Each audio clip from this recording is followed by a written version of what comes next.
You are watching the Vodka stream.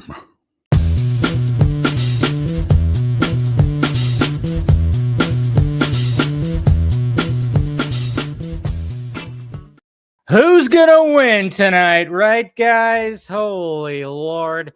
Take a break. The main event is not happening quite yet. We still got what? One more fight before it actually takes place. It's kind of crazy. I didn't know this, but with Netflix live events, you can't Chromecast to your TV. So that's kind of stupid. Netflix, what are you doing here? Dropping the ball.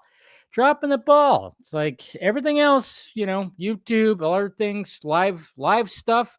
I can easily Chromecast it to my TV, but not Netflix. No. Netflix, you can't do that with Netflix. Don't know why, but hey, anyways, guys. Oh, how we doing, guys? Welcome to the Vodka stream. We got through another week. We survived another week, but yeah. I know the Jake Paul and Mike Tyson fight is probably what a lot of you actually are watching or whatever the hell, but I'm not going to do. I mean, when I see things, sure. We'll talk about it a little bit, but I really don't care that much. I think it's all kind of it's all theater, in my opinion. I think it's kind of like the boxing version of a wrestling match.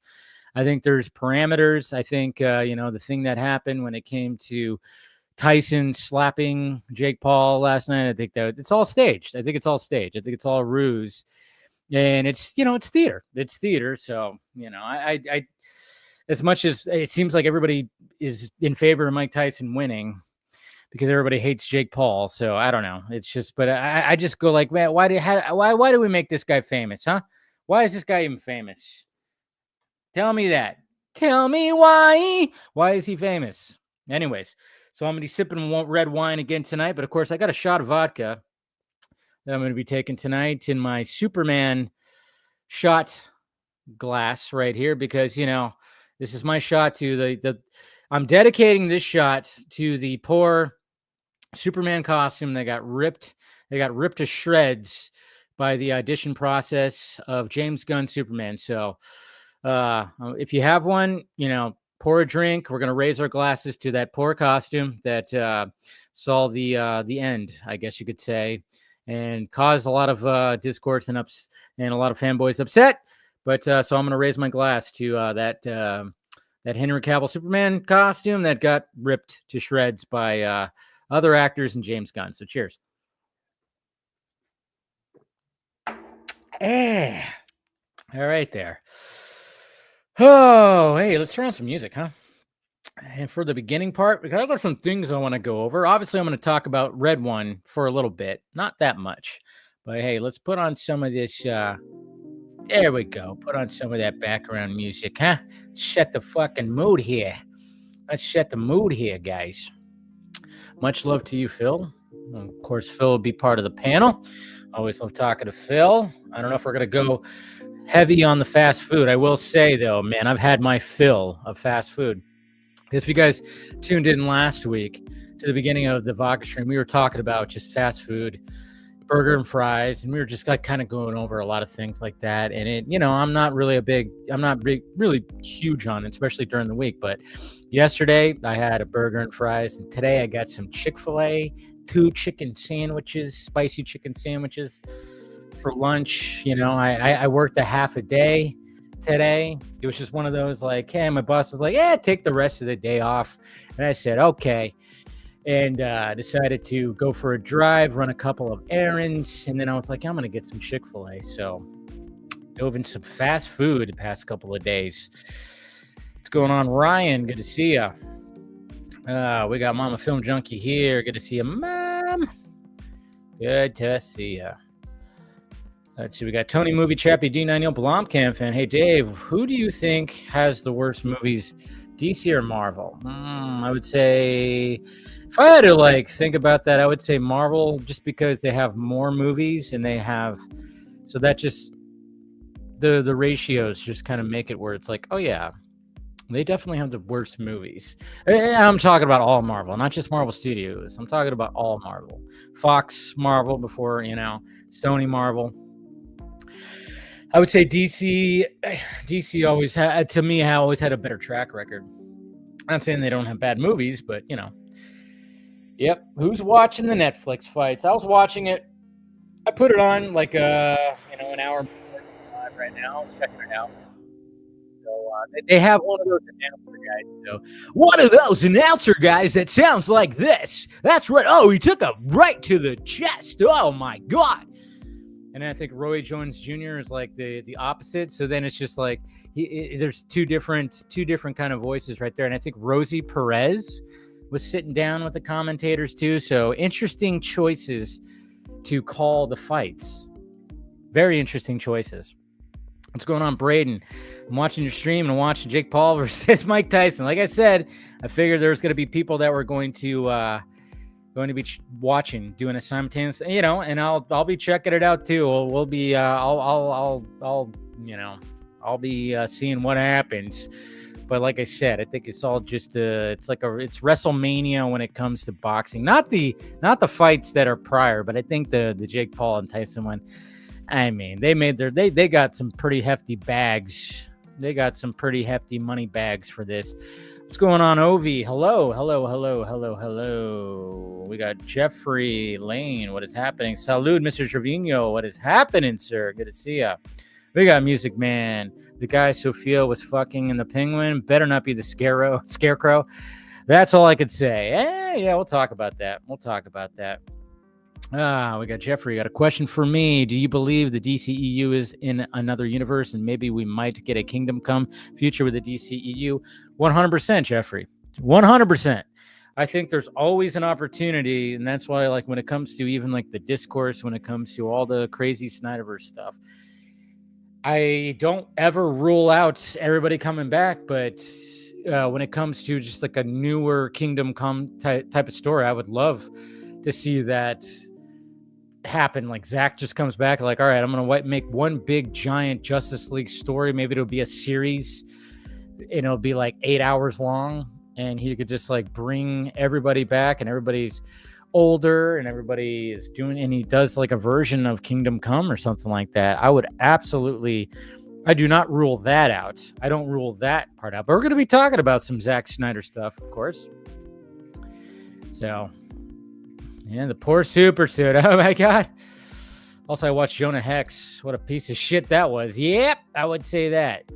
Get that Mexican food. Hey, I'm going to be having some Mexican food tomorrow, man. Tomorrow, we're getting together with the family to celebrate my Nana who passed away earlier this year. May my Nana rest in peace. It's her birthday. This month, and we're going to get together tomorrow and celebrate, go visit her gravesite, and then go out for probably margaritas and tacos. So cheers. Miss her very much, but that's what I'll be doing tomorrow. So I'll be getting my Mexican food. Let's see who else we got here. Let's see. Okay, let me see. Do you think that a past JSA, you meant JSA, member will be killed in the Lantern series? I think Hal Jordan's going to be killed in the Lantern series. That's what it seems like to me. I don't know. See what happens with that. We got Eleanor. What is happening? I wonder why releasing the news about Cat. It's not even news. It was just James Gunn, or it was Tom Brittany who was on a podcast and he mentioned it, and then somebody asked James Gunn if this was true, and he said yeah. And then I'm gonna talk about it. I got some things to talk about before I bring on the panel. Damien, what is up, sir? Damien, what are you doing? Dude, I've been wanting. Hey, I hit you up like a little while ago, man. If you ever want to come back and be part of the panel, I miss talking to you, brother. It's been so long. Come back on. Let's have a chat. Let's have a drink, man. Good to see you. Good to see you. And thank you guys. Thank you guys for saying all that. Yep, we definitely miss her, but we're going to do some celebrating. It's always good to get with family and all that stuff. Yeah, I know it's been. But yeah, dude, just hit me up. Damien. Yeah, you're always welcome back, man. Just hit me up whenever you got for you, it's Saturday. It's Saturday for you. So when you have a a free Saturday to do whatever, man. Come back on and let's have a chat. Hey, Dave, it's been a long time. What's going on, Two-Faced Trevor? Life's been good. Can't complain too much, but, we always do. We always complain, but, always just doing my thing. And, always love coming on here, especially on the Vodka stream and ranting and raving with my sunglasses on, with some wine poured. And so let's get to it. Let's get to it, man. We got the moving picture right here. He hates it. Take the aviators off, you fucking loser. So we got one hater in there. But no, keeping them on. Just because it pisses you off there, moving picture show. So I'm going to keep them on. So by all means, talk all the shit you want. But all right, so I got some things I want to talk about. But by all means, guys, ask questions. I'll get to them. But I'm going to talk about the red one, and then I'm going to talk about some things that have come about in the last couple of days. So yeah, we'll do that. So anyways, here we go, guys. Let's talk about the red one first. The red one. Cheers. Having some red wine for the red one. There's not really much else I could say about the red one. If you guys watched my first reaction last night, it's pretty much how I still feel about the movie. The movie has potential. The best part about the movie was J.K. Simmons as Santa Claus. I thought he was a badass Santa Claus, but he's only in it for not that long. He's not, obviously they got to rescue him, but he's not, But what I like about his Santa Claus, and it was funny because, he's not your traditional Santa Claus. And we saw this a long time. We know that J.K. Simmons, he's jacked, dude. The dude is jacked. And you actually see that here. And what I like about this take on Santa Claus is, and guys, there's no spoilers. I'm not going to even, there is literally nothing that I could do to spoil this movie because you know exactly how this movie is going to play out. It is so cliche, tropey, so that you just know exactly how the movie's going to play out. Yeah. So obviously they're going to rescue him. You know that that's going to be the case. And then when there's the things that are set in motion for Dwayne Johnson's character and Chris Evans' character, you know exactly how that's going to play out. You know exactly how it's going to play out when it comes to other characters. It's so predictable. It's ridiculous. It's such a half-assed script. And I still believe that when it comes to the ideas, there's some cool ideas here, specifically when they show how Santa Claus pulls off delivering presents to all the kids in one night. It's unique and it's pretty cool. And the fact that one of the reasons why that Santa Claus is not a big jolly fat guy, he's more of a, hey, I'm kind of jacked, I'm a badass Santa.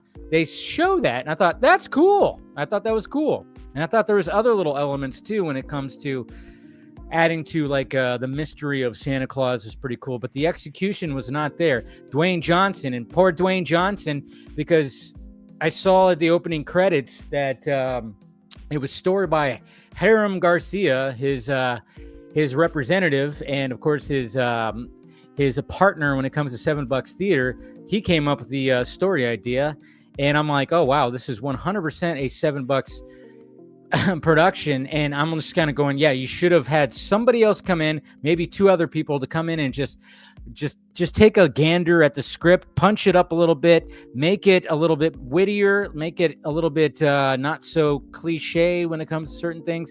I don't know, but what Red One shows you right here, guys, and the main thing I want to emphasize on this little spiel that I'm going off of right now is obviously we've heard about the rumored inflated budget, which is absolutely ridiculous. We're talking about 250 million plus for this movie that's going to fucking bomb. It is going to bomb. Seriously, I've never seen, and even like my dad and my brother, we were like going, wow, the movie theater has never been this empty. When we went to go see it last night, like the whole place was just empty. And there was probably like a few other people. I mean, there was like hardly anybody in the theater. This movie is going to fucking bomb. And it just comes to show you that Dwayne Johnson cannot, He's not a box office draw unless he's part of a franchise. Chris Evans is not a box office draw unless he's part of a franchise, okay? So if you take Dwayne Johnson and you put him back into a Fast and Furious movie, everybody cheers and everybody shows up. If you put Chris Evans back into a Marvel Studios movie, he's back as Captain America, everybody cheers, everybody shows up. But if you want to do something different, guess what? Nobody's showing up. Star power, one thing that Quentin Tarantino, and I know some people are hating on Quentin Tarantino lately with some of his comments. He's absolutely correct on the fact that, you know, when it comes to the big marquee and you see like names, nobody cares about the name. They care about the characters. And he actually emphasized the fact that it's like, you're going to see Captain America. You're not going to see Chris Evans. And it's true. And it's sad. It's sad because I like both those actors and I wish we could bring that back. I don't know. But that's the biggest complaint when it comes to all this is like, if that budget was that inflated for this type of movie, I'm like going, wow, they really missed the mark. And $7, you guys, wow. Dwayne Johnson better hope that his A24 movie really hits because he's losing his draw when it comes to just who he is now. I mean, it's not easy. But, you know, The Rock, hopefully, his A24 movie can really just show, you know, that's just, sometimes you got to do that. You got to just like go, hey, I'm going to try something different. And I hope that it actually works out for him. And yeah, and what Joe just said right there is, you know, he almost took over. Dwayne Johnson almost took over DC and Harem. And that probably wouldn't have been that great. Even though they would have had a Cavill back. We would have had Cavill back for sure. But I mean, it's not working. It's not working, man. It's not working. And they're going to have to be like, what the hell? But by all means, if you have kids, they want to go see this movie, or you have family members, they want to go see Red One. I'm not saying don't do that. I'm not saying boycott this movie. I never say that. Okay. The audience wasn't me. Definitely wasn't me. I mean, I literally, like, when my dad looked at me and he goes, is there like a scene, you know, because we live in a Marvel world. He goes, is there a scene after the credits? And I was like, I looked at him and said, I hope not. I said that. I was like, I hope not. Because I was like, I'm done. I was like, I gotta pee. I'm done. This movie was just so predictable and so ridiculous. And the dialogue just needed to be better and everything. But there were some cool things in it. But anyways, there's my spiel about my little rant about the Red One. But speaking of Henry Cavill, there are people that are still complaining about the fact that damn that James Gunn. Damn that James Gunn. Jimmy Gunn's destroying Henry Cavill's costume. Yeah, I've had some people on Twitter. He actually clarified, because somebody actually asked James Gunn. I don't know if you guys saw it, but somebody actually asked James Gunn, was it a replica or an original costume? One of the costumes. He said original, you know, and he said it was already in bad shape and everything like that.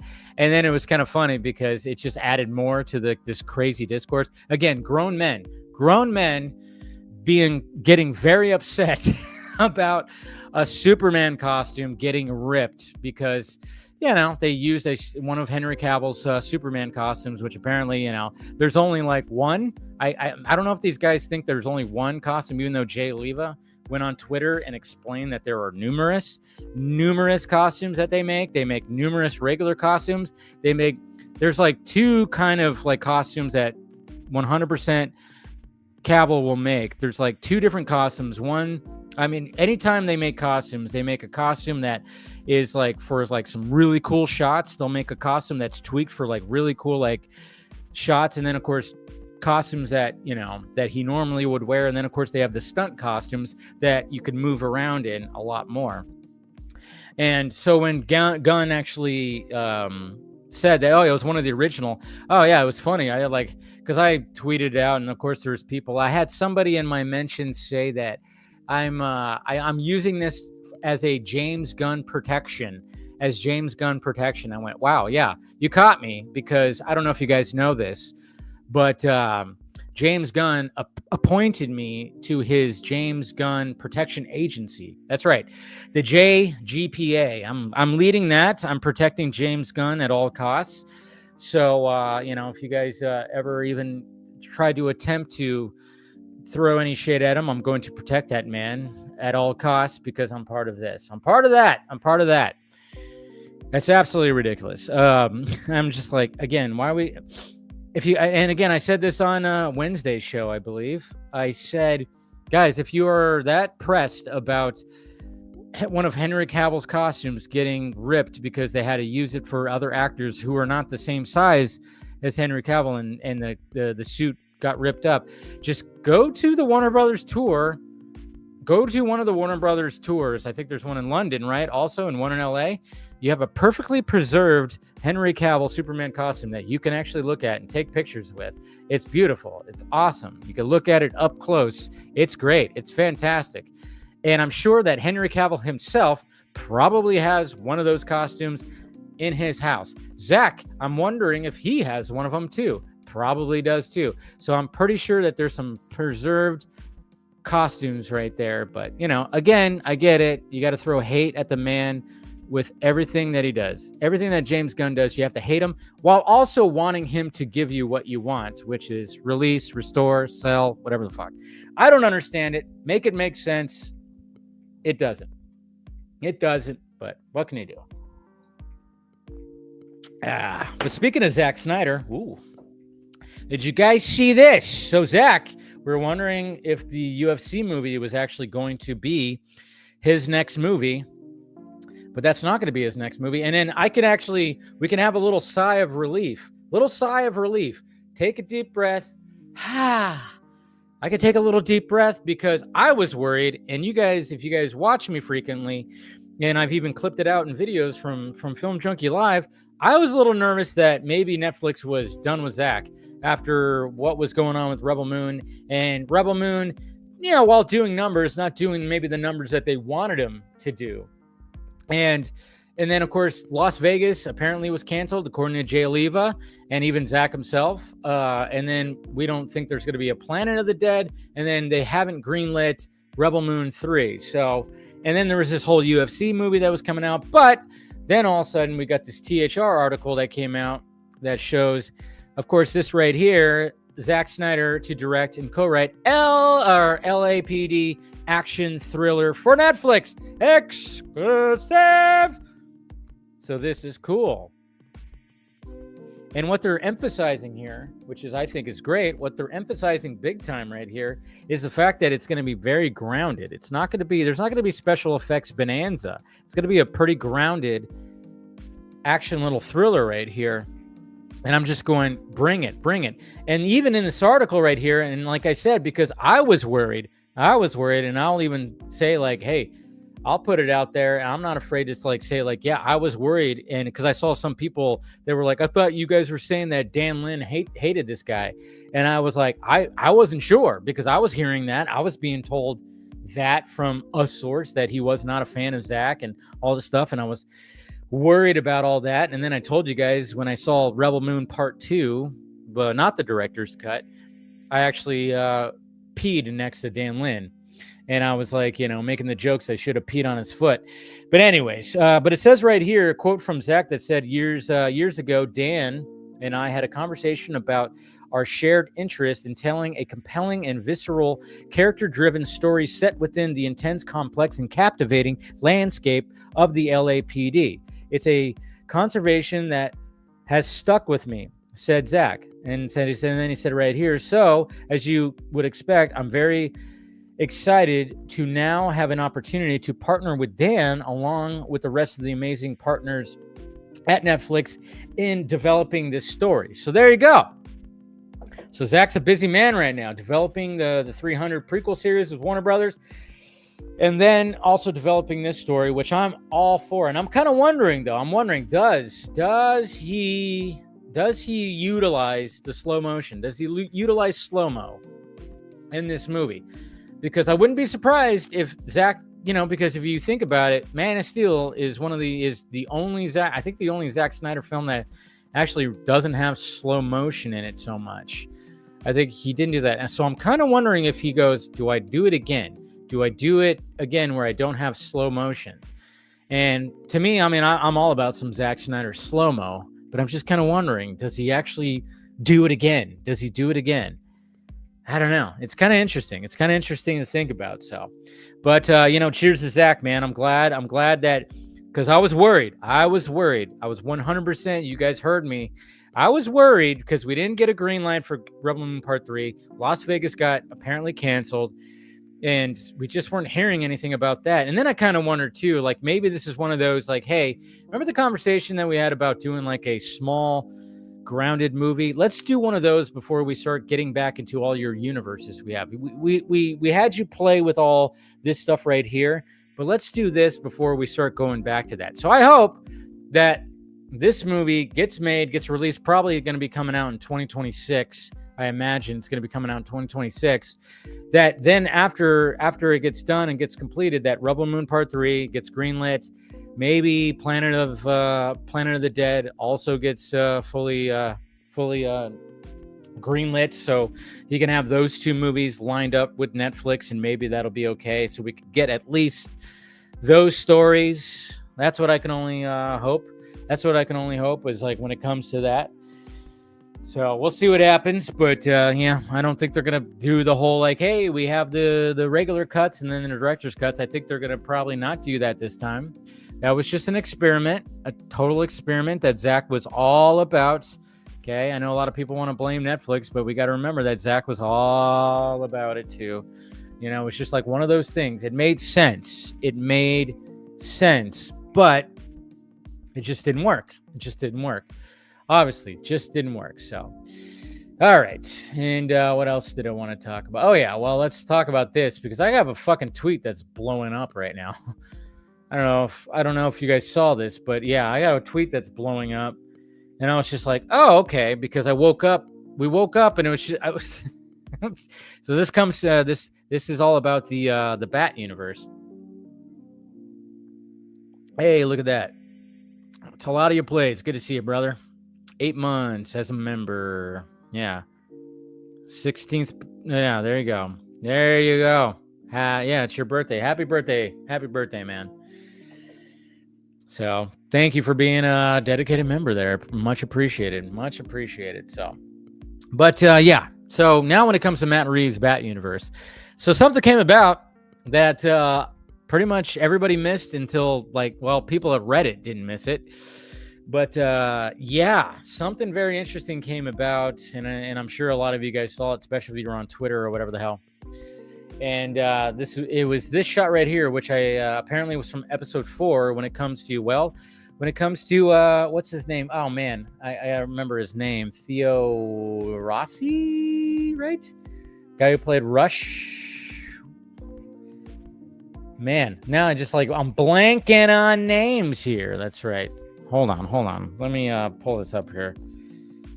What's his name again? Theo. I almost wanted to say a Theo Vaughn, but that's not right. Theo Rossi. Yeah, it is Theo Rossi. Yeah, of course he was Shades in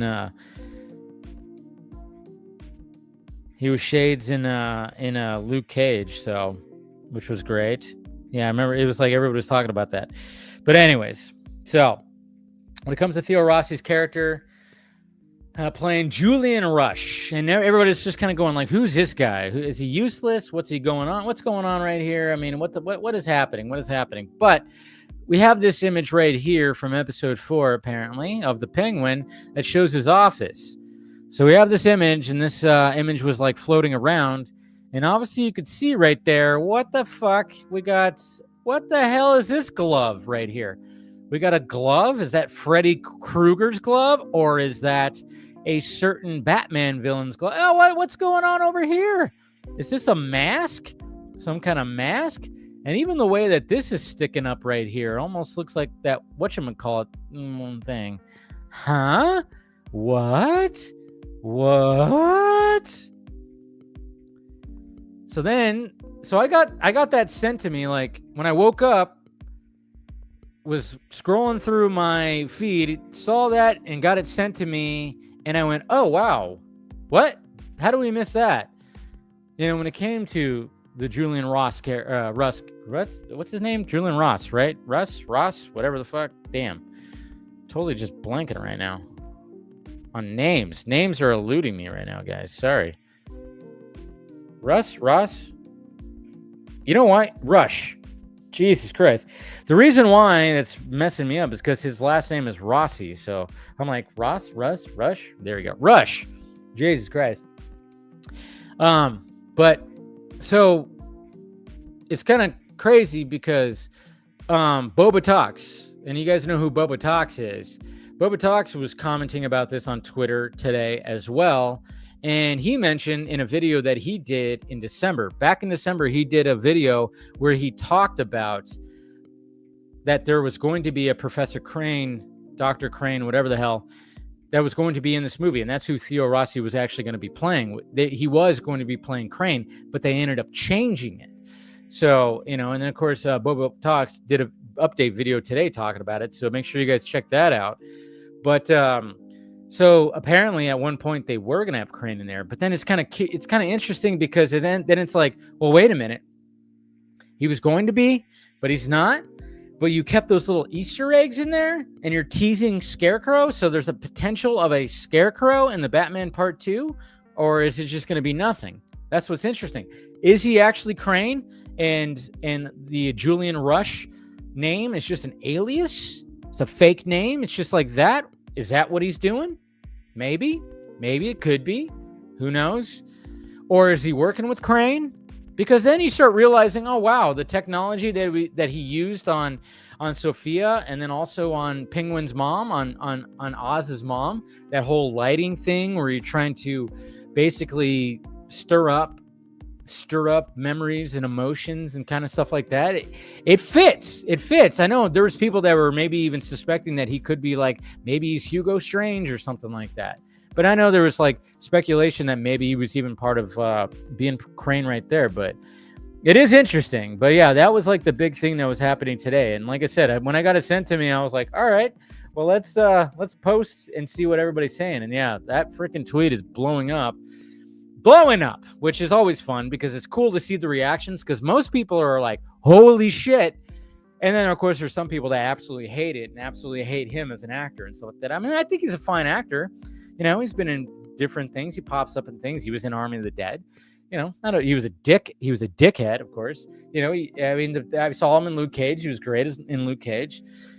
So I don't know. We'll see. Time will tell. But there's a chance that we might get a Scarecrow in the Batman Part 2, which I think that could be something. That could definitely be something. Definitely be something. Definitely be something. But, who knows? Who knows, guys? But we'll talk about it more when the panel gets on here. And then, of course, I think the last thing I'll talk about. Oh, boy.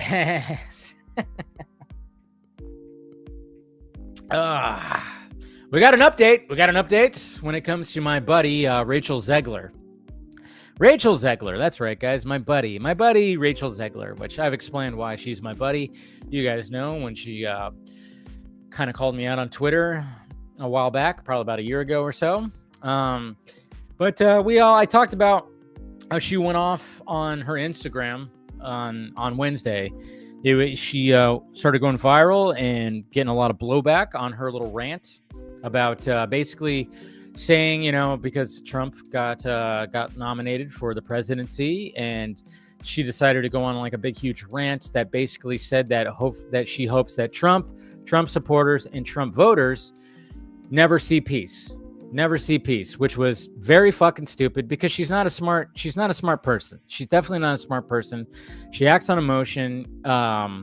And what I said on Wednesday's show is the fact that it's like, take a page out of Michael Jordan's playbook and realize that, hey, Republicans buy shoes too. And then, of course, you're lumping in people who are not even Republicans. They just didn't want to vote for the Democratic Party anymore because the Democratic Party was an absolute mess. So they decided not to. So she basically wished no peace on more than half of the country who voted for Trump, which was very fucking stupid.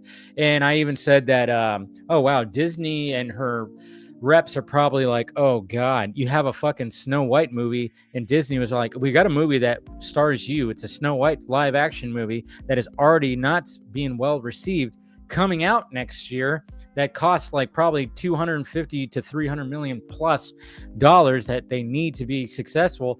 And they probably were like, hey, what's up? You can't do this. You can't do this. So she apologized, naturally. There's her apology right here. Hi, everyone. I would like to sincerely apologize for the election post I shared on my Instagram last week. And apparently she shared it in between acts, between her, I guess, Romeo and Juliet performance, which is insane. I let my emotions get the best of me. Hatred and anger have caused us to move further and further away from peace and understanding, and I'm sorry I contributed to the negative discourse. Yeah, you wish that more than half the country would not have peace, and that's not the way to go by it. This week has been emotional for so many of us, but I firmly believe that everyone has the right to their opinion. Absolutely, I agree with that, even when it differs from my own. I'm committed to contributing positively toward a better tomorrow. Good.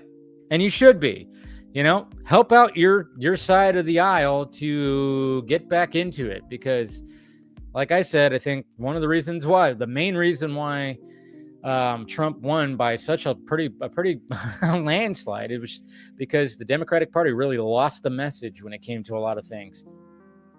So, yeah. So, all right, she apologized, but at the same time, it's like, geez, the damage is so much done. I mean, the Snow White movie is probably going to tank. With everything, all the controversies that have been surrounding it and everything. But, at least she said that. It's like, hey, but at the same time, it's like, when it comes to celebrities, just, you can put your voice out there. Don't be afraid to put your voice out there. But when you actually say you wish that there's a lot of people, a big chunk of people, to not have peace, and yeah, that's where it gets a little. You could say fuck Donald Trump, by all means. Say that. There's nothing wrong with saying that. You don't like the guy, that's perfectly fine. But when you're wishing upon voters to not have peace, that's where you're, as an actor, they are supposed to be your potential, like, hey, they're supposed to pay to go see your movie. Now they're not going to do that if you're going to do that.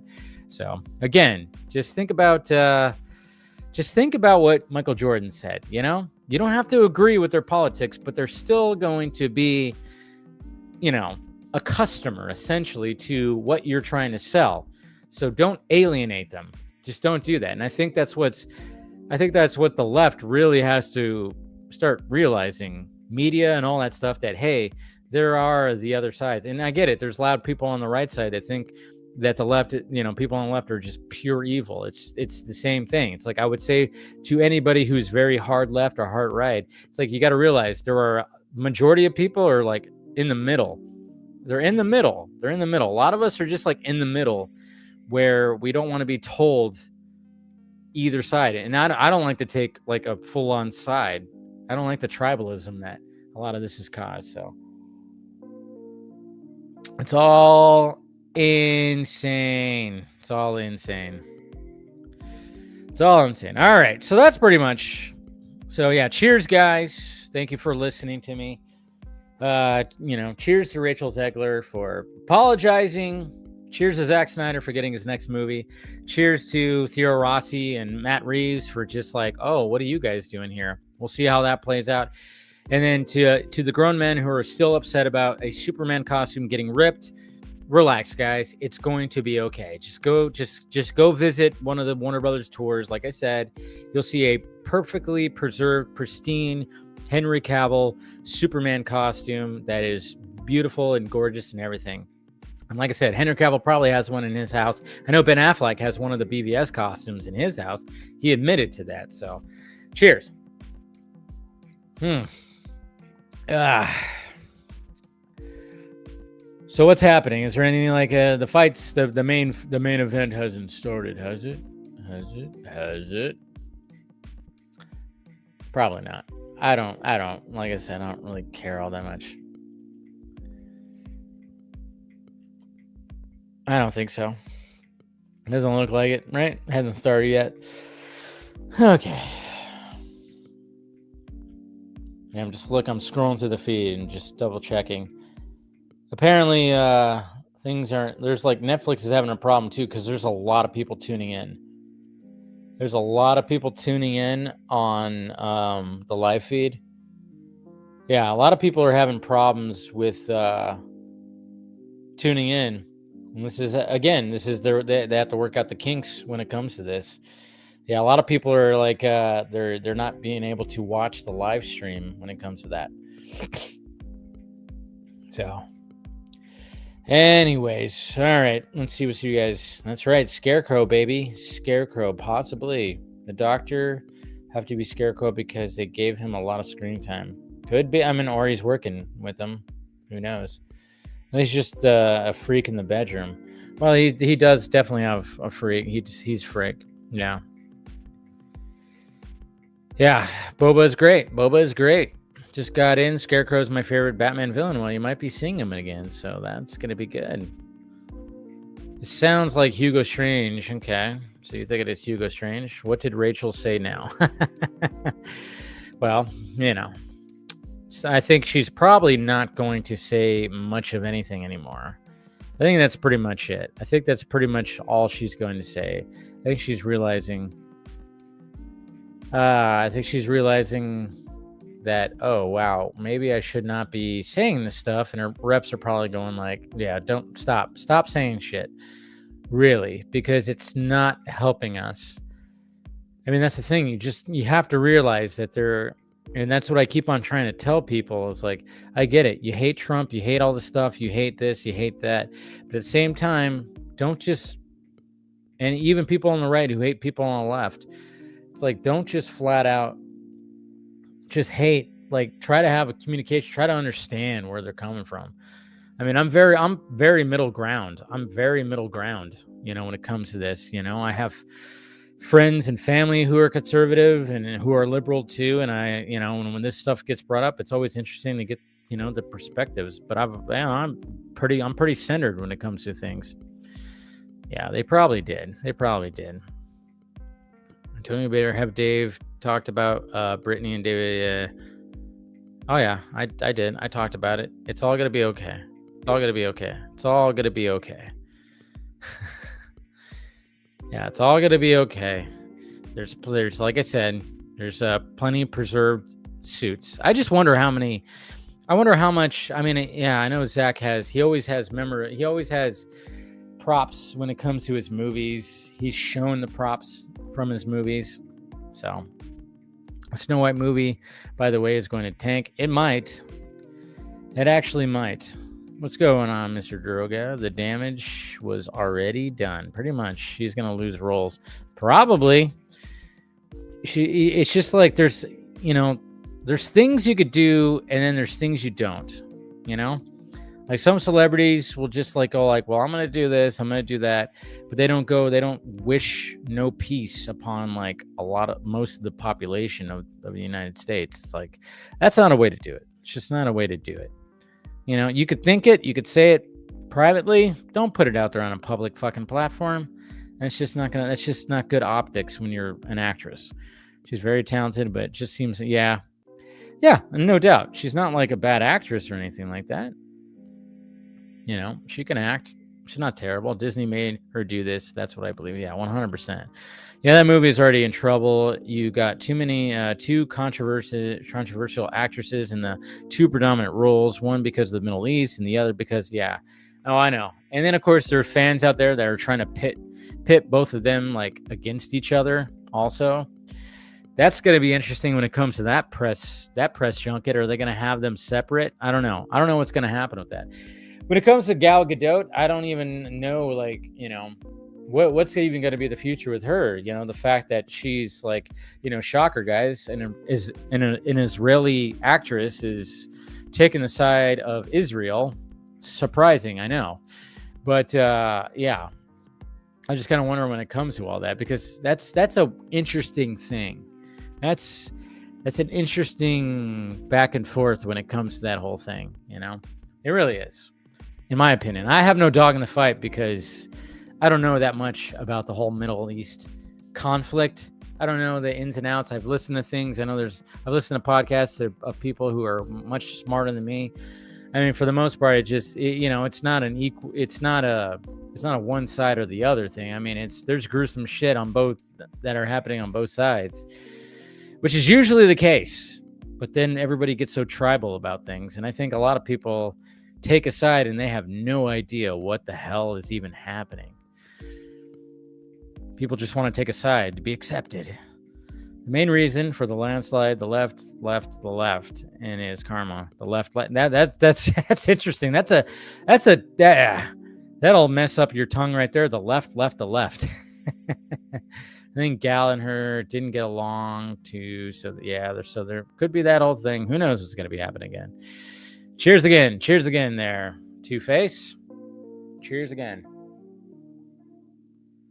Always great.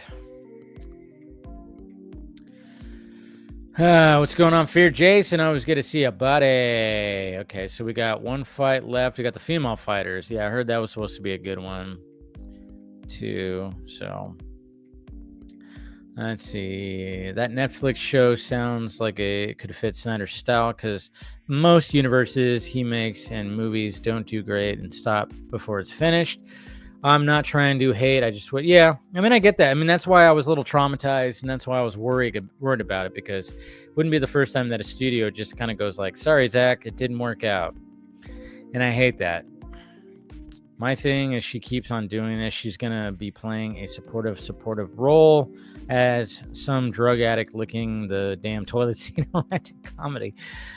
Who knows? I don't know. She just needs to realize, like, hey, there's a way to put your opinions about things out there without, wishing no peace upon a large group of people. That's the thing. That's my whole thing. It's like, come on. But I'm certain that she's like basically learning the lesson about all that. So, all right. Now that part of the show is over, appreciate you guys. And I'm not even sure. I hate the fact that this. Oh man, it's so funny. Is it all happening right now? Is the fight about to happen? And then, of course, like Netflix can't handle the bandwidth that's going on. I don't know what's going on. But you know what? I'm going to keep my sunglasses on because I see Phil right here. He's got his sunglasses on. So I'm going to keep mine on right now. Might as well. Good idea. And of course, got an awesome shirt. We're both wearing bat shirts. We both got the shades on. Why not keep the vibe going? Right, especially while everyone in America watches the inevitable Mike Tyson Jake Paul fight about to happen. I've got it up on my third screen right here. Yeah. Oh fuck yeah, I'm watching it, man. Dude, apparently when it comes to people trying to watch it on TV, that's where it's fucking up the worst because it's probably okay on yours, right? I'm hardlined in streaming from my computer, so I'm okay. The quality's a little pixelated, but other than that, so it is kind of. It's even fucking up on my end a little bit, but it's not really as bad as I've seen other people complain. There's so many people watching this damn thing. It's dude. Crazy. Like everyone wants to hopefully watch Mike Tyson just beat the dog shit out of Jake Paul. Oh man, that's what's so funny about it. But at the same time, I'm like, it just seems like it's theater to me, Oh sure, probably is to some extent. They both took a pretty hefty pay for this. You'd have to imagine, right? Yeah. So I'm just kind of wondering if it's just like WrestleMania type of something that's happening, and I don't know. But so it's about to happen right now, huh? I guess 8:00 is going to be the oh my god, what the. I did not need to see Mike Tyson's butt cheeks. Oh, dude. I had to do is he really wearing that? And I was just like, holy shit. Oh my god. Dude, he is ready. He is A-O-fucking-K. Oh my god. That's a choice. That is certainly a fucking choice. Dude, I just refreshed my feed and I see this video of Mike Tyson completing like an interview in the locker room. Yep. And then he gives the guy he brings him in, they get a little hug, shake, kind of thing. And then he walks off and full on Mike Tyson butt cheeks. Yep. Just he's got this thing, he's not naked, but he's got this little he's wearing some chaps. Yeah. He's it's assless chaps kind of thing, which are chaps. What the actual F, man? Right. Dude, it was when I saw that, I was like, is he wearing what I think he's wearing? I was like, you Oh gotta my be God. Hey, you know, That is just absolutely hilarious. anyone else, I'd laugh and fucking probably talk some shit to their face. Him? Yeah. I ain't fucking running my mouth to Mike Tyson. I'm not stupid. Dude, that is so freaking funny. That is so, and then everybody, of course, is talking about it.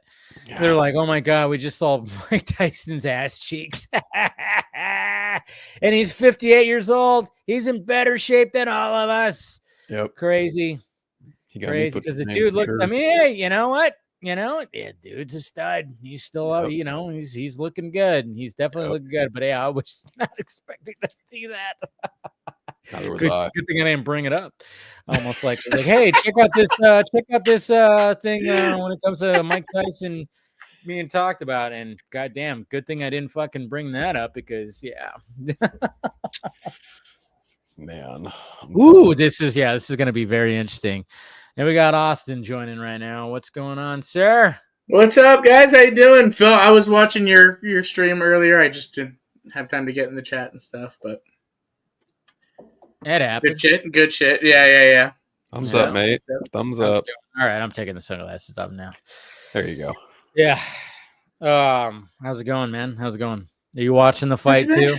Yeah, I got it on in the background here and stuff. I don't really care until Tyson and the kid comes on. So, oh my God, it's what just he is. crazy. That's exactly what he is. He's a fucking child with a beard. It looks like he's got a fucking dead rat on his face, bro. Somebody made a good point today. They're like, "Why does he have an Amish beard?" He does have like kind of an Amish beard, yeah. Like a fucking clown is what he looks like. I just go like, how did this guy get famous? How did he get famous? Dude, him and his well, brother. didn't he start? I didn't realize because I was by that time already in high school, so he was on the Disney Channel. Was he? Him and his dipshit brother, like him for sure, got it through Vine. Like I know Jake. Yeah, Paul, Vine is one of them was on a Disney show though, weren't they? Okay, but I found out about Logan Paul on Vine because, I thought, when I found him, I was like, oh wow, this guy's kind of funny because he did this bit where he would go out in public and then just like drop and do the splits in front of people and it would freak them out. And I was like, oh, that's kind of funny. And I'm like, this dude right here just. Like, how does he fucking do that? I mean, and then, of course, I didn't watch really much of his other videos. I just thought it was kind of funny that he would just be in public and then just drop and do the splits like nothing in front of people and they'd freak out. And I'm like, that's fucking hilarious. Of course, after a while, I was like, oh, whatever. But then all of a sudden, it's just like, oh, wait, it's that guy. He's all of a sudden, and he's got a brother. And then I just go, these guys are fucking annoying. Like, why are these guys even famous? What are we doing here? But it's what happens. It's what happens. And now we got one of them fighting Mike Tyson. Funny, the one fighting Mike Tyson. Like I watched like an interview or something where he was talking about like his upbringing and how like Logan was the one who got straight A's, but he was the one who was like always fucking up and doing dumb shit. And I was like, oh yeah, that tracks. You're dumb enough to fight Mike Tyson. Well, and the other one fought Floyd. Yeah, they both. Yeah. That's right, he did, huh? See, and it's all. He said they're both fucking. I'll drink to that too. Cheers to that, man. They're both. But I mean, I think they lean. I think they're smart when it comes to leaning into the hate because they know people hate them, so they lean into it. So they always want to be like, oh, I'm gonna build myself up as the villain, and it's smart because even though like people hate you. You're going to get a bag. You're going to get a pretty hefty bag when it comes to these fights because people want to see you get knocked out or something like that. Well, and Logan's definitely the smarter one because he went to the WWE. He kind of used that, did that, have all his, Prime all over it, his stuff. So, like, he definitely ran to the bank with all that, so. Yeah, and sadly, I could respect that, like leaning into that, but at the same time, it does suck when you just go like, wow, why are you famous? It's like, why? Right. It's like, why?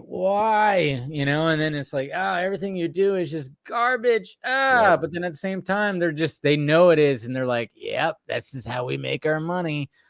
And it's gross. It's gross, but that's the society we live in. But luckily, there's good people that are also famous and get shit done and make creative things and do all that stuff. At least there's a balance. There's at least a good balance. And like I said, Mike Tyson. I mean, did you guys see that interview with Mike Tyson? He Which like one? Yeah, the little girl. The little girl interview. Yeah. Where they're like, I think Mike forgot he's talking to a little girl. Yeah. Basically, he was just like, because she asked him, she goes like, oh yeah, what kind of legacy do you want to leave? And he goes, who the fuck cares about a legacy? I mean, he's just like, when you're dead, when you're dead, you're dead. Who cares about a legacy? And just like, and then he goes like, yeah, when you're dead, you're fucking. I mean, he dropped F-bombs and shit. And this girl was like, wow, okay, well, I've never. It's like, she's like, all right, I wasn't expecting that. Okay, yeah, I'm just a kid. Yeah, just a kid asking about a legacy. But Mike Tyson just went on this whole spiel about who cares about a legacy. What am I going to leave behind? I don't care. I'll be dead. It's like, God damn. Holy shit. Wow. Yeah. That's wild. Yeah.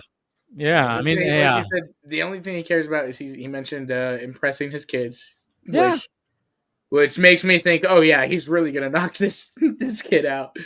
No, I think he's his whole thing when it comes to this fight. I mean, again, I think some of it's gonna be like they're gonna be holding back on some things.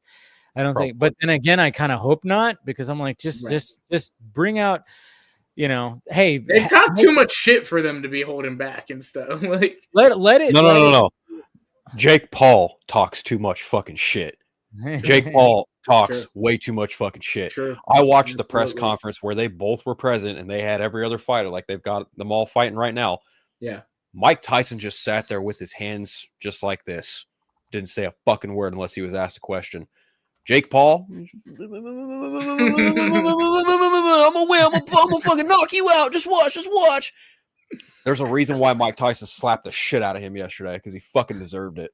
That, and I remember they asked Jake, like, why do you think you're gonna win? And he's like, I'm younger, it's my time, I've been trained, blah blah blah blah blah, whole list of shit. And then they're like, Mike, why do you think you're gonna win? Because I'm Mike Tyson. I'm Mike Tyson. Fuck it, that's right, bro. I ain't arguing with that. You're right. You're right.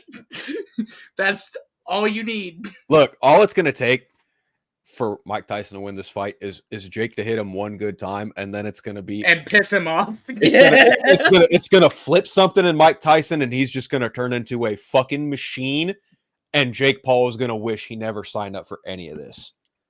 It's going to be interesting to see that. It's going to be interesting to see, like, doing those fast jabs on Jake. Jake is gonna. He's fucked.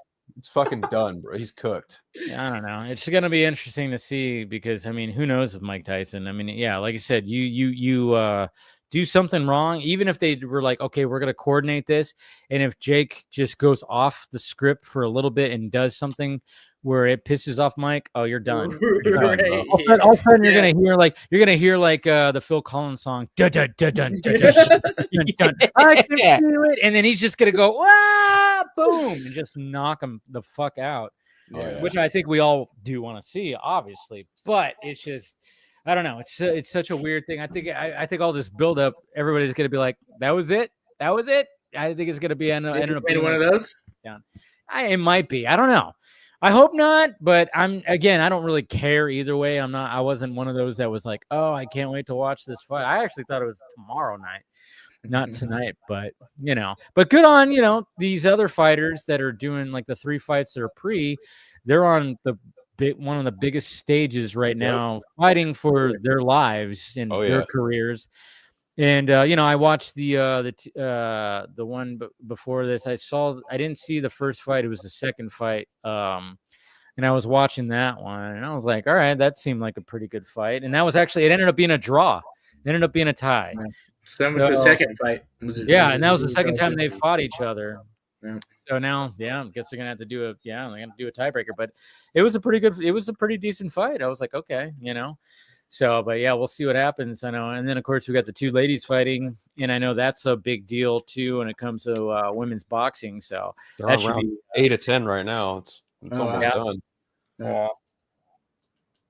But who knows what's gonna happen? I guess we'll find out when it happens. Hey, look at this. What's up, Chris? We got. Hey, look at this. We got Chris. Look at that oh, damn! Full on He's old all school decked out. Spider-Man sweater. I heard about this. Cold. I heard about this on a show called Marvel Alliance, but I didn't think it was true. Holy shit! Look at that. That's rad, man. I love it. That is cold. sick. It's cold down in the basement, so. Yeah. We're in November now. It is cooling off, thankfully. Jesus Christ. So I need your okay now. When Beyond the Spider-Verse comes out, you're wearing that to that movie, correct? Absolutely. Good. Good. I mean, if it's in the summer, there may be some questions about that. No. You've already committed. You better. No. Chris, just don't wear the sweatshirt underneath. Just wear. No, that's actually it's attached. So. Oh, is it attached? Oh. Okay, never mind. I thought it was like maybe you had like it was a 2-piece. No, Nope. it's actually attached. Nope. That was the debate when I ordered. Is it a 2-piece or is it attached? No, it's attached. Where did you find that? A friend of mine sent a group chat of mine a link. It's apparently at Hot Topic. So Really? Oh, of course. Yeah. Dude, Hot Topic may get some shit. I still stop in there every now and again because listen. when I go see a movie at the mall over here, Hot Topic, I always walk in. Stop in. I look at the shirts and I go, "Oh, that's a cool shirt." I find the shirt. I feel the fabric. Sometimes the fabric doesn't feel that great. I'm like, all right, not gonna get it. But then there's sometimes I walk out with a shirt because I'm like, that's a cool shirt. If the fabric feels good, I'm like, fuck yeah. But yeah, so I'll always walk into a Hot Topic if I have some time to kill. Sometimes I make it. I if I'm gonna go see a movie, I'm like, all right, just leave like 15 minutes before because I don't want to end up buying something. If I show up to the mall before, and I got a half hour to kill or more. Especially if it's a big movie, like we did that for Deadpool and Wolverine. We stopped and got some Deadpool Wolverine shirts, me and Bradley and stuff, and Enosh and everybody, and so then we went and saw the movie. No, I mean, I would totally do that, but yeah. But it's actually it's pretty good quality too. They even got like it's even kind of they like how Ben had it fraying at that point. It's not it's not like a pristine thing. So I mean, they got the symbol right and on the back too. So nice. Links in the chat. It's in the private chat. Oh, see, he found it. He found it. Yeah. Oh, I did. I did. Oh, good shit, my man. Good shit. and what made it even better is like they said, sign up for a link and get like 30% off. I said, okay, that dropped that price even further down. So sold. Yeah, That's how they get you. That's how they get you. Hey, we're gonna. Yeah, it's only about four more hours to go. Just under 4 more hours. 30 to 50% off store wide. Okay. Yep. Bet. Well, that's cool. But as we wait for this Mike Tyson knockout, hopefully, I'm taking the Harrison Ford point of view. Yes, yes, Logan Paul should get knocked out, but I'll take the Harrison Ford point of view. It's like I don't care. Yeah, really. Just don't care. That's when people are coming up to me at work saying, "You watching the fight? What fight? Oh, that one."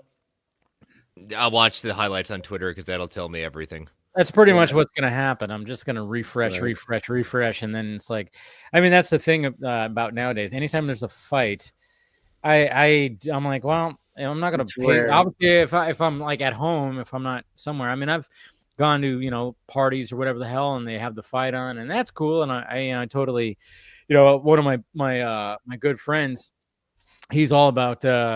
He's hosted UFC parties and boxing parties and stuff like that. And I'm like, all right, cool. But if I'm at home and there's like a big fight, I'm like, okay, I'll just catch the highlights on Twitter. But see, now that's the thing with this one where it's kind of different, where it's on Netflix. So pretty much everybody has Netflix. Yeah. If you have a subscription, it's fine, even though they're having difficulties. Right. Which is funny. It's like, oh yeah, there's so much. I mean, their freaking servers are just like working like. Yeah, they debuted a little Cobra Kai thing. Did they? Yeah. Oh man, Ralph Macchio and they're both there. Yeah. Wow. Of course they are. They're like, you guys have to be at the fight. I'm sure. Of course, yeah. Part 2 just came out, so I know what I'm doing this weekend. Right. And Ralph Macchio was probably like, "Fuck, I gotta go to this." Right. Both of them. Both of them. I could. They both looked like they weren't even watching. They were just sitting there talking to each other. Yeah, they probably don't even really care all that much. But it was like, oh well, we have to because we're part of this, and we're And it's like, it's part of the paycheck. I'm sure they don't hate it all that much, but it's just, I don't see Ralph Macchio being so, thrilled to be in Texas right now watching Jake Paul fight fucking Mike Tyson. I mean, maybe at the end he'll be like, oh yeah, that was kind of cool, especially if it works out in the favor of Mike Tyson. But I just don't see him being totally thrilled about there. Now, when it comes to what's his name? Who plays the other guy? William Zabka. Yeah. I'm sure maybe he's a little, I don't know, but he probably doesn't even want to be there either. I mean, who knows? They're probably both just like they were probably, like you said, just there because they debuted a special trailer for the new season and stuff. That just dropped. Of course they got to do that. They got to do that. You see that contract? You want that continued money? Yeah, we what you got to do. And then of course, you got the movie coming out. When I went to the movies last night to go see Red One, did you How to Train Your Dragon? All the no, I didn't see that. I know that was like that got released, but I didn't see that trailer. But I saw the poster for Karate Kid Legends, and my brother hadn't seen. I was like, "Oh yeah, did you see that?" And he goes, "Oh shit!" And he was like looking at it. I'm like, "It's a pretty cool poster, right?" And he's like, "Oh, wow, what's this? This is gonna be a." And it was like explaining to him, like, "Yeah, they're combining universes, and there's a whole other kid that's supposed to be badass." So I like that poster though. It's a cool poster, and it looked pretty cool, just like on the wall right there, lit up. And I was like, all right, yeah. I think they announced today too the final episodes of Cobra Kai are in February. But I still have to watch part 1. I'll probably do that this weekend. I have to watch part 1 of this season. I've been kind of holding out because I've been catching up on other things, but I'll probably I'm going to try to watch part 1. How many episodes are in part 1? 5 each. There's 5 episodes. Like 5 each? Okay, so that's not too bad. It was a good setup, that first part. Yeah, I heard good things. Yeah. I heard good things. I'm just kind of wondering, like, how do they link it to the movie? That's what I'm curious about. I got to watch that. Like a fucking, like a Doctor Strange ring just opens up. And then Jackie Chan comes walking out. Wait a minute, are you the new Mr. Miyagi? No, but I knew him. Yeah. There we go. Yeah, that'll work. And I'm kind of wondering too if they do some flashbacking. Probably.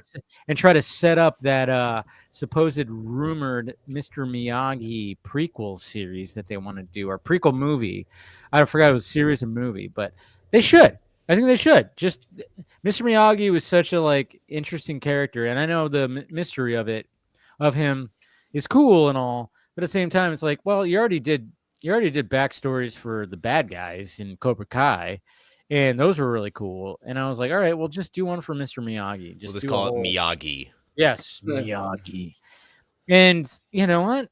There's, that I think that would be. I mean, that thing would fucking sell. Yeah. And they would call it. I don't think they would, unless they call it the Miyagi. Put a the in front of it. The Miyagi. No, they would just call it Miyagi, and it would be a cool little, yeah. Someone just super did a bouncing head thing of that Hangover scene with Logan Paul playing. Oh, of course. I've seen memes when it comes to Tyson and Hangover and everything. So. Oh yeah, but then I'm like scrolling through and I'm seeing people going like the Netflix feed. It's freezing up, and then of course I'm seeing Mike Tyson's ass cheeks. Oh, look at Boss Logic's post right now. That was great. Boss Logic. Let's see. What do I see? Oh, yep. He got the ass cheeks going. Oh yeah, I was just talking about that. Yeah, he said Jake about to get that ass. Yeah, dude. I cannot. Yeah, I mean. You saw my live reaction right here. I was just like, I did not expect to see that, live. But Whoa, Mike. Chill. Hey, you know what? Guy's 58, 59 years old. He's in great shape. Why not show the glutes? He's already showing the pectorals, the shoulders, and everything. Just show the glutes. Show the glutes. Nothing wrong with it. Show me how strong your ass is, Mike. Yes. I mean, everybody's tweeting about it. Even Wonder Man tweeted about it. They want to do. Disgusting Film tweeted about it. Well, of course. Yeah. Everybody's tweeting about this. This is the thing that's going to go viral tonight This is the thing that's going to go more viral than the actual fucking fight is Mike Tyson's ass cheeks, guys. That we're witnessing that is going to go more viral than the actual fight itself is his ass cheeks. Netflix just retweeted it. Oh, of course Netflix said Mike Tyson's pre-fight interview got 100% planned, 100% planned, and brilliant because nobody saw it coming. Why not Mike, just do that? Mike, this is what we want you to do. We want you to we're showing these. you we want you to show us this. Listen, you want to be real Iron you Mike? got, Mike. You want to see real Iron Mike? We're gonna show you your iron ass. It's Netflix, Mike. We don't care. We don't got anything to worry about. Nope. You don't have to worry. Beautiful. Keep doing it. Keep showing that. Every time you man. show it on camera, our viewership goes up insane and ruins the buffer. We're literally selling Mike Tyson's ass for money.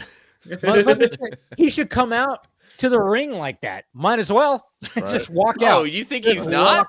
You think he's not? You know he's coming out like that. Oh, that would be hilarious if he comes out like that. If he it's were a double to come promotion like for WWE. I mean, you saw him last night when he got on the weight thing or whatever, and he just like grabs his balls and starts shaking. I'm like, oh, homeboy is like not messing him around.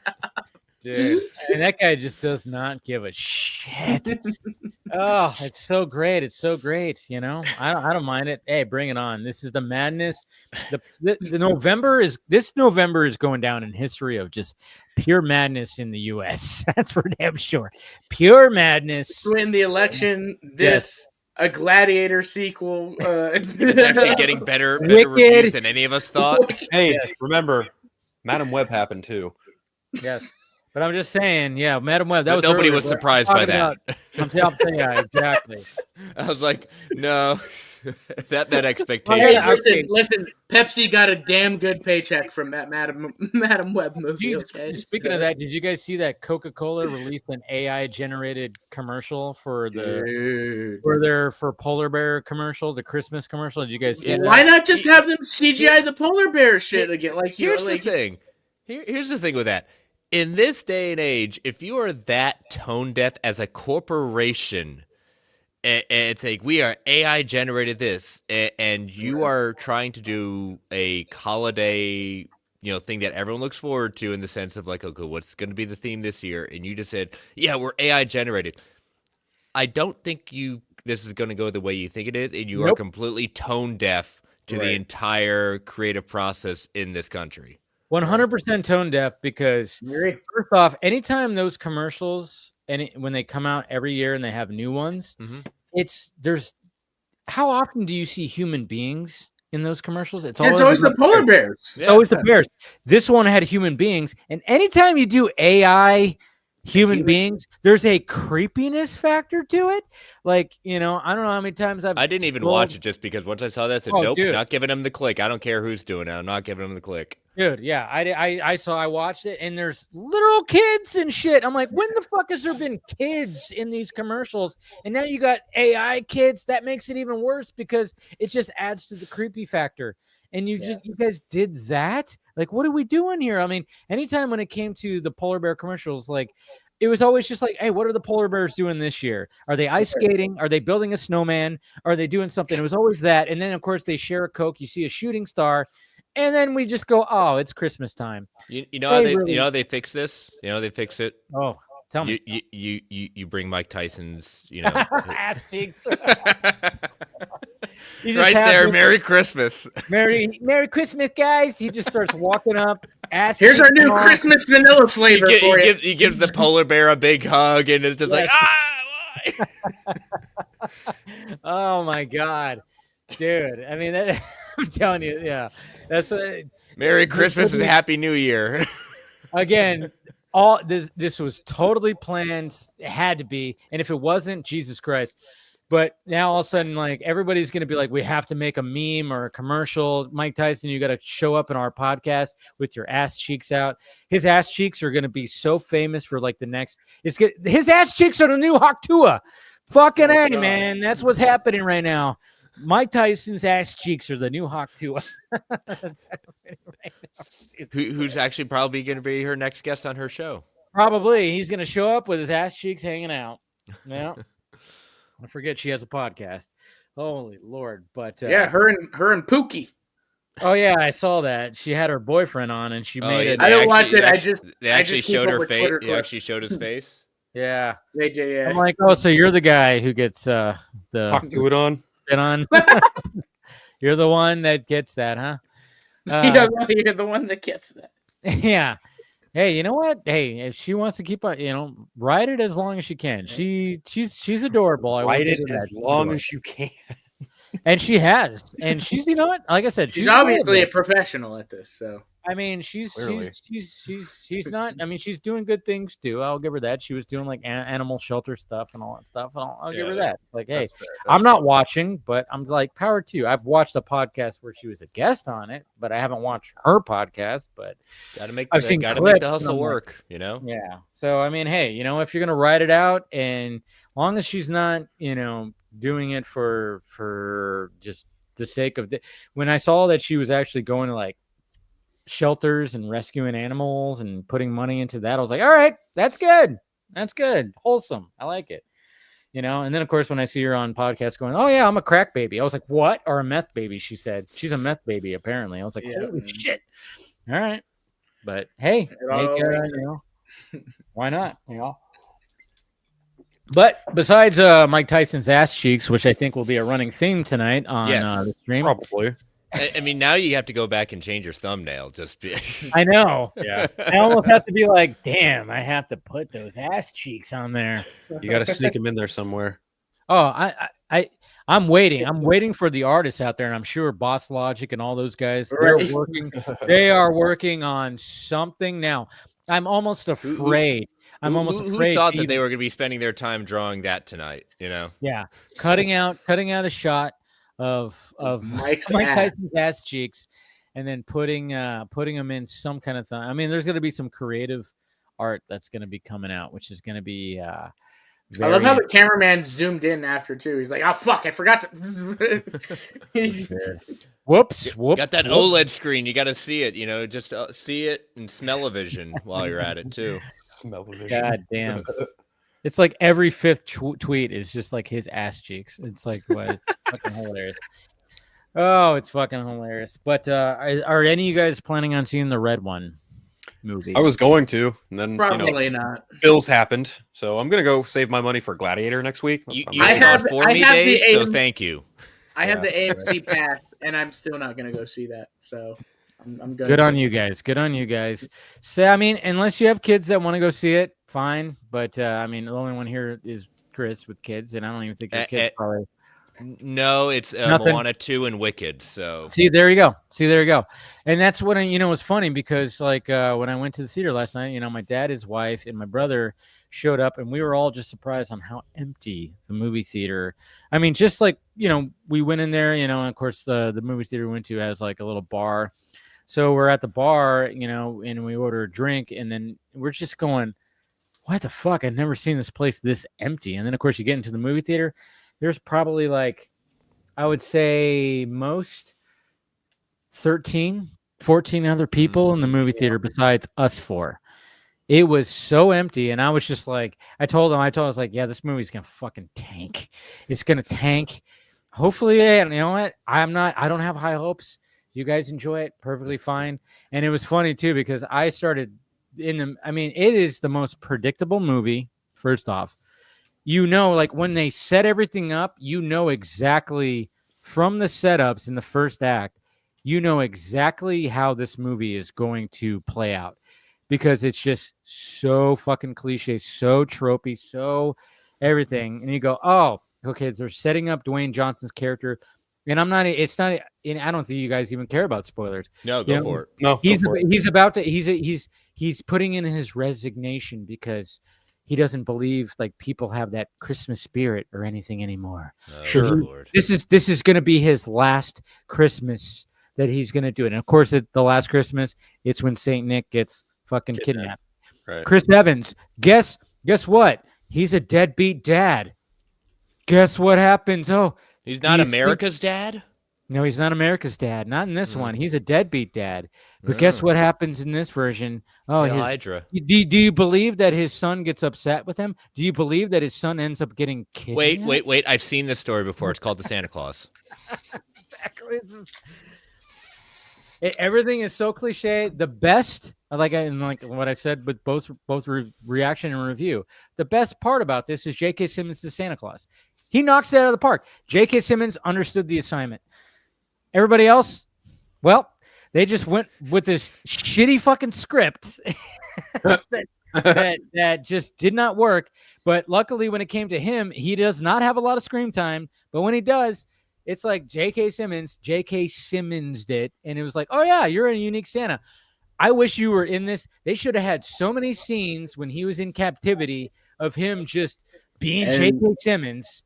And let me guess, Lucy Liu was one of the villains? No, she ended up not being one of the villains. But man, does she have some bad lines. Oh man, no. It's some badly delivered lines. When she says shit, I was like, oh my God, Lucy Liu, you came for this. That line delivery was so bad. And Dwayne Johnson, he's Dwayne Johnson, but more robotic. Like he's more like, oh, I'm not going to show as much emotion. And then when he shows emotion, it is creepy. It is very creepy when he shows emotion. I was like, oh man, because obviously, like I said, what did I say? He lost faith in humanity after hundreds of years because he's essentially immortal or whatever the fuck. And so then when he shows emotion, it's very weird. It's at the end, of course. And so save your money, wait for it's on Netflix. And Paul's here. Sorry, I forgot. I saw you were behind stage, and I was we were going off on so much things there that I apologize. Hey guys, how's it going? Hey Phil. Hey Chris. Austin. I think Austin's there. Yeah, I'm still here. I just what is with the Elon Musk robe, dude? It's comfortable. Come on. I'm just giving you a hard time, man. Come on. I don't even get that reference. Does he have a black robe or something? I honestly he wears one like that. Yeah. Oh well, I have other ones. I guess I'll wear those instead. But, I'm just giving you a hard time. Jesus Christ. It's all good. No, Paul, we're just talking about Red One, and we're talking about Mike Tyson's ass cheeks. So yeah, no, I was backstage for a while. You guys are weird. Right. I don't know what. You guys are weird. What do you mean by you guys? We need to be specific about this. I mean the whole group, just in general, discussing Mike Tyson's ass cheeks. Welcome to the group now. You're going to be discussing it now too. Well, it's going viral. It's going viral, Paul. That's the thing. If I recommend anything about Tyson, I would say watch the late 2000s documentary Tyson. That was pretty good. I saw that a long time ago. That came around the time, I think, just a little after, I think, the first Hangover movie. I could be wrong. Or maybe before. It might have been before. Also, if you guys are fans of the comedian Tom Segura, I love Tom. Yeah, he's got a whole segment, one of his best ones, about just meeting Mike Tyson on a plane, and it's hilarious. Yep, I've heard that. It is pretty hilarious. Yep. Very good stuff. I did get to see Mike Tyson live on Jimmy Kimmel here in Vegas when he came out, and he was talking about his weed company. Nice. Weed company. Yeah, everyone's got to hustle these days. Mike is honestly a fascinating human being. He is. 100%, he really is. In terms of just like not even just sports, just like his whole life and just how he's kind of flipped everything. But he's very wise in what's important at this point in life. But at the same time, he still doesn't always read the situation the best. I don't know if you guys have seen that new clip that's been going around. She looks to be about anywhere between 12 or 15, but she's a child interviewer, and she's interviewing Tyson. We were talking about that. Yeah. I saw that, and I was dying laughing. But everything he said was not exactly untruthful about like legacy and about dust in the wind, so to speak, and everything. So I thought that was kind of captivating in that sense. So anyway, as far as how I feel about the fight and everything, it's Jake Paul, right? It's not Logan Paul. Yeah. Yeah, well, either one of them. I'm totally fine with Tyson just beating the ever loving shit I think out of that's that where guy. a lot of people are at right Yeah. now. Yeah. I mean, Like, someone has so said to me, unlikable. like, well, you know, he did get sober recently. I said, yes, he needs to get sober as being a better human being. Yeah. I can't remember if it was Jake or Logan, but I think it was Logan.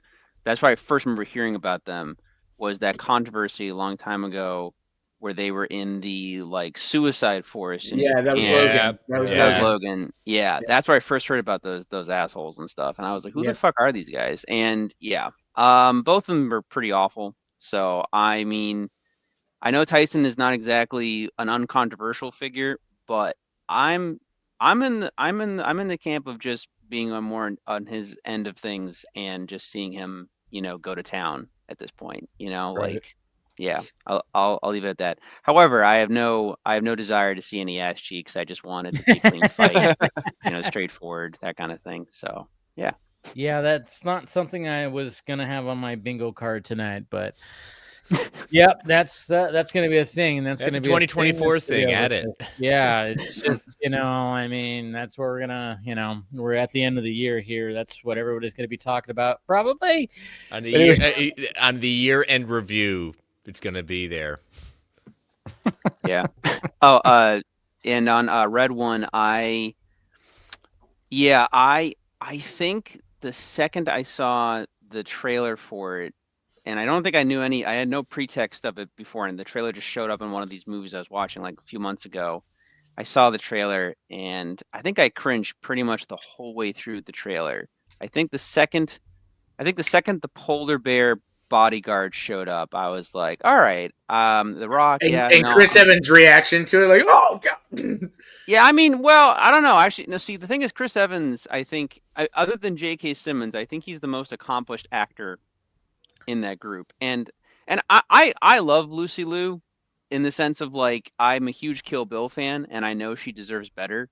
Yeah. But she always is getting these weird projects and stuff, and and I know Hollywood is fickle and stuff like that too. So it's like, but I think everyone in this movie deserves better, except for pretty much The Rock. This is a Rock project. It totally is. Because it was, I didn't realize it was like Hiram Garcia came up with this story, and I was like, when I saw the opening credits, I was like, oh man, this is 100% a $7 movie production right here. And, and I just like the script needed to be given to someone else, maybe a duo, to just really just punch it up, because my God, I'm like, I feel sorry for Chris Evans because he's supposed to be like the comic relief.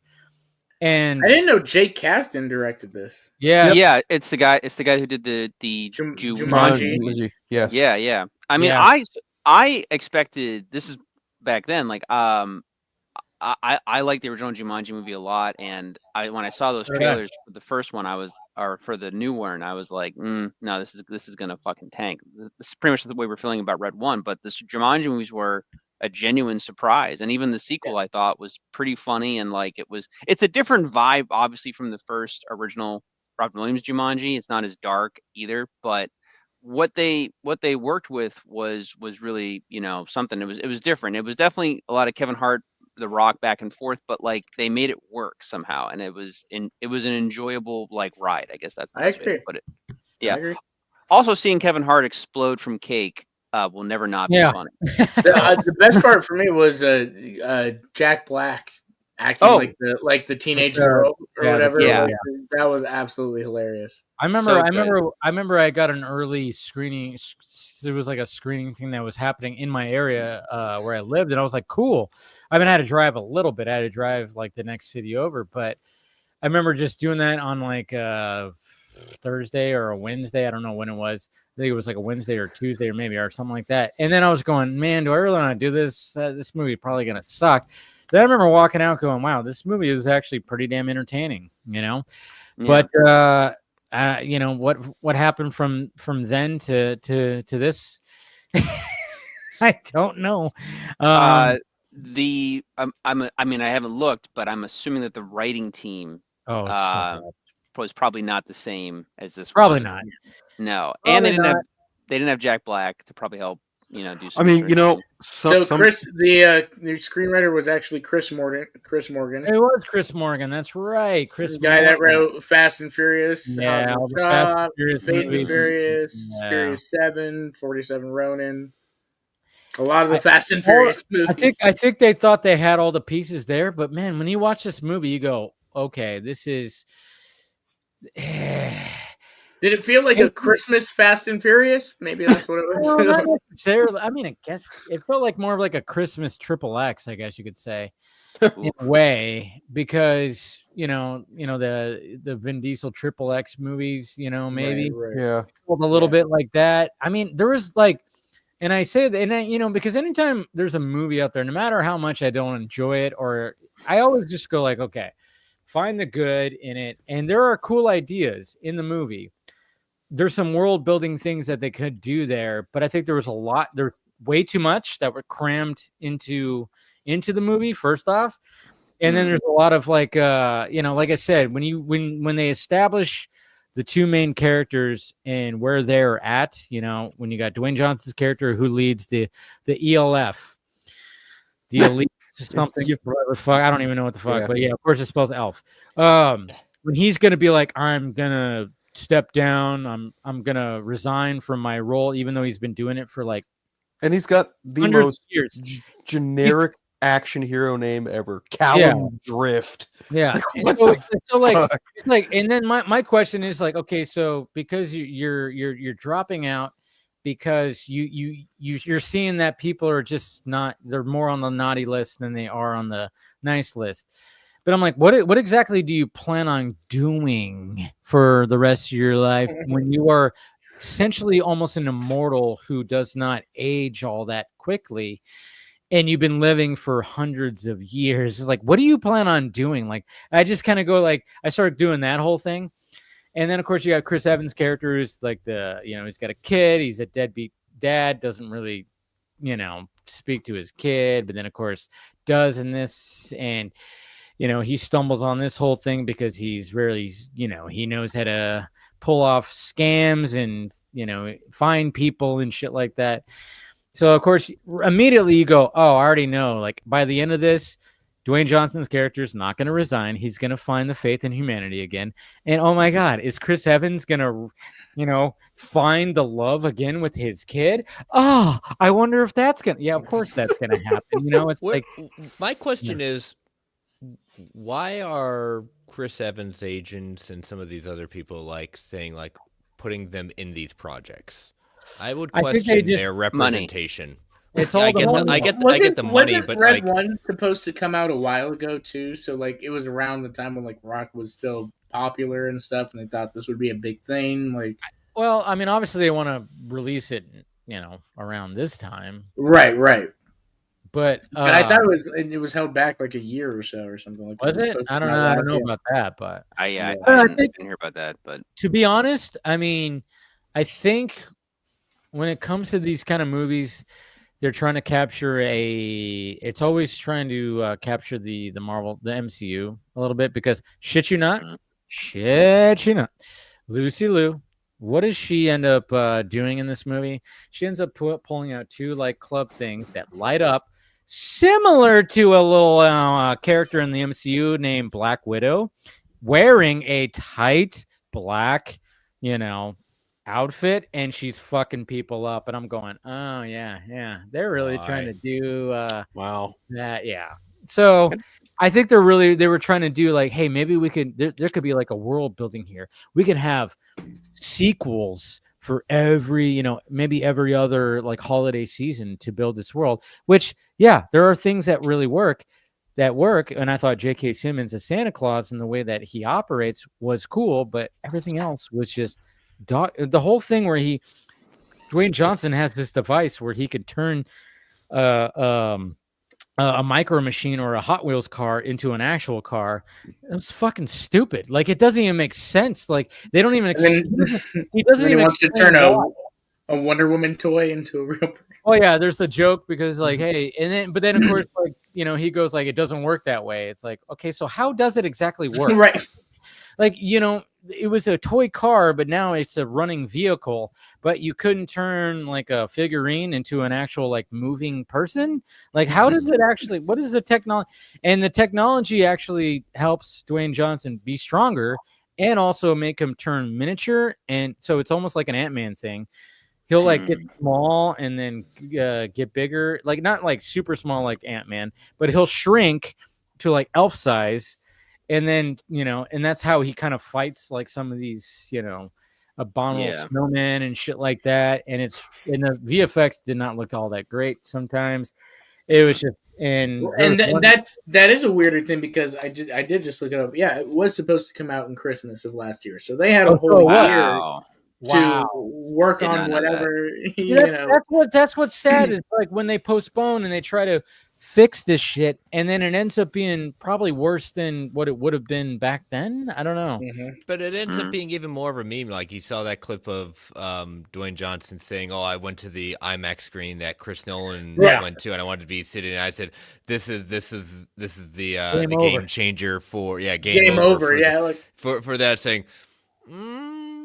It basically now becomes a whole meme of itself, and I'm just saying, like, who are representing you that you say that this is a good project? Because you talk about why they talk about like death of the theaters and stuff like that. It's like it's putting out movies like this that have absolutely no traction.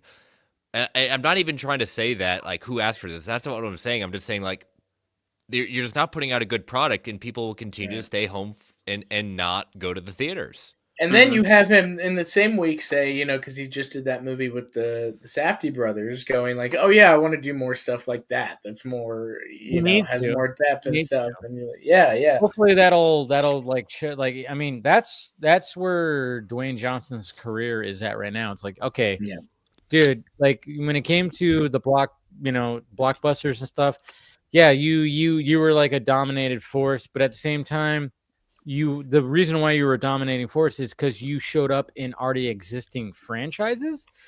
Anytime, if you notice, like anytime Dwayne Johnson does his own movie, it doesn't do that well. Like when he was coming up, like he had some pretty badass movies like Gridiron Gang, Walking Tall. What was that one? The Rundown. I thought those movies were fucking great. Awesome fucking action movies that he did. And, that when he was coming up, just being like this action star, and it wasn't anything too like crazy and serious and everything. Fast. Yeah. And then there was like that Drive movie that was with Amber Heard, I think too. Or was that the Nicolas Cage? That was Nicolas Cage, Drive Angry. Cage movie that had, but he had another movie where I don't know, but he had like these low, like these low budget action films that he came up through. And I thought the Rundown's great in my opinion. I love that movie. But so he was having those, and then all of a sudden he gets into the blockbuster. But at the same time, you go, wait a minute. So you just all your biggest movies are Jumanji. That was an existing thing. Fast and Furious. That was an existing thing. Even Black Adam. That was in the DC universe. It's like there's things that have always existed, and it's just like so when he's like his movie. What was that movie? The movie where he was like trapped in the building and it was. He had two. He did San Andreas and Skyscraper and Rampage. Well, San Andreas may be the only one that because I think San Andreas did fairly. It did. Yeah. So that was probably his only movie that was outside of an existing franchise that did well, and and I enjoyed it. It was fine. My dad didn't because my dad literally did his job and he goes, "There's no way a helicopter can do that." But that's what I love. My dad, a helicopter pilot. Anytime I show him something with a helicopter, I'm like, "Hey, how's that?" He's all, "Get the fuck out of here. Stop this." I'm like, no. He always goes, a helicopter can't do that. I'm like, come on, Dad. Just. It's a movie. I go see Fast and Furious for the real physics of cars. Absolutely. Especially when they go to outer space. Yep. Oh God, that was so funny. I would take on a submarine. Yeah. What's that? I would say with Fast and Furious. I think after Tokyo Drift, after that, like the physics got more and more loose. It became a bad superhero movie. It did. It did. And I'll still pay to see it because I like sometimes I want to go see a movie and turn off my brain and just like. See, that's the sad part is like no matter what. I mean, I wish they stopped after I wish they stopped after 7 after Paul Walker died, because I thought he was just like he was the balance. Now that it's all Vin Diesel essentially, I'm like, good God. And I thought Fate of the Furious was awful. 9 was not that great. 10 was like, okay, you know what, save that. Well, Jason Momoa saved that one for me at least. He was a great villain. And I was like, that worked at least when it came to that. But the fact of the matter is like, Paul Walker I thought he was just he was mainly the star, because what happened like when the first Fast and Furious came out and it was a huge success, who didn't want to return? Vin Diesel with his big ass fucking ego in his head. Who did return? Paul Walker. And then they had to replace the character with Tyrese. They had to rearrange it and introduce a new character, because that was originally supposed to be the Dom character, and they were going to do that whole thing. But of course, he didn't want to turn. And then, of course, he goes off and does Triple X. Doesn't want to do the sequel to that. Like, what the fuck? What are you doing here? Like, Vin Diesel had like the biggest head. I don't know what he was thinking. Yeah, of course he does. Well, I think Vin Diesel wanted to do Chronicles of Riddick. I think he wanted to make that a thing. And those are great movies. I actually enjoy those movies. They're ridiculous and stupid, but I like them. Oh, I have friends that love those movies. I haven't personally seen them all, or Pitch Black or Chronicles. I haven't seen all of them. They're great. Yeah, and I've heard they're fun and stuff. They didn't have the box office though. From what I know though, too, at the same time, like Vin Diesel, like after a few failures and stuff, he reappropriated and then went back to Fast and Furious. But I think he even got the rights to the franchise and stuff. Yeah. But again, Paul and him being together made the series better. Like exactly, because it made it about family. That's yeah, of course. But I mean, like when they veered off and they did Tokyo Drift, which was like an entirely different thing, and that was just like that's essentially the spin-off of the. But at the end, Vin Diesel shows up all of a sudden, like at the end scene. It might as well be a post-credit scene if you were thinking like an MCU kind of thing. He shows up like because like the main dude is like gonna do a race, and then all of a sudden Vin Diesel just pulls up, and it's like, oh shit. And then when it came to the 4th Fast and Furious, which they just dropped the thes and the of, so it was just Fast and Furious, which I thought, okay, unique.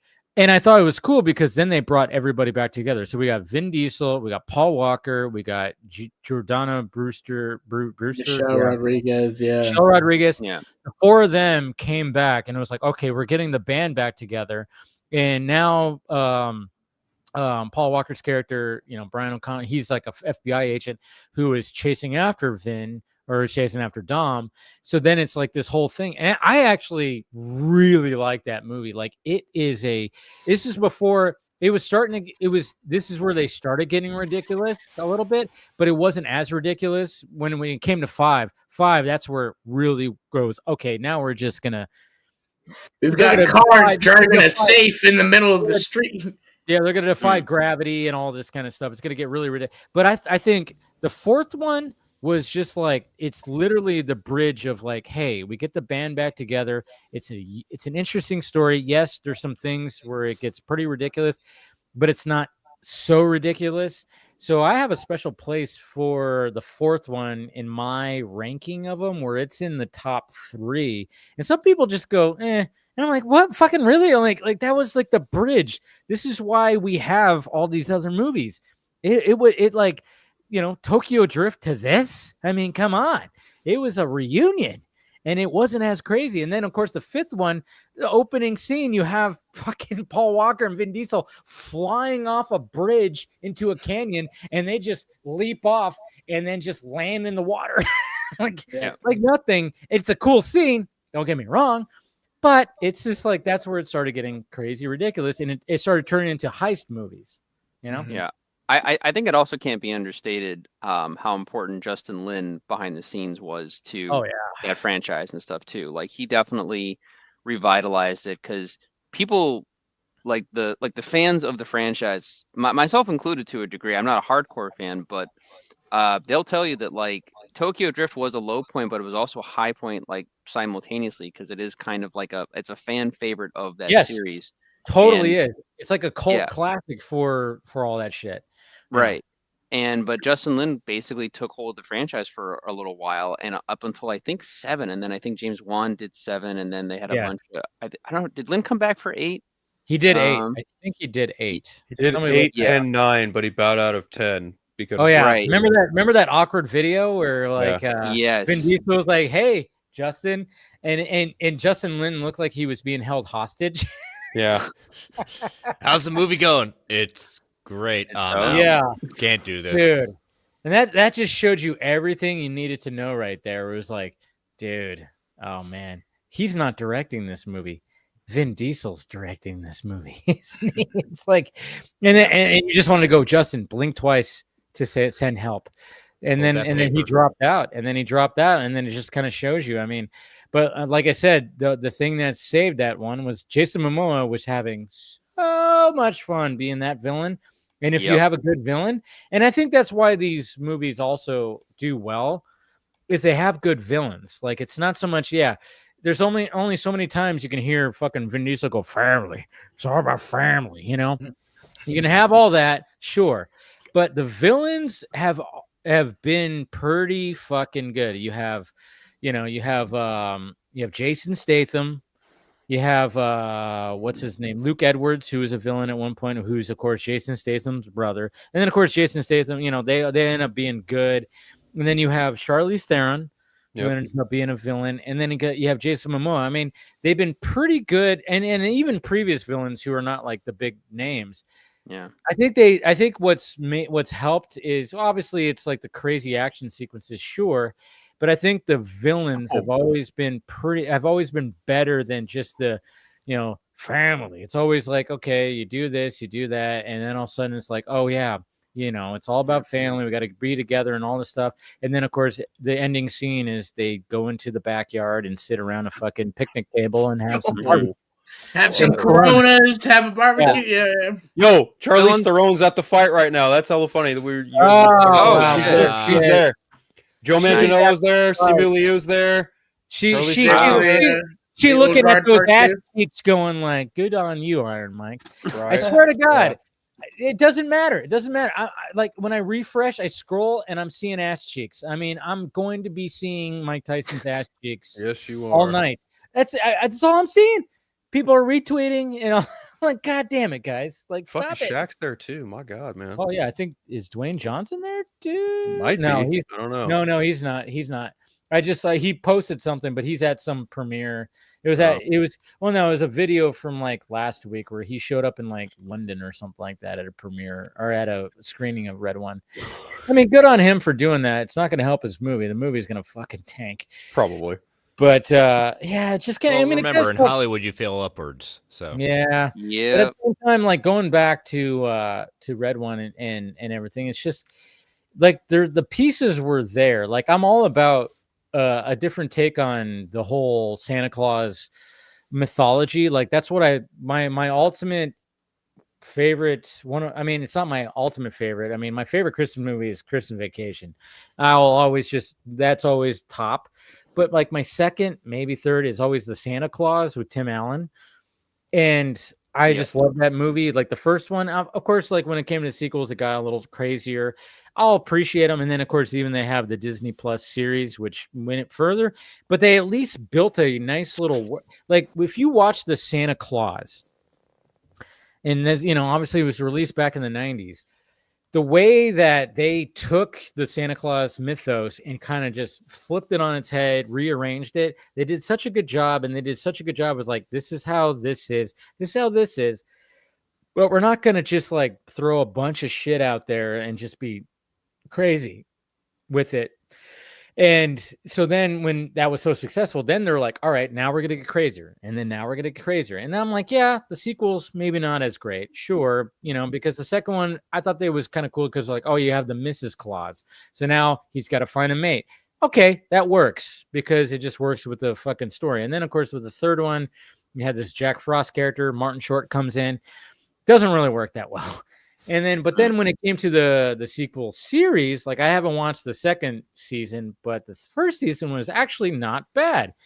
And they had something there. And when it comes to Red One, I was like, man, you guys have something here, but your execution fucking sucks. Like it's just, you have something here, but it's not, the execution is not there. You have a great Santa Claus because, you know, J.K. Simmons, we've seen the pictures. The dude's jacked.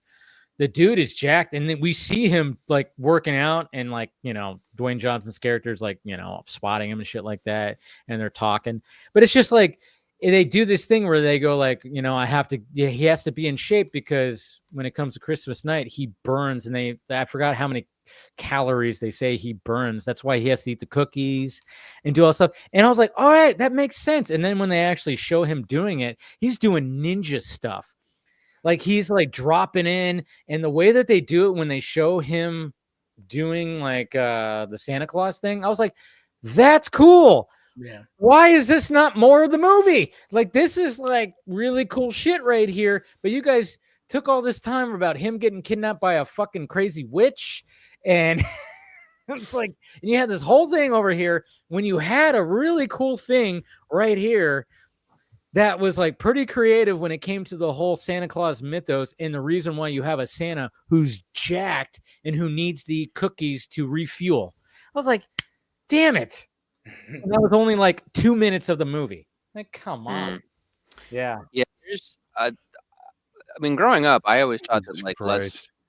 What? Jesus fucking Christ. Sorry. Jake Paul just came out in a car. He's him and his dipshit brother just came out in a fucking sporty looking car. It's dumb as shit. Oh my God. What a fucking bozo. That's what happens when you give morons money. So you're not wrong. You're not wrong. Oh, he's laughing too. He's like, ah. Oh, no. Both of them. They're both fucking stupid. God. Oh no, I know it's gonna be that. Yeah, you know. Well, let's see what. Like I said, I think the rumor is Tyson's coming out with Eminem, so that would be way better. Is he really coming out? That'd be hilarious. That'd be fucking hilarious. It becomes a tag team match. I'm still taking that team. Right. What was I saying? Yeah, I mean, Christmas movies growing up for me, I always found that less is more. You know, I mean, like you were talking about the Santa Claus. That was one of my favorites growing up and everything. Oh yeah, I love it. I love that movie so much. Yeah, the first one's really great. I hated the sequel, and I never saw the third one. I haven't even seen the Disney Plus show. I just kind of over it at this point. But the original one, I always was captivated by because the way that the elves and the magic side of everything treats it, it's kind of more of like a, you know, like, oh, this is a common thing. Like Santa Claus has been replaced before. And but yet Tim Allen and his kid kind of also enhance it because they start to actually improve upon things and all that stuff. But I found it more compelling with the idea that you didn't know everything, and it was kind of like slowly teasing you about how these things kind of work and stuff like that. And it goes a little over the top with like the elves having to rescue him from jail and stuff like that. But somehow it kind of still stays grounded and things like that. Or even like a dumb comedy. I think always underrated. Not the best written, but good. Ernest Saves Christmas. The Santa Claus lore with that. But it's logical. They get a good guy to play Santa Claus, and they kind of do the same thing where it has to be passed on to somebody else. But he's finding this good-natured guy, and it's just a natural thing where they shake hands, and then the thing is just passed on to the next person. Basically, it's just a simple lore. But to your point, Paul, which is kind of ties into what Dave was saying, like what makes Santa Claus was they were trying to kind of put some, here's how it kind of makes sense. Here's how we kind of explain all these things you've had questions about. And it worked. Right. And it was corny, but it worked. The problem is, from what you're saying to us, Dave, is that they forgot about that part. Yeah. They forgot about the part that's like, it can't be so corny it's bad. It's just like, oh, okay, that's interesting. That's an interesting take. Yeah. You know? Like if the red one started off with like the year prior and we see how this whole operation operates, like the first act, I feel like, yeah, okay, they can establish Chris Evans' character of like how he's like a deadbeat, but also really smart and he can locate people. But I really wish they really emphasized, because I mean, literally when we first see J.K. Simmons and Dwayne Johnson's character is they're at a mall, and because every now and again, like, you know, the Santa Claus likes to visit a mall and be the Santa Claus mall and mall Santa Claus. And then he, you know, and I'm like, okay, that's cool. But I'm like, it would have been cool to see like, how does this whole thing kind of like operate in, I don't know, in a sense. I just wanted more J.K. Simmons Santa Claus, I guess. And you know, I don't know, maybe they couldn't fit that in there, and they just. But at the, you know, obviously, because like I said, there's no, it's not even a spoiler. Obviously, then you know they're gonna rescue him. I mean, everything that's set up. You know exactly how it's gonna end. But I mean, when they actually show Santa Claus do his thing, I mean, when they that technology that Dwayne Johnson's character has, where he can shrink himself and do all that stuff, and then, you know, make things, you know, get bigger. I mean, that's part of what Santa Claus uses when it comes to presents. That's how he fits them in his sack, and then he'll just like throw them under the tree, zap them. They just do that. He grabs a cookie, does that, fucking ninjas himself out there. I'm like, okay, I like this. Cool. You're adding to the whole mythology of that. It's a unique spin. But, you know, we're at the end of the movie here, and I'm like, now I'm not falling asleep.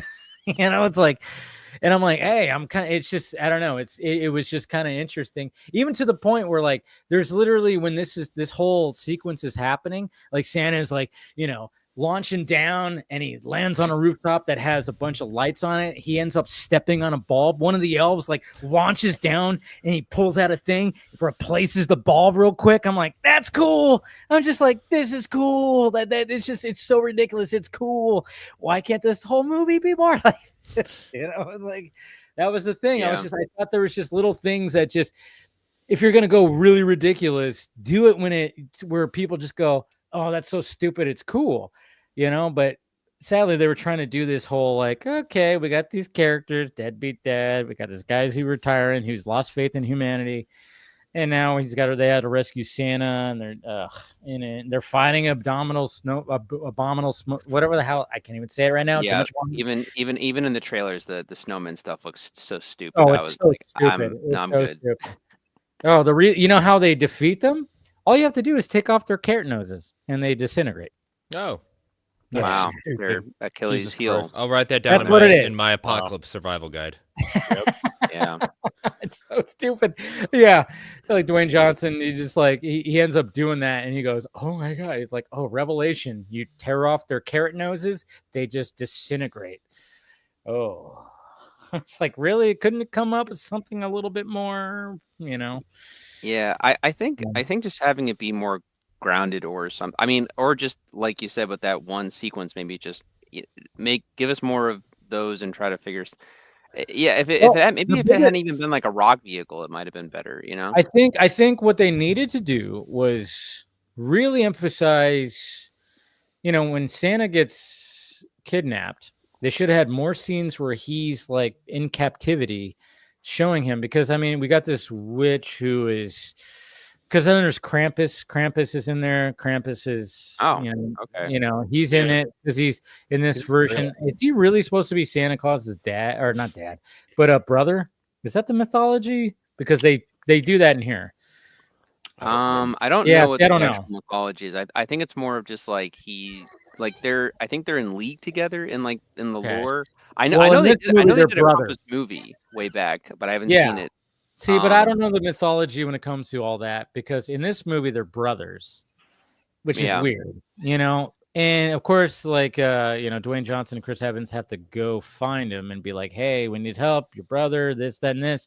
And then this witch that I have no idea, I forgot her name and everything like that, who kidnapped Santa. Like Krampus was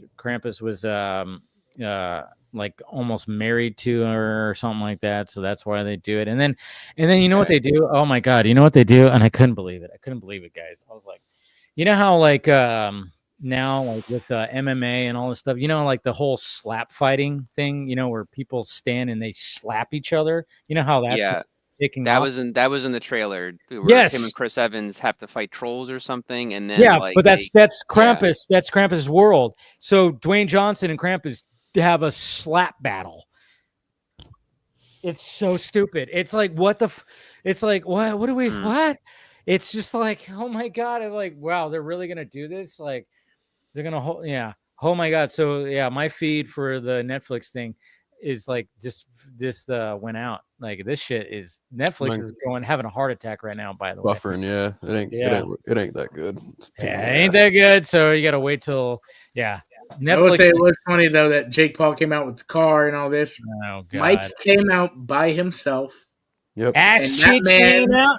That man looked like he was ready to take a life. The look on his face, he made no expression, dead in the eyes, just walking straight forward. Yeah. Hilarious. Yeah, Mike is not here to mess around. But it might be all an act. Apparently, Drake put down $355,000 on Mike Tyson. Oh, Jesus Christ. Drake? Yes. Put how much? $355,000. Good job, Jimmy Brooks. Okay. Good job. I thought you said $355 million. I was Dude, like, that's pocket change for him. It's not going to be any. He just like reached into his pocket. Like, how much do I got on me right now? Let me look in the couch cushions. $355,000. That's fine. But I would say that a lot of people are probably putting their money on. The odds are in Tyson's favor. So I was going to put the money on Netflix, but we'll see how well that went. Yeah. Netflix is fucked right now. Like I can't even refresh right now. Like it's crazy. Evander and Lennox Lewis hyping it up. That's cool. They're hugging each other with Mike. Oh yeah, Evander Holyfield. Like if you saw the pre, like when they were doing in between the fights, Evander Holyfield. It was so funny because the jokes are running itself. Was Evander Holyfield, for some reason his earpieces weren't working, so he couldn't hear. So then of course the ear jokes started coming about, and we all remember those days that when Tyson and then of course they brought it up. They actually literally asked Evander Holyfield, do you think he's gonna bite Jake Paul's ears? And like Evander Holyfield was like, no, he's not gonna do that. Like, what the like you could totally tell like Evander was like, I got paid to be here. Why the fuck am I here? This is ridiculous. Or asking me if he's gonna bite his ears. I mean, I'm sure that was a traumatizing fucking, event that happened in Evander Holyfield's life. I mean, to be into a joke. Yeah, which of course was just like, oh yeah. But they're also Tyson and them joke about it and stuff. Oh yeah. I mean, there's no matter what, you have to joke about it, sure, but at the same time, it's like, to be there where like his earpieces weren't working, and then the dude next to him had to like relay the conversation, and then he just flat out says, "Do you think that he's gonna bite Jake Paul's ears?" Like, what? Frankly, I hope he bites his fucking nose off. Oh my God. Like Penguin. Yeah. Yeah, exactly. Yeah, oh fuck yeah. We call that the DeVito. It's so ridiculous. This is so ridiculous. I can't believe like I have this on my other screen right now. Why do I have this on my screen right now? I read this on Threads. Someone wrote a scenario out. It says it won't happen, but this is my dream outcome for Tyson versus Paul. Yeah. Tyson's manager. Okay, Mike, we've discussed this. Tell me what the plan is so I know we're on the same page. Tyson. I take the fall in the 5th round. Never have to work again. Manager. That's right. Now, one more time. I take the fall in the 5th round. You understand? Yes, I understand completely. Bell rings. Tyson kills him in the 2nd round. So ridiculous, man. I cannot believe this is, man. All right. I'm like, this is actually a thing that is actually happening. And I'm like, this is a big WrestleMania thing. I'm like, wow. Yeah, this feels more like WrestleMania or something like that. But honestly, I think Tyson. Here we go. Yeah, it's starting. Wait for it. Up. Feed's cut. There we go. No one just see it. They got to do audio. The feed got cut. Yeah. Oh, Mike Tyson's coming out pretty strong. Actually, he's going after him a little bit, but but at the same time, I just don't see this. I mean, like, it's so crazy. Oh my Lord. I know, it's like we're all going to be too distracted with this because it's just it's the event of the night. Yep. I was worried that it was going to become the Tyson. Yeah, night. I'm like, oh, we're not going to be streaming it while we're talking about well, we could talk. We'll talk about other things too. We'll keep it on in the background, but like I don't want it to be like a thing where we're just like we're talking about it because it's just going to be something ridiculous. It's already ridiculous. They're already hugging each other. Yeah. It's going to be one of those. It's not going to be hug it out. But no, going back to the red one. I mean, like I said, I don't like to always poo-poo on a fucking movie unless I just think it's absolute garbage. This movie's not. It's not absolute garbage. It's just one of those like if families were go see it, it could be fun, maybe, sure. But this movie's gonna tank, And one of the things that I emphasized at the beginning of the stream was it just shows you that, yeah, there is no blockbuster draw if you have Dwayne Johnson on the marquee or if you have Chris Evans on the marquee. Right. Now, what's a box office draw when they're on the marquee is if Dwayne Johnson shows up in a Fast and Furious movie or something, or Jumanji or something like that. Or if Chris Evans, if he comes back as Captain America, guess what? Everybody shows up, everybody cheers. But are they going to go see this movie where Chris Evans is nothing like Captain America? He's a deadbeat dad who is a hacker and a scam artist and a thief and all this kind of stuff. And, you know, they did that. They try to do that whole thing. Oh my God. They almost try to do a fucking nice guys thing because, oh my God, it just hit me right now. They try to do a nice guys thing where in the beginning, when you're trying to emphasize how much of a deadbeat Chris Evans, he literally is in a bathtub. It's not full, but he's in a bathtub after drinking too much that night. And he that's gets what woken your up. kids. That's what your kids want to see for this movie, Exactly. right? Yeah. Like, you know how, like in Nice Guys where he wakes up in a bathtub, but of course this is in the 1970s, so you know he's not getting rung up on a cell phone. But it was just like, Jesus Christ! Like I just realized that now. I'm like, oh wow, he was in a bathtub. There's no water in it, but he's sleeping passed out in a bathtub with a bottle of fucking Bullet bourbon on the floor and shit like that, and a pizza. And I always love that too. When you have these deadbeat characters, and I'm like, it's fucking Chris Evans. Like he's fit.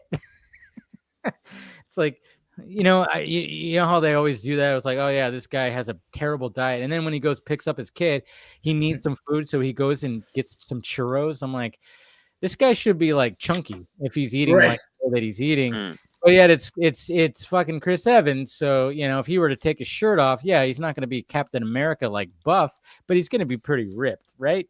I always love it when like they did that with the first, or even with James Bond, even with Daniel Craig. It's like, oh yeah, he goes down over here and he's on this beach resort thing, and he's just drinking all the time, but yet he's like fucking just ripped, you know? And it's like, come on.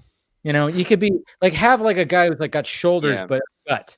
James Bond, you can at least put up to, oh, it's the male fantasy, so it's like he can drink and still be. But like this is like, just show him being like a suburban dad or whatever. But it is what it is. Well, that's the thing. Bring back the fucking John McClane body, man. I mean, like that was one of the things about Die Hard that helped change the mold, because in the 80s it was Schwarzenegger, it was Dolph Lundgren, it was Stallone, where they were all just like big and ripped, and Jean-Claude Van Damme. It was always that. And then of course John McClane comes around, everyday man, and it's like, yeah, he's in shape, but he's not rippling. He doesn't have veins like shooting out of his fucking waist and like a 12-pack and everything like that, where he's like, it's like, oh, what the fuck? And then like, you know, baby oil shining all over.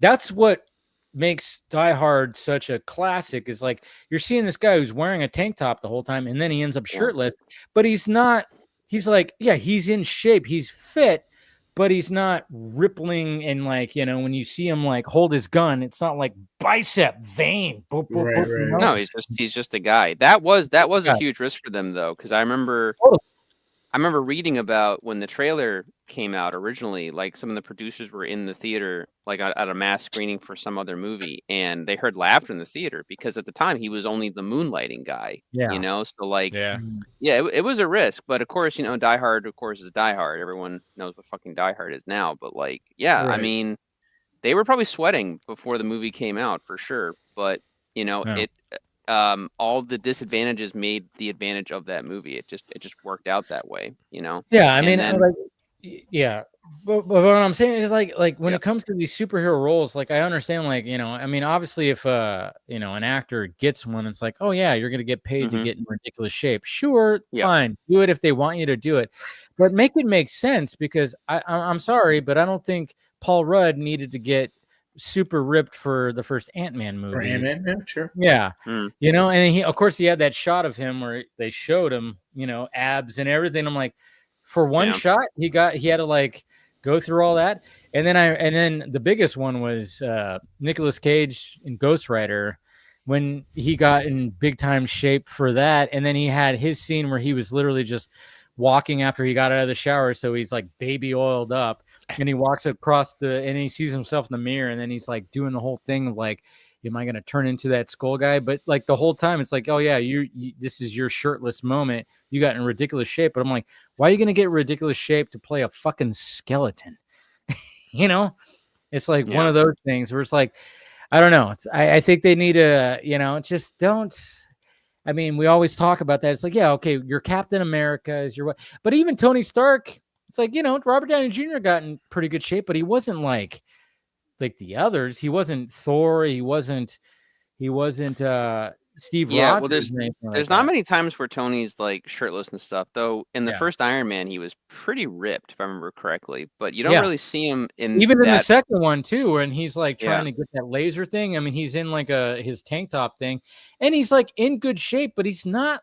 It's not so crazy. It's not crazy. It's like, okay, yeah, I could see Tony Stark being in shape.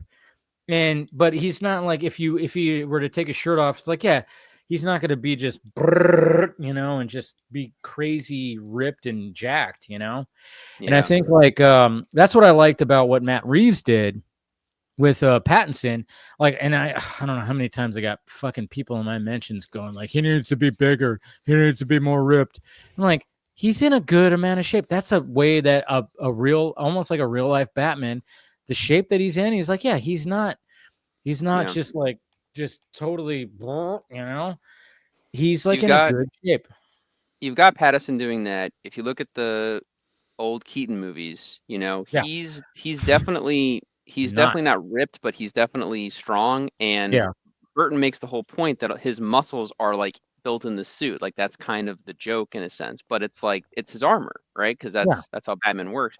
And then you've got the Ben Affleck version, but again, there's athletic, lean versions of Batman, and then there's the brick house Batman, which is what essentially Ben Affleck was based off of with Dark Knight Returns. So it makes sense of why his version looks like that. So it's like, it depends on like what they're going with, but yeah, like I think Pattinson and Keaton are fine the way that they are. They don't need to be, giant, muscle bound things or whatever. But even looking like what Frank Miller did with Year One and Mazzucchelli, wasn't. But again, people like go in the sense of, okay, that's what they did in an updated, and everyone keeps on now saying, oh, it's the modern version of it or the grounded version of it. It's just like, it has to be somewhat. There's a difference between, you have to make Batman grounded, but there also is the element of what people are waiting to come back and see, a more fantastical Batman. Either way, you can't just say like he's a human being that's just really done everything he can to change his whole, with just building his body up. But the other reason is why he dresses like that, so people won't, like, they'll run away. Or he'll, if he has to, he'll do that in exactly the way he talks about putting the bat symbol where it is at that point, so he fires there instead of anywhere else. Like it's an intelligent thing, but it's that balance. Like, do you want grounded? Do you want reality? Either way, you can't just have an audience believe that he just comes up in this jumpsuit and think he's going to do something. Yeah. I mean, with comic books, and you guys know I talk about this often, is like it's that fine line between the fantastic and the more grounded of like the later comics and stuff like that. What I find more fascinating is where you have writers or artists trying to explain why certain things are the way they are. I think one of the most fascinating aspects of the Batman mythos is trying to really groundingly explain why Robin is even a good idea. You know what I mean? Because I love Nightwing. I think Nightwing is a terrific invention and an expansion of that character. But when you really stand back and look at it, Bruce's best idea to help a child through grief was to have him dress up as a brightly colored decoy while he's running around on rooftops. Like that's a terrible fucking idea. Pretty terrible, like yeah. the only one that even kind of grapples with that, and again in a terrible way, like it's not a great execution, is I think Miller's all-star Batman and Robin. Like it's bad. Like Dick Grayson in that universe, it's a disaster, But But then you read like, Dark Victory, and Robin just kind of makes sense for some reason. So I don't know if Matt Reeves ever gets to tackling Robin, I wish him the best of luck, because that's going to be okay. that. That's a good question to ask, because now that we've all seen the Penguin finale, right? Yeah, and my God, Jesus Christ. Yep. It was just it was funny because last Sunday I went to my friend's house for football, watching football and doing all that, and then I drive to my mom's house for dinner, watch more football and stuff like that, and then of course, and I was like, I was even scrolling through Twitter. I'm like, it's 6:00. I better log off, because people they can't help themselves. They're gonna be like, there's gonna be spoilers. This is the season finale. I gotta just log off. So I just put my phone down. I'm like, all right, nope. I'm not gonna look at Twitter until I get home, watch the episode, and I watch that night. Because usually what I was doing was watching it, before, after I got done with work on Monday, and then watching, and then because I would review it for Film Junkee Live on Monday. But I was like, I can't. I have to watch it tonight. There's no, because I'm gonna see and I know this is gonna be the most spoilery episode, and man, I tell you, I mean, so many emotions going through that, so many twists and turns with everything. And I mean, one particular, I was like, how is he going to handle Sophia? And the fact that, I mean, Oz, as a much of a piece of shit he is, he's really smart. I mean, the way that it opens with them, with and then we'll talk about this a little bit with Professor, what's his name? Rush? Dr. Simp. Dr. Simp. Yeah, Dr. Simp. Who possibly could be related to a Scarecrow. We'll talk about that in a little bit. But, him trying to get out anything he can when it comes to Oz's mom, and the way that they show that, and the fact that she's like her normal age, and then it's like a flashback. I thought that was kind of cool how they showed that, and she knows that Oz essentially killed the two brothers and has always known. I mean, right off the bat, you go, oh my God, she knew this. She already knew all this. Like, we're just like all the stuff leading up. I'm like, this is, oh my God. I mean, you want to talk about nailing the finale of they totally stuck the landing. They stuck the landing. I mean, so much where if it was a plane, the plane just went like that, landed like a fucking helicopter. There was no brakes, no screeching of the tires. It just went like it just landed on the ground. Talk about, I mean, just everything that was built up through the series with all the characters. And so she knew all that. So you're like going, oh man, Sophia is going to just totally fuck up Oz with that. And then when that scene happens, and Oz, just because he's such a piece of shit, still was trying to gaslight his own mother to be like, it's your sickness. You don't know what you're talking about. While she has a fucking cigar cutter on her pinky.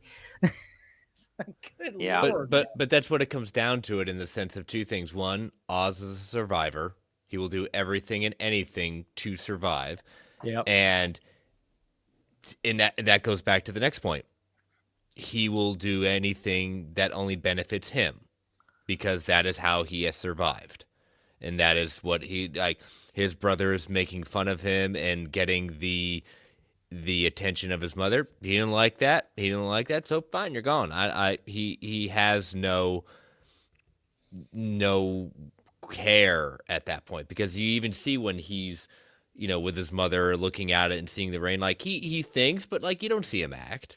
And that's what it needs to be. That's who Oz is. That's who the Penguin has even been in the comics. Always will look after himself.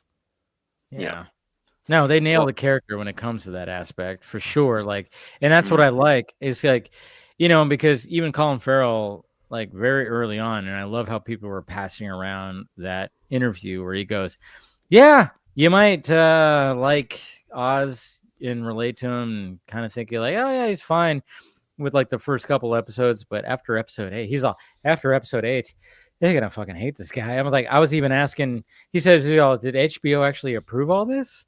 Like, you just go, oh my God, Like I've totally forgot about that. I was like, oh man, yeah.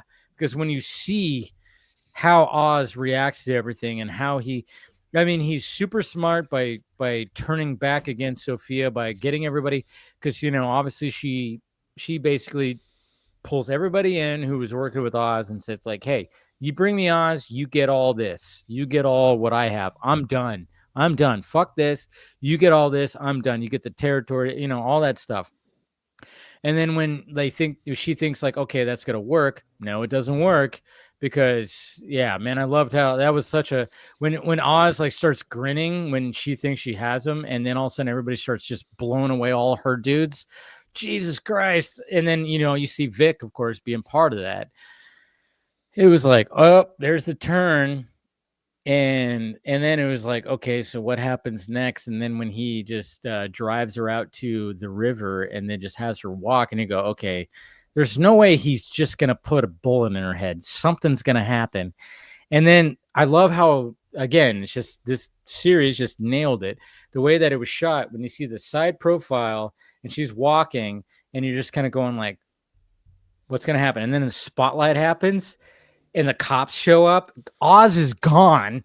And then she just gets fucking arrested. It's like, oh my God. It's like, Jesus Christ. Like, because I think every one of us probably were like going, there's no way he's just going to put a bullet in her head and she falls into the river. That's too easy. That's way too easy. And sure enough. But that's also the mistake. Yeah. He let her live. Yeah. Well, again, but he needs someone to take the fall so that the corrupt cops that work for him look like that they're doing something. So it makes sense why she has to live, because it's more of like, we're cleaning up the streets. Meanwhile, Penguin's like, rubbing his hands together. Oh no, I know exactly why. Yeah. It was just like, but that's also going to be the mistake. No, it's that she is still alive. Yeah, I mean, the whole setup with her getting the letter from Selena is just like, it's cool. Oh my goodness, that was great. Can we talk? Oh, sorry, go on. No, go ahead. I was gonna sidestep a little bit, just talking aesthetically with the Penguin, because I know at the very beginning of the show, people were complaining about Oz Cobb as opposed to Oz Cobblepot and stuff like that. And I was like, I want to see what the show does with that, though. I want to see if that's actually like, if there's actual thought behind that. And this is it. Like, this is the whole idea of Penguin, is that he is always someone that was born into the rich society, but was, basically thrown away or hidden away, or people, because the way he looks and everything. And so he always is kind of uses his own money to then, he's to make sort of this like, crooked shadow version of how he views that society and stuff. But having him be Cobb, wanting to be one of them and wanting to rise up the ranks and everything else. But aesthetically, I think it's amazing, because you have something like Danny DeVito, where having the top hat or having the monocle, it fits perfectly within the Burton universe, because that is, the way that world exists, that aesthetic makes perfect sense. But then you have this version with this world. Now, granted, I think Reeves' world Gotham is somewhere between Nolan and Burton. It's somewhere like kind of right in the middle. But the way that you see how he's raised and how he sees, like, I had to watch Top Hat in my film class and stuff like that. To him, to Cobb, that's what high society truly is. That's how he views it. So he's perfectly dressed in that costume by the end of the show, but it's also his idea of what high society actually is. And like him having that top hat, he doesn't even wear it, but he has it. And it's just like, it's his idea of what high living is supposed to be like. And it like, that to me was just such a great like artistic touch, and I hope that they continue on with it. Oh yeah, I'm sure they will. And that's the other thing too, in the sense of where you have a character that's risen from nothing and done and screwed over everyone, killed to get to where they are. It's now, which is what he wanted. It's not necessarily respect he gets, and that's what he keeps talking about, that previous mob boss where it wasn't respect necessarily, it was fear. And that's what he comes to understand, it's not about getting the respect, it's about the fear. and the respect in the sense of like, I will, if you cross me, you're done. And showing that, look what I did.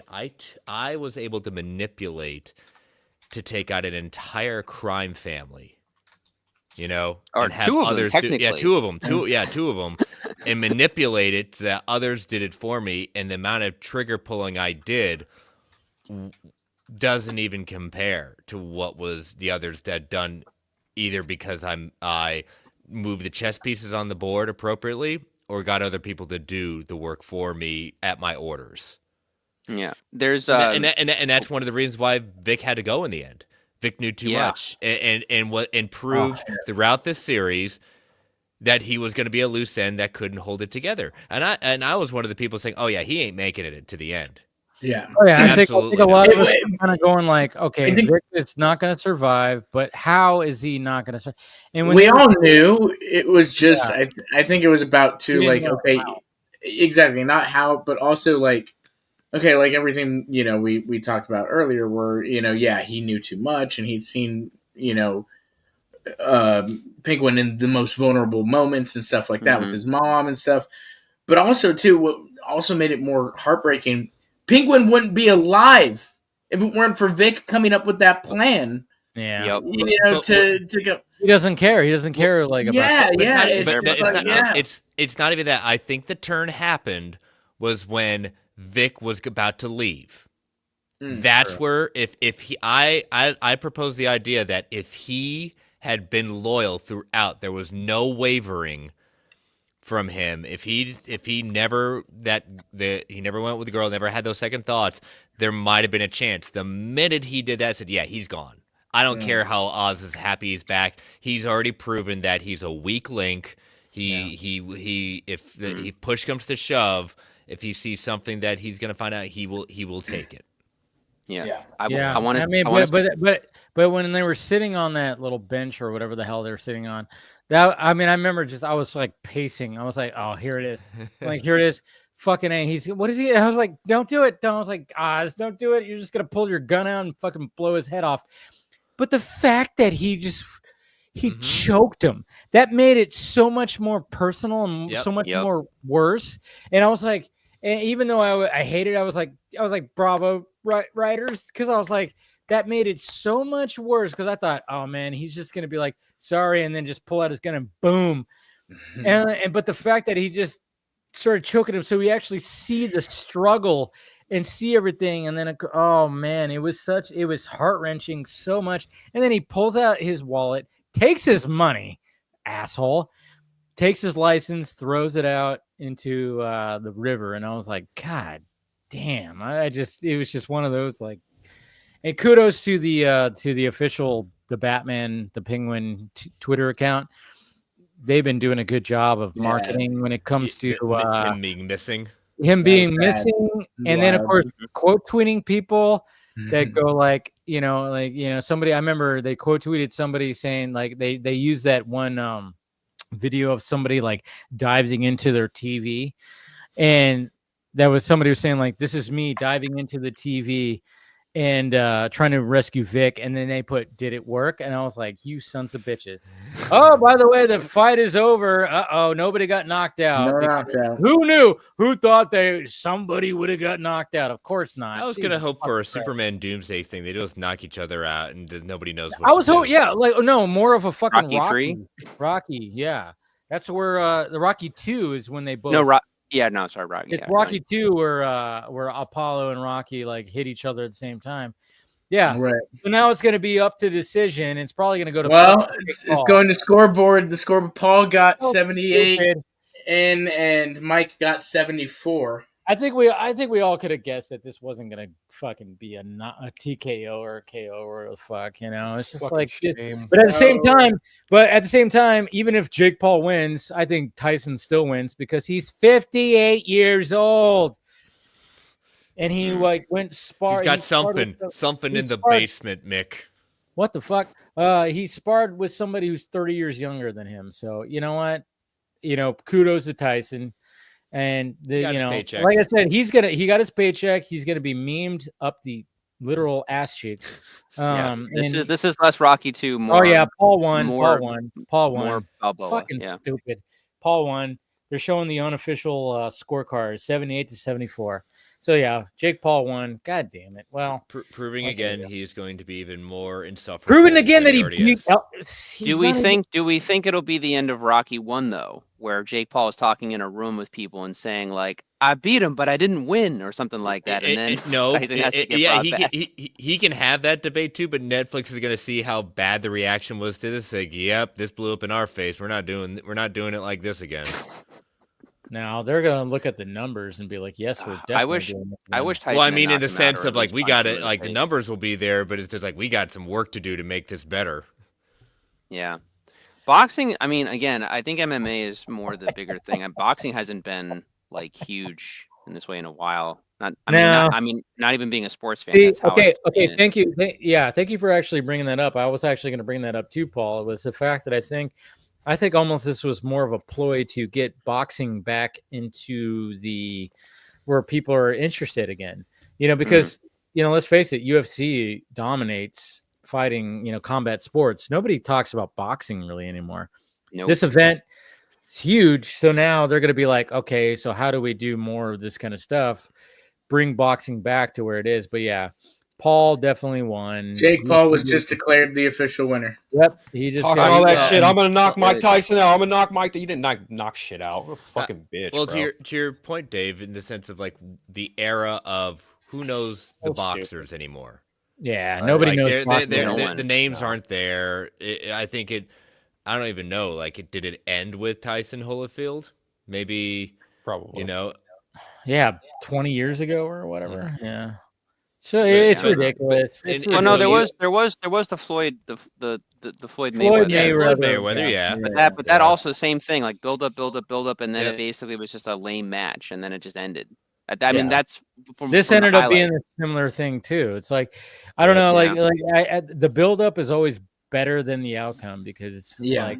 I mean, we're gonna kill each other. I'm gonna win. Everybody wants a dramatic ending. Somebody wants somebody to, do a right cross to like the fucking temple, and one of them just like boom goes down. So, but this didn't happen. So in actuality, and I'm sure I'm not even listening to this, and I hate that Logan Paul's right behind his fucking. Anyways, but if Jake Paul's talking right now, I'm sure he's saying all the nice things about Mike Tyson, even though he's talking shit for the last 6 months. I love that. It's like, I've been talking shit about you for the last 6 months about everything, but you were, I'm sure he's saying all the because now I'm his biggest fan. I love it's all theatric. He's the toughest, baddest man on the planet. It's all fake, folks. It's not even real. Anybody notice that Mike Tyson's face tattoo is kind of fading? Yeah. Yeah, I mean he's had it for 20 plus years, so makes sense.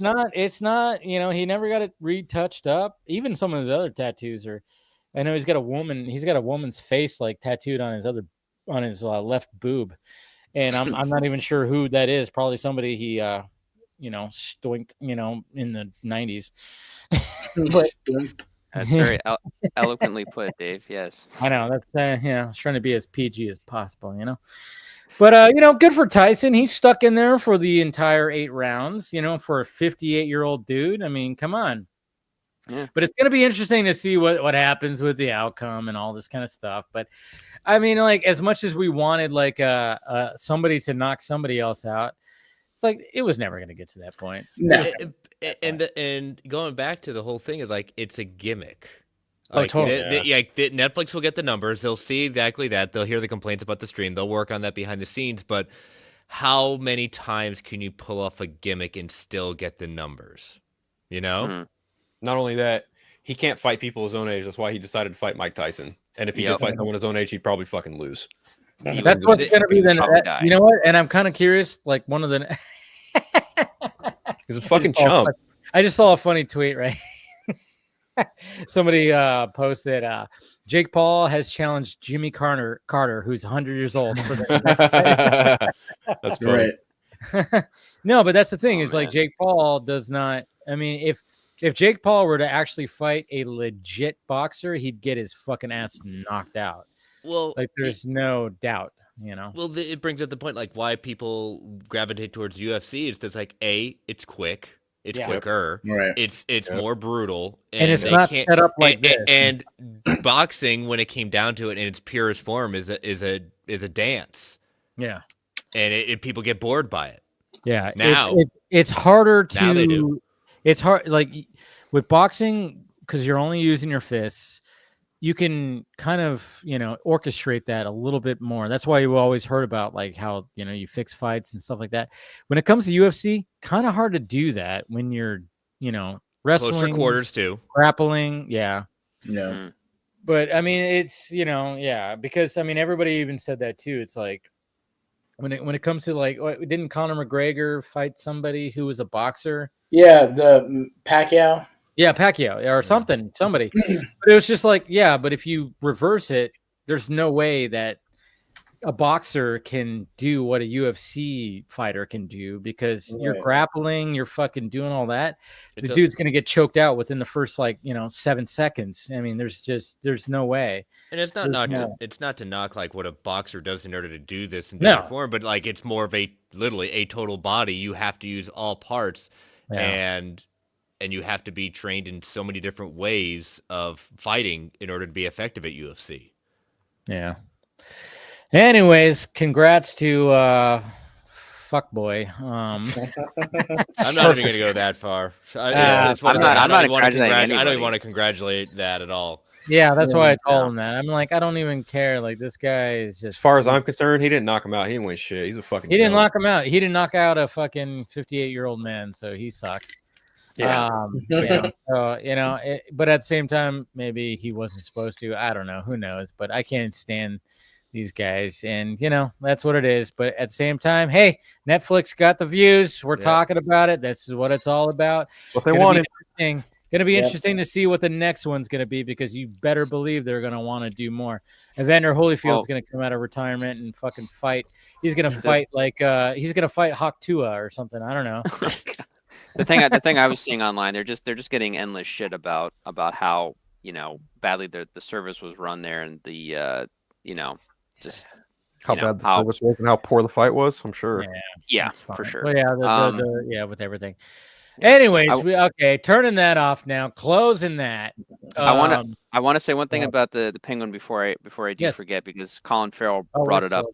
Yeah. I wish it had been kept in because it relates all the way back to the first episode with the Penguin talking about one of the old gangsters that used to run things and whatnot. And Calabrese. Calabrese, yep. And I think he's referred to as the lion in the books and everything. But anyway, the whole point is that the term the Penguin, he hates that name, because it's obviously meant as a form of disrespect and over and over again, and it's them, the mobsters and everyone else he works with, basically giving him shit. And there's a deleted scene, according to Colin.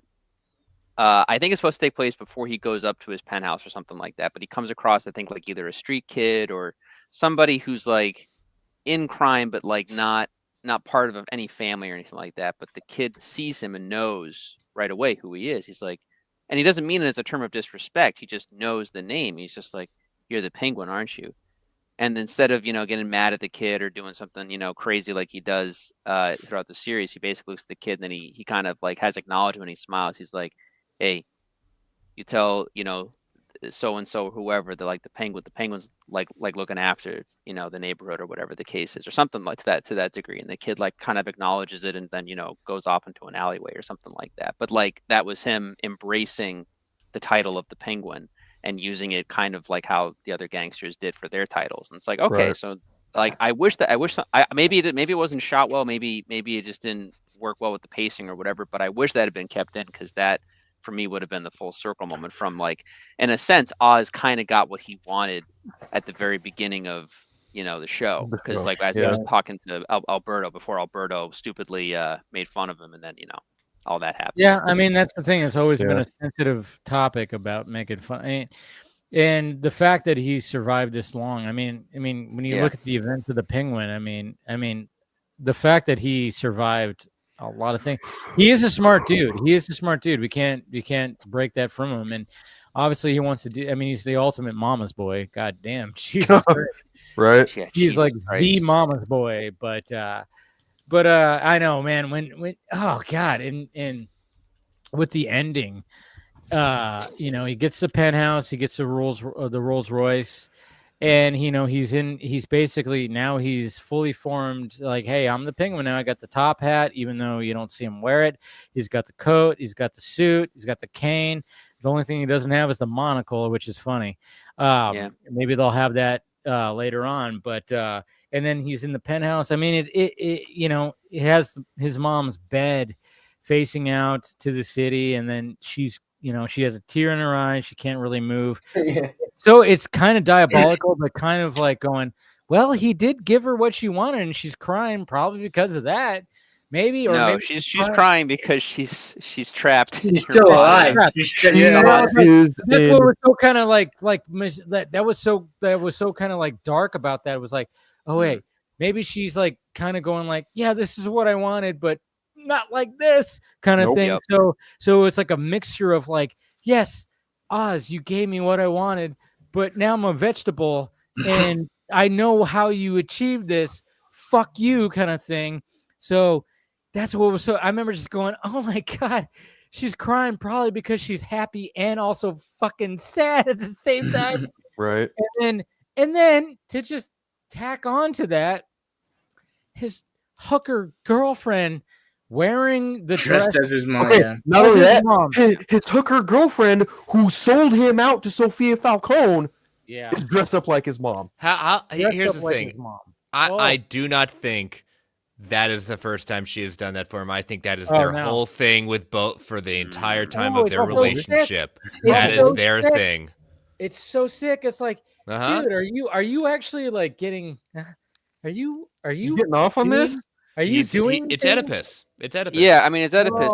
There's definitely a good chance that he's getting off on it, but I think it's also. But hold on. But it's also the other part of it, because he doesn't say to her to say necessarily sexy things. He just wants simple gratification. Say you're proud of me. Say you're proud of me. Say that you're so happy about this. He's not saying like, oh, you turn me on, Ozzy. Or no. That's actually on the deleted scenes, Paul. So no, Chris. No, probably. No, honestly, if it was, that's the too hot for TV version of the Penguin. No, but like it's so fucked up. It's multi-layered. It's great. But, like they did such a great job with this show. And then I don't know if you guys. I mean, again, I'm pacing like red here. And then of course when they do that shot where they see them dancing, and then they're going and you're seeing the skyline, I'm like, fucking show it. God, I was like, show it. I kept on yelling. I was like, show it. And then of course, there's the bat signal. I was like, that's all I need. That's all I need, because I know a lot of people are going, where's Batman? Where's Batman? And you know what? Be patient, people. We're going to get an explanation in the Batman Part 2 of why he wasn't around. But at the same time, it's like, Jesus Christ, this was a Penguin story. It wasn't that. I mean, yeah, there's some things that were big, but I think there's some of those, like especially the explosion in episode 7 when it kind of like kind of made an impact. I think that's going to be mentioned. There's going to be things that are going to be mentioned, and the fact that Sophia got the letter from Selena, in which I love the fact that we didn't know what was in that letter, so that's going to be an aspect into the Batman Part 2, because I think she's going to be an ally to Batman. I like how Matt Reeves was asked about that, and he's like, I can't really talk about that. Yeah. he straight up was just like, yeah, no, I'm not talking about that right now. You're going to have to wait. I was like, good. Yeah, he saw, I'm not going to talk about what Sophia's status is going to be in the next one. It's like, okay, but we can, of course she's going to be a part of it. There's no way that she's not. And I really hope that we have an interaction. We're probably going to get a moment where Selena visits Sophia in Arkham, probably through the glass, with the, we're going to probably get a scene like that, which I'm like, good. I want that scene. I fucking want that scene, because there's going to be, and I just, God damn, the Batman Part 2, who God knows what's going to be all about it. I mean, it's going to be another long movie, which I'm totally all about. And then of course we had the Batman Part 3, and we got there's so much there.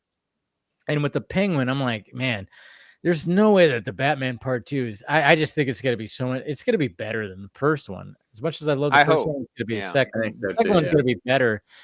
And then we got this whole Scarecrow thing. I mean, obviously you guys saw this shit where like nobody noticed at first, but I mean, I'll bring up the image. I mean, this was like the big talk of like social media today was this right here. We see a glove, we see a potential mask right here in Mr. What's his name again? Julian Rush. Julian Rush. I always goddamn. We see this in his office, and you just kind of go like, huh? What's going on? You know? There's also a scythe at the end of the mask, too. Yeah. You see that? Yeah. Yeah. So that, I mean, they put that in there purposely. And at the same time, it's like, it could be a nothing. It could be nothing because, like I said, I talked about at the beginning of the stream, is like Boba Talks. He reported, I mean, he did a video back in December where he said he got info that when they first started writing the Penguin, that Theo Rossi's character was actually going to be Crane at first, but they changed it. Then you kind of go like, well, why did they change it? And what is this going to lead to? Is there a Crane out there? Is he working with Crane? Is it an alias? Is he actually Crane? And I think this is what's great, that after the series is done and we were all talking about the series for the past week and going, oh my God, that fucking finale. Oh, we got to wait now 2 years for Batman. It sucks. But then all of a sudden somebody spots like, hey, there's some Scarecrow Easter eggs in episode 4. What the hell?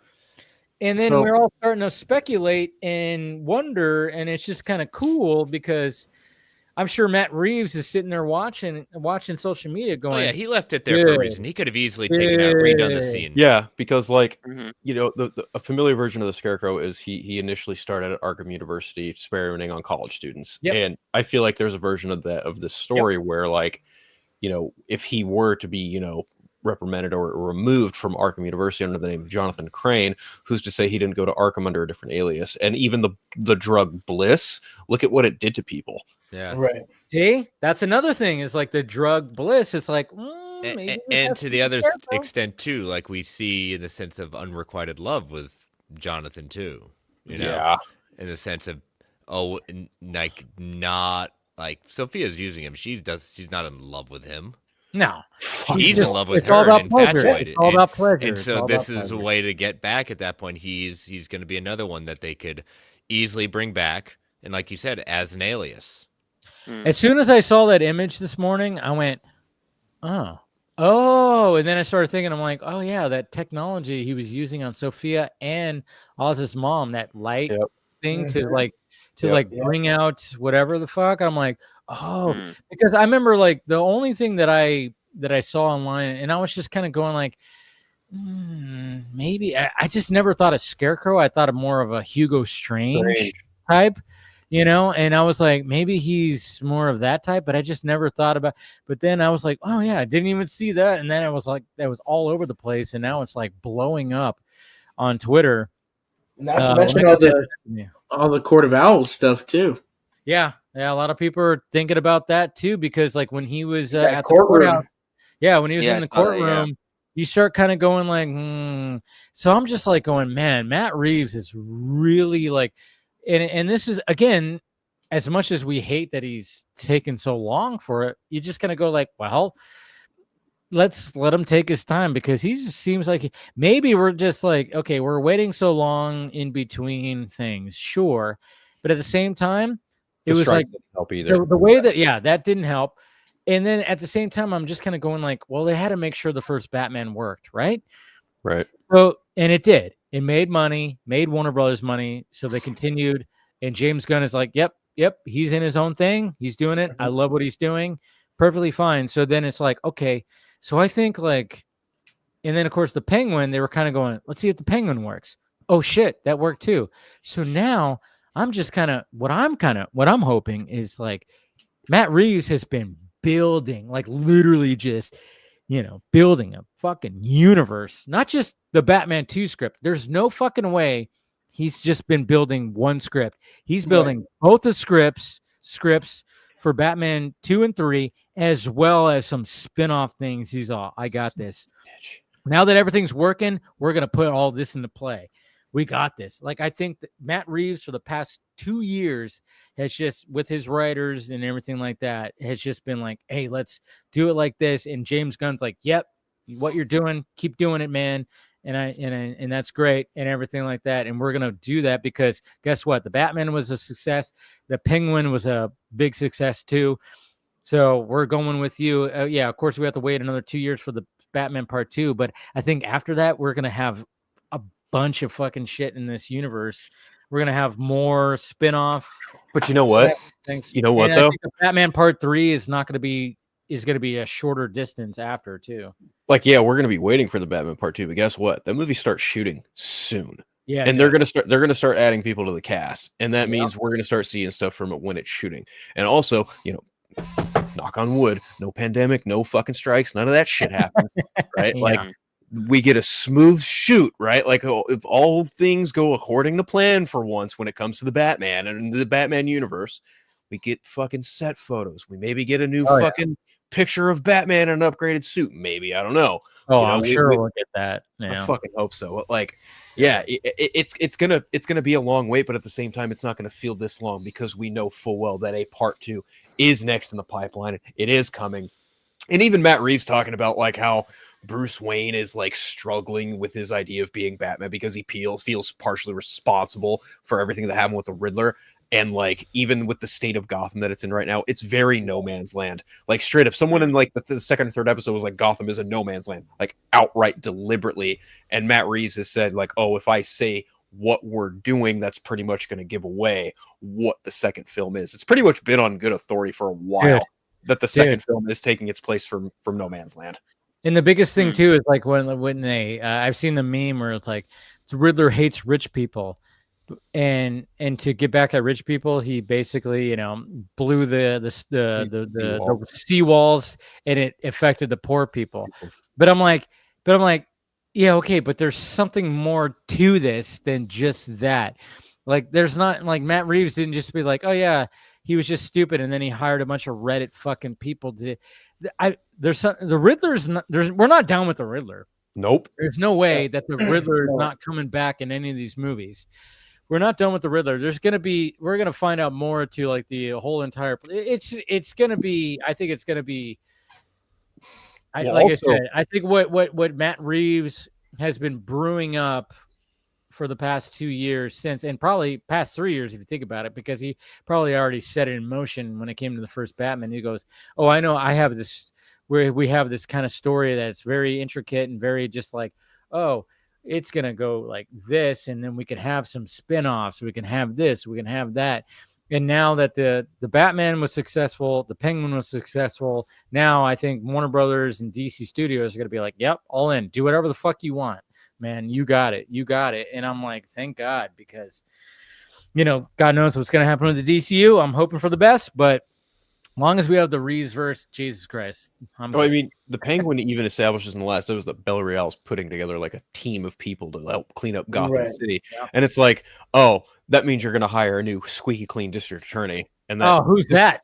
Yeah, I wonder, right? And also, you want the Riddler to pay for his crimes? Yeah, someone's going to have to stand in front of trial for that. It's probably going to be a district attorney named Harvey Dent. Yep. Yeah. Harvey. And I kind of hope that if they, because apparently it was now said that Catwoman is not going to get her spinoff series. It was rumored before, which I'm like, okay, that's fine. But you do a Harvey Dent spinoff series? That could be something pretty good. You know, I remember when that news like was rumored that Catwoman was getting a series. Then I saw who the rumor came from, and I was like, of course. That guy. No. Oh, it wasn't that guy? It was not. You know, the guy trying to whore himself on Twitter. No. Okay, so it wasn't the whore on Twitter. Was it Scoopy Pants? Nope. Who was it? It was expletive hero name on film years ago. Oh, yeah. Yeah, he's also a douche. Yeah, well, you know, when you claim you've got a tight source at WB and then shit you say it doesn't come to fruition, it kind of makes you look like an asshole. Anyway. I could see a Catwoman series working, but man, if they establish a Harvey Dent in Batman Part 2 and then do a spin-off series where you see him, you see the backstory of Harvey, you see like his oh man, I don't know what they would do with it. But then you see him turn into Two-Face. Oh my god. That could be something just so good if they are going that route. But I'm not gonna get too excited because we're just nerding, nerd balling out right now. Well, even Lauren LaFranc and Reeves and everyone, they were talking about like what a potential second season of the Penguin would be, and I'm just like, well, I mean, that could be a thing too. Yeah, I mean, it was kind of a perfect miniseries. I almost kind of don't want a second season. I mean, maybe after the Batman 2, yeah, but yeah, we got to see what the Batman 2 entails first before we start going like, well, because I mean, we don't know. I mean, Oz could end up dying, and that's the Batman Part 2. In my mind, like if there were to be a second season, he makes it out of the Batman Part 2 alive, then I feel like if the first season was essentially the rise of the Penguin, a second season in theory would be like at least a good one where you do something totally different but still have it be similar. Is like the fall of the Penguin, At least that to me is the only compelling avenue you could go down. But again, this is all hypothetical at this point because we have no idea what the fuck happens in Part 2. If Matt Reeves wants to end everything with the Batman 3 or whatever, because I'm assuming he doesn't want to do this forever, but I don't know. I mean, I'm okay too with like the Penguin just being kind of like a survivor and being sort of the, in between, which is what he usually is in most of the modern Batman comics, where Batman's like, I hate you, but I can't undo you because you would leave a power vacuum and you give me information on people that, I need to get this small fish, to get the bigger fish or this other fish over here, but not you per se. So I don't know. I mean, that could, I find that more interesting and compelling because also Colin is just such a character too with the Penguin and stuff and people obviously love hating him. So it'd just be fun to just see him keep popping up and surviving all the while Batman struggles and tries to, save Gotham or take down this villain over here, or take down that villain over there. And meanwhile, Oz all the time just keeps surviving and just keeps being the Penguin, But anyway, that's just one. That's the brilliance about. I mean, it's so funny too because I remember when the Batman came out, or when we found out that Colin Farrell was going to be the Penguin, and we were all just kind of going, "Huh." And then of course we thought we got like our first images of him, and there was like some kind of stand-in set photos where it was like, it was a skinny guy with like almost like white hair or bleached hair. And I remember just seeing those and being like, I'm like, okay, they're going the route of kind of like Gotham. It was like one of those things. And then all of a sudden when we got our first look at Colin Farrell and everybody went, holy shit. And then of course there was the people that got upset. Why did they just hire an actor that looked similar to that? Why do they have to like take this? I'm like, it doesn't work if you do that. I mean, maybe it could have, sure. But at the same time, the fact that who's behind all that makeup and you forget about it, you forget like, oh yeah, there's actually a very good looking Irish dude behind all that makeup who's actually like, trim and fit and everything like that. Behind that, it just, for some reason, it just adds to it. And that, I think that adds to the level of like, even Colin Farrell goes like, all right, I got to like add to the performance. But at the same time, I'm just like, I mean, who would have thought that would have been such a, like, okay, we're going to start off with the Batman. We're going to have this, we're already going to have this kind of Penguin. We're going to base it off like Alex Ross type of drawings. And then we're going to do a spinoff and everybody, and then just people are just falling in love with it. I'm kind of wondering what the numbers are now where people are going back and watching the Batman who maybe didn't decide to watch it. Or maybe just even rewatch them. You know what? Jeez, I see what Matt Reeves is doing here. Maybe it's not supposed to be. Yeah, I don't know how many. I mean, like most people I knew, like really enjoyed it, but I know some people are like, fucking boring, dude. Fucking boring.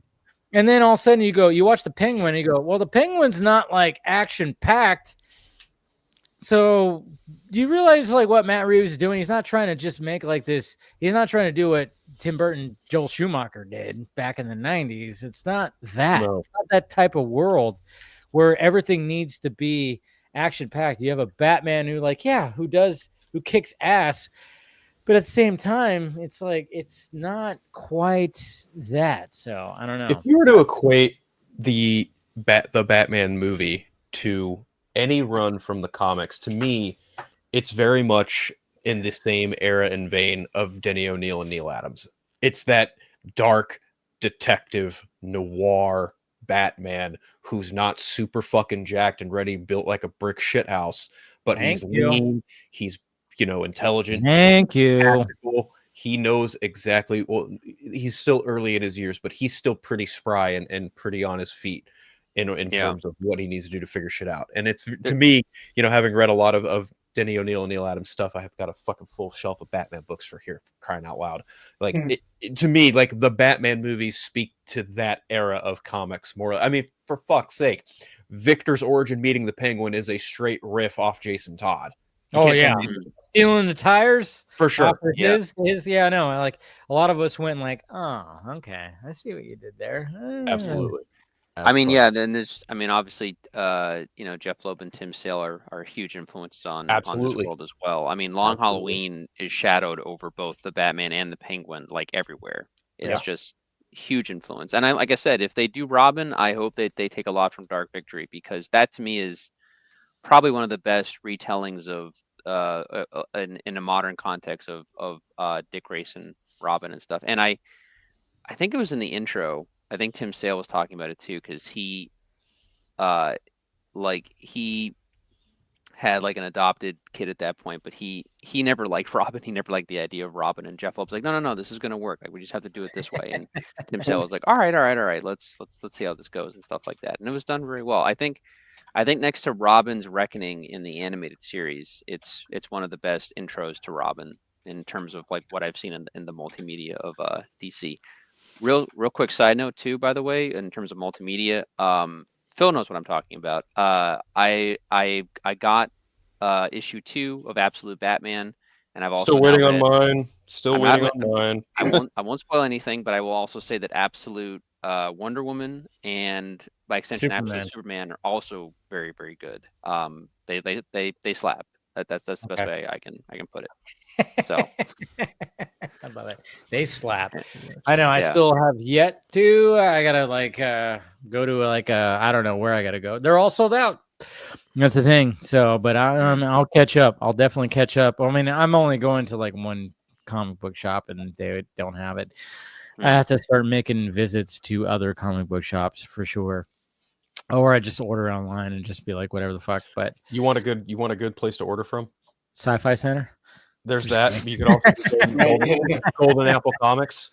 Golden Apple's good. Golden Apple's really good. That's where I've gotten on my stuff. I've also gotten. So I have 2 copies. I told Paul this. I have 2 copies of Absolute Batman. I got one from Golden Apple, and then I got one from William because I didn't have the Absolute All-In book that starts and kicks off all this shit. So William was kind enough to send me another copy of Absolute Batman. Both my Absolute Batman #1s are first printings. One is to read, the other is to keep safe for when I go to San Diego next year and hopefully run into Scott Snyder and have him sign it. Hopefully Nick Dragata's there too. I would love to get the book signed by both of them if I get the chance. And then that is probably going to be one of the few comics that I have like framed and graded, and that will be it. And then in 20 years I can retire happy off that book. Got it all figured out. He's got a plan. He's got a plan, folks. 100%. But yeah, I'm waiting on Absolute Batman #2 because when I ordered Absolute Batman #2, I ordered Absolute Batman #2, Absolute Superman #1, and Absolute Wonder Woman #1, and those books came out when they did, but my order was all 3 of them, and they weren't going to ship until Absolute Batman 2 came out. So, okay, I had to wait. Can I say one thing? Do you guys care if I spoil anything about Absolute Superman, or are you? I've read it. Are you gonna? Doesn't matter to me. Read the Cliff Notes. Yeah, I'm right. Yeah. Okay. So, and again, I think Absolute Superman was probably the least impressive of it, but it was still for me a good take because I liked how they approached things. Because Superman for me is one of my favorite comic book characters, but I don't disagree that he is a hard character to approach or to write sometimes in terms of trying to do something both new, but yet still keeping to the aesthetic of what we know to be Superman. I think Batman and even Wonder Woman have a little bit more leniency with that. Anyway, that being said, they took a lot of different aspects from different variations on Krypton. I definitely even think that Zack's take on Man of Steel was an influence on this for sure. But Not what? so much genetic. Don't say that. Don't say that. Zach, who didn't understand Superman at all. What are you talking about? Thanks, Dave. Totally anyway, I know. You're welcome. No, I mean, obviously, it's. I've always joked too with comic book medium to a degree. It's almost like the snake eating its own tail because, like, John Byrne influenced, Zach, and then Zach influenced Absolute Superman. So it's all just, art running into itself, but in a good way though too. No, so the version of Krypton is one that is kind of being hollowed out somewhat, like the due to the Kryptonians basically not paying attention to what they're doing to their own nature and stuff like that, which obviously was very reminiscent of today's world. And what I find really fascinating is that both Laura and Jor-El were the way that they do it by a class system. It's not genetically based kind of thing. So essentially, basically, however you perform when you're a kid growing up will dictate where you end up sort of in the classes, so to speak. And both Jor-El and Laura were in line to be in the Science Academy of Krypton, but they spoke out against Krypton by saying, like, hey, this is kind of fucked up over here. Maybe we should look into that. And so instead, they were then, not given those positions. So they ended up going more to the labor force, which is kind of like the lower class, basically. But they were essentially farmers, which I thought was really an intriguing way to do that.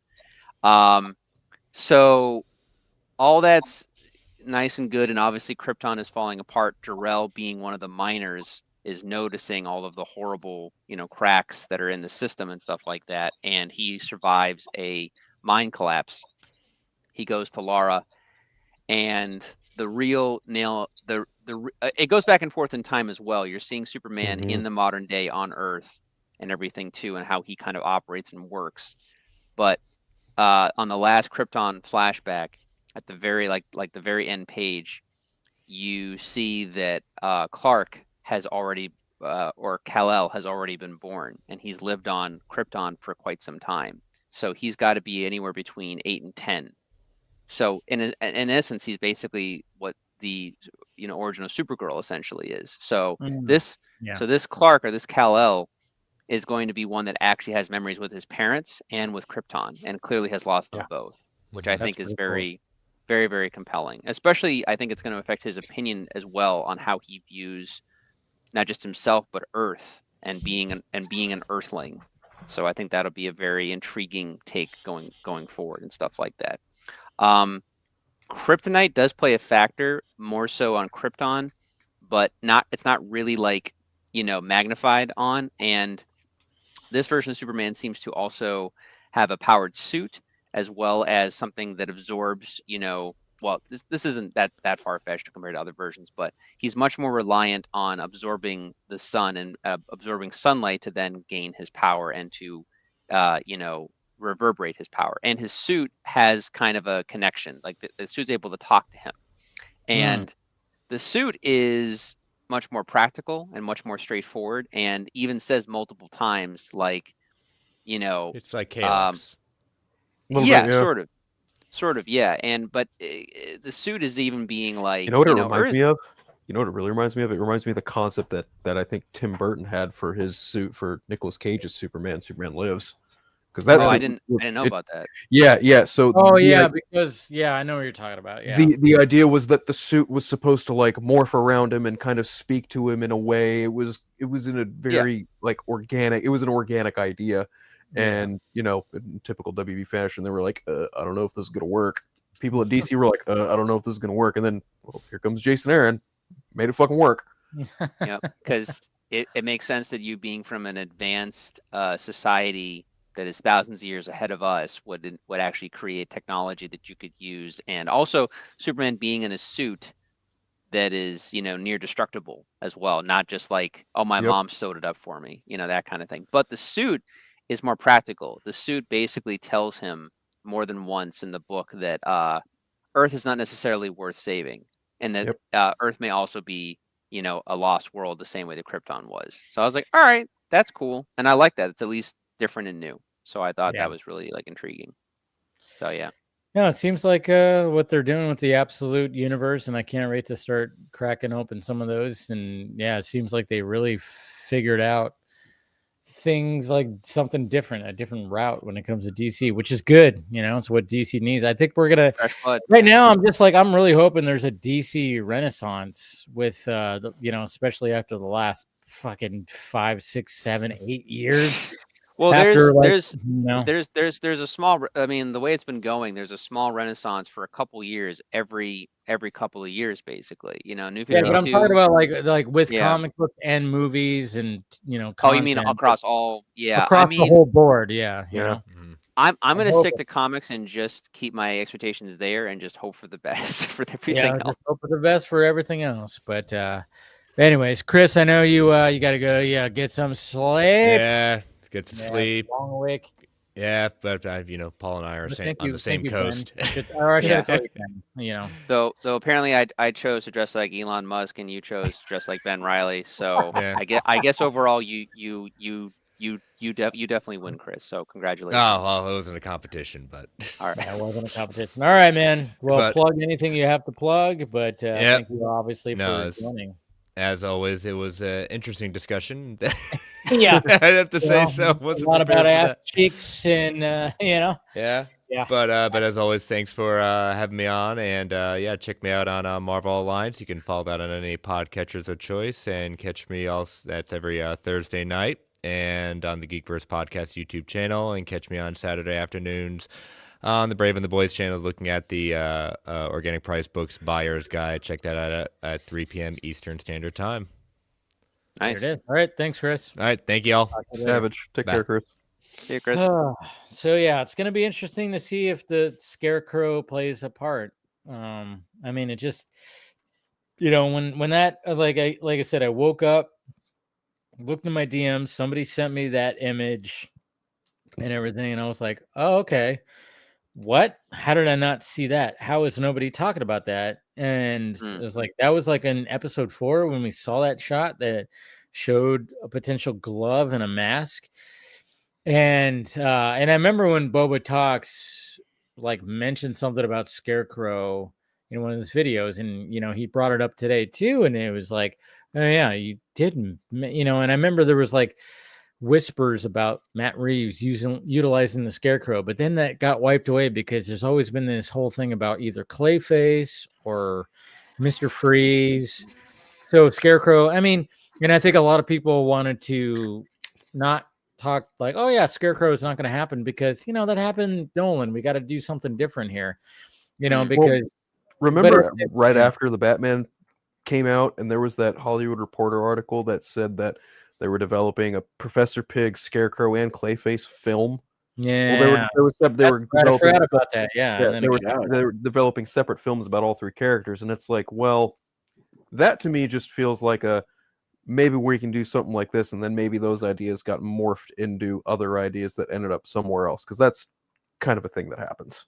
Yeah, it's interesting, but we'll see what happens. I mean, if Matt Reeves wants to tackle his version of the Scarecrow, and whatever Matt Reeves wants to do, absolutely, I'm all for it. And it seems like now he's got so much momentum because he's helped giving us 2 pretty big bangers when it comes to movie and series. To expand his world. Now it's like, okay, and then the way that he ended the way that they ended, I mean, obviously it's a collaboration with other people, but the way that they ended the Penguin, it's like, oh fuck. So now we have an established Penguin who is now like, okay, fuck this guy, and everybody wants to see Batman beat the living shit out of him because of what happened, especially in that last episode. And so but if there's something that's going to be happening with this character that Theo Rossi is playing that's going to be associated with Scarecrow, cool. And I'm glad. I'm like, there's no way that Sofia Falcone is not, or Cielo Gigante is not in the Batman Part 2 with Selena. I mean, there's no way there's not going to be a scene where they're going to be, oh man, there's going to be so much. And there's going to be so much when it comes to the future of the Reeveverse. And I think, we're going to get fed pretty well. We just got to wait a little bit. That's all. Yeah. That's it. But I wanted to ask you guys too, because I talked about this as well. When it comes to Zack Snyder, How are we feeling about this LAPD action thriller movie? That's supposed to be his most grounded movie, possibly. How are we feeling about this? I mean, I'm intrigued. I'm also kind of confused because I thought he was working on the UFC movie, right, at the time, Yeah. or was that just proposed? I guess more. It More was so like a down. thing that was out there because literally, like, there were people that are going, "Hey, yeah, I don't know. Everything's so up in the air." I mean, I love Zach. He's one of my favorite directors, and the past few years, let's face it, it's been crazy.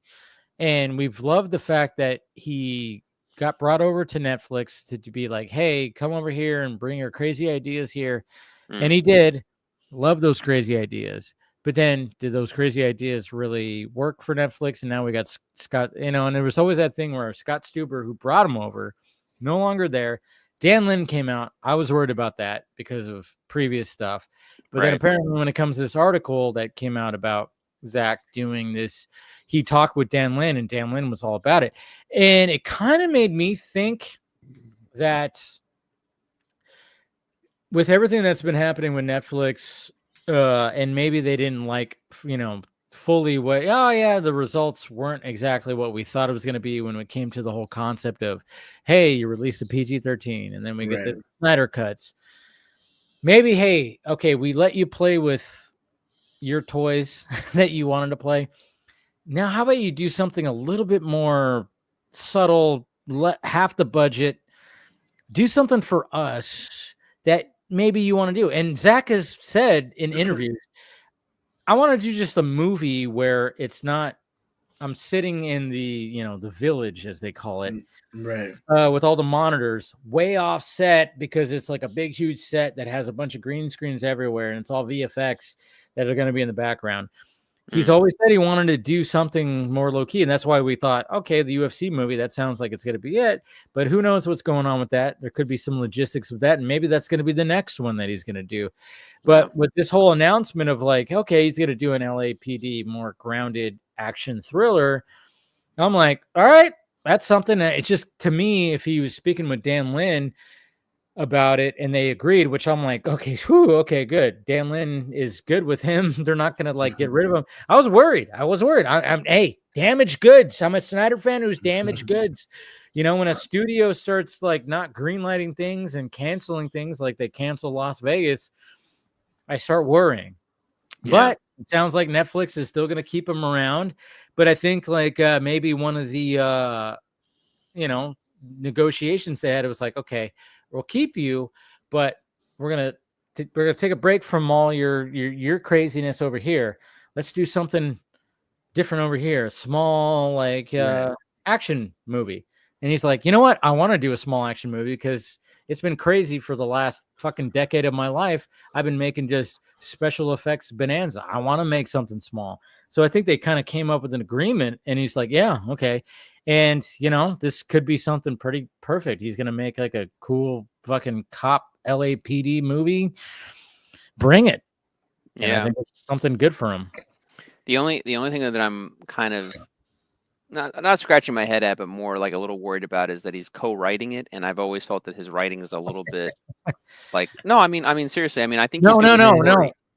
There's nothing wrong with that. And I'm glad you said that because, again, when it comes to Snyder fandom and stuff like that, I mean, the fact that you can actually, you're open to say that, awesome. Because, I'll even think about that too. Or like, yeah, maybe sometimes. I think when it comes to Zach, he has really good ideas, but he needs somebody there to help realize. He needs another Chris Terrio because I'm sorry, Kurt Johnston is not like he. Yeah. They had that one hit right with 300, and that was also kind of like a very weird thing where it's comic booky. We can get away with certain things being like dialogue not being the most like intricate and this type of stuff and all that. I know, and I think people fail to realize that too, especially the diehard Snyder fans. Right. Is like, hey, you guys got to realize that Zach is he's a creative person. He has ideas, but he needs a crew behind him to be like, okay, we have to start realizing the ideas and pull you down. And maybe sometimes the ideas are not, I mean, he's even talking. I mean, I always would say that when it comes to him and Debbie, if you ever want to see like what their relationship is, just watch 300. I mean, when it comes to Leonidas and his queen, like before, like he kicks the dude into the pit, he looks at her to get the approval. I mean, it is like that. I've talked to Debbie where she goes, yeah, sometimes Zach will say something. I go, you can't fucking do that. You know, yeah, right. Slap his wrist. She'll slap his wrist. So she, when it comes to producing and being, you know, his other half, she will just do that. But at the same time, it's like, okay, but then she'll be like, also probably be like, oh, that's a pretty good idea. Let's try to realize it.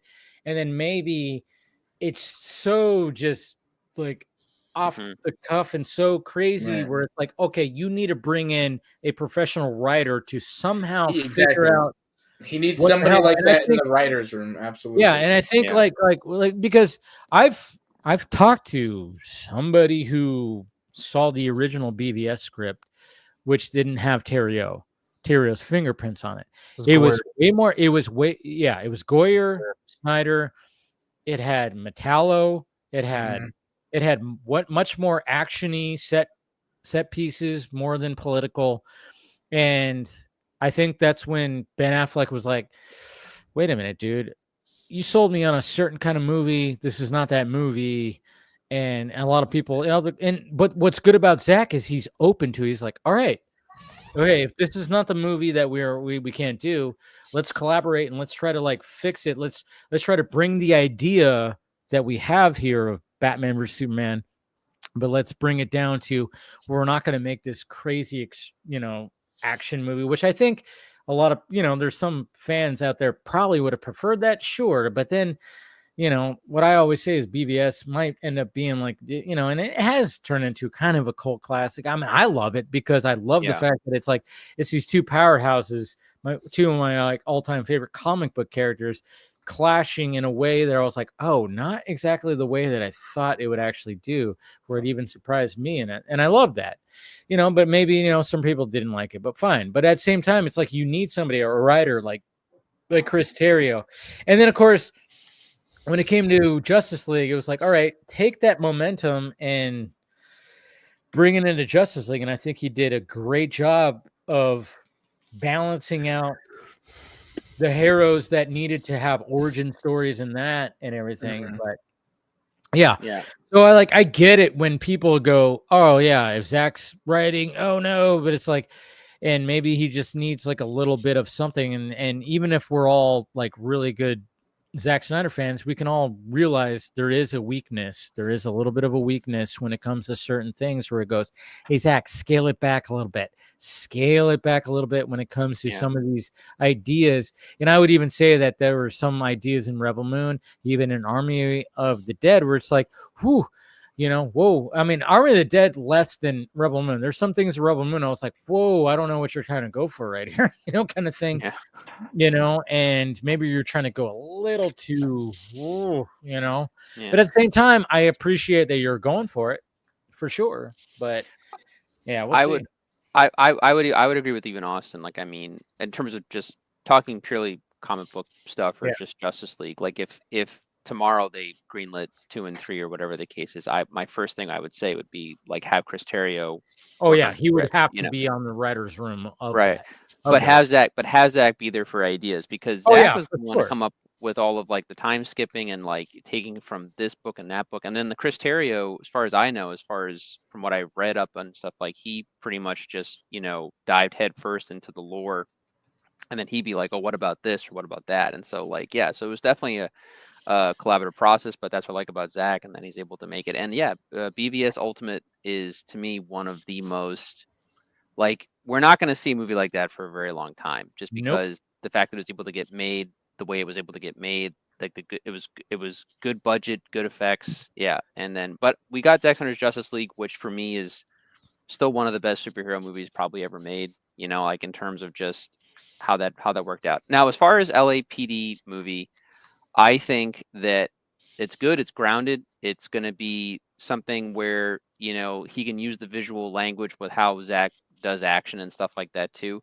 My only, my personal thing, if going into this, like my expectation would be if it's about the Los Angeles Police Department, and I don't think Zach will do this. I'd be very surprised if he did. Don't make it what's the word? Propaganda, but with cops. If that makes any sense. Don't have it be that. Propaganda, as people have coined it. No, don't I don't have think it you be will. that. No, I don't think you will. I think it'll be. I think it'll be a reflection. I think it'll be about the corruption of the LAPD. I hope that that's the case. And there's totally going to be corruption. There's no way that he doesn't approach that. Yeah, and make it about that. I mean, maybe it'll be his LA Confidential. I don't know, but like if that's the case, then I'm on board. So question: does he utilize slow-mo in this movie? It depends. I mean, it depends what the scene requires and if it calls for it or for what. But if it's meant to be a more grounded movie, I don't know. I don't see that. That's the thing. Yeah. Look, Zach, what you're saying right there is like if it's a more grounded kind of movie, does he do the slow-mo? And like we mustn't forget that if you watch Man of Steel, hey, guess what? No slow-mo in that movie. I mean, he didn't utilize slow-mo in that movie. He shot that. That's just, to me, Man of Steel is his most unique movie, if you think about it, because he didn't utilize what makes Zack Snyder, the slow-mo. He did not utilize slow-mo in Man of Steel. Yeah. Right. He often gets compared, I think, unfairly to Michael Bay. But if you're looking even at Michael Bay, right? Michael Bay has all of these gigantic fucking action sequences, but one of his better movies, in my opinion. Some people hate it, but I like it, as at least for Michael Bay. The Pain and Gain movie. Yeah, Pain and Gain is really great. Oh yeah, Pain and Gain. Very grounded. Yeah, very grounded movie. Very, it's grounded, but it still has the Bay. It definitely looks like a Michael Bay movie. You know it's Michael Bay. Yeah, but it's Michael Bay, but it's not Michael Bay. It's such a. I remember walking out of that movie going, "Holy fuck!" I was like, "That was weird." It was weird to me because it was like, it was a Michael Bay movie, but not a Michael Bay movie, and it was about a serious event, and it was kind of weird. But when I rewatched it, I went, "God damn, Michael Bay, he nailed this somehow." Yeah. Yeah. Well, that was, I think, from what I remember, because I remember being in the mix of all the Transformers stuff at that time and just like where that franchise was going. But like for him, that was a project he wanted to get off the ground for years. And Paramount was basically like, do Transformers 3 for us, and we'll let you do whatever you want. And he was like, okay, cool. And that was that. So we got Transformers 3 because he wanted to do Pain and Gain. And honestly, Pain and Gain is a better movie. So I'd say it was kind of worth it. Yeah. But yeah, I mean, so Zach could do that very much with LAPD, and I'd be fine. I think this is going to be a very, to me, I mean, I was thinking about this when it came to UFC. I mean, but maybe that UFC movie is still going to happen, and maybe he'll, I don't know. I just think like, I'm weird. Sorry, Dave. I was just saying like there's, we're in, I think we're going to get into like a pocket of Zack Snyder where it's like, all right, Zach needs to break away from what he's known for and just kind of be like, you know what? Because what I love about Zach is like, even though like people will be like, oh yeah, he does this, slow-mo stuff, but at the same time, it's like you watch his movies, you start watching from Dawn of the Dead till now. It's like he does try to be different, Yeah. And that's what I love about it. It's like listening to your favorite band. Like for me, like one of my favorite bands is Metallica or even Foo Fighters. I listen to like each one of their albums, I'm like, wow, they are really trying something different. This is why they've lasted for this long. It's like they're not trying to do the same thing that they did with their last album. They're trying different things. And I think like what I like about filmmakers, like certain filmmakers, is like they're always trying to, like the filmmakers that don't want to just be like the same. And this can even go with Michael Bay, because even Michael Bay will do this, is like they want to do something different each time. It's like, all right, so if Zach's going to approach this LAPD movie, for all we know, he can Michael Mann the fucking thing where it's all handheld. It's all handheld fucking, just low quality HD cameras for all we know. It could be found footage for all we know. He might have an approach with that, like hey, let me try this, let me try that, And I really hope it's going to be something unique, and it's going to show Zack Snyder as a different kind of filmmaker where it's like, yeah, I'm not relying on slow motion or something like that.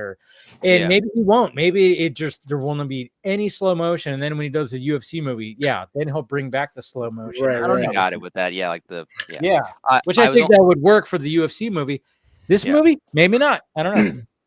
Yeah, no, and I 100% agree with all that. All I was trying to say earlier was just that I'm wondering if, because I don't know how it all works behind the scenes, but I'm wondering if the UFC movie was just something that was proposed like outright, and that's the talk got going, and then maybe someone at Netflix, I'm not saying particularly Dan Lin, but like maybe they were like, well, no, like that's a possibility of happening. We don't want to lose Zach just yet. We want to have him to stay on to do a creative process. So then they might have approached him to be like, well, what do you want to do? And then maybe that's how that came about. But then maybe Zach might later go on and do the UFC movie. Yeah, hard to say.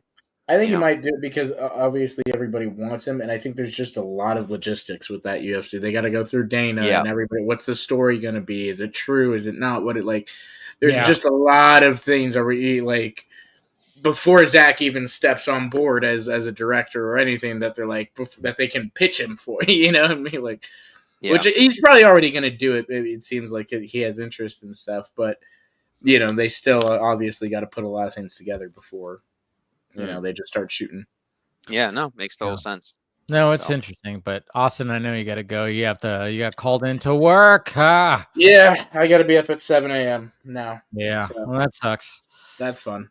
Yeah, but yeah, thanks for having me on as always, man. Always great talking to you, man, and looking forward to seeing what you do with your short film that you got. How's that? Yeah, going? Good. We got the premiere screenings this week, so we got a couple nominations so far, and we'll see if we get any more. We got nominated for best writing and best cinematography. So nice, man. Cool.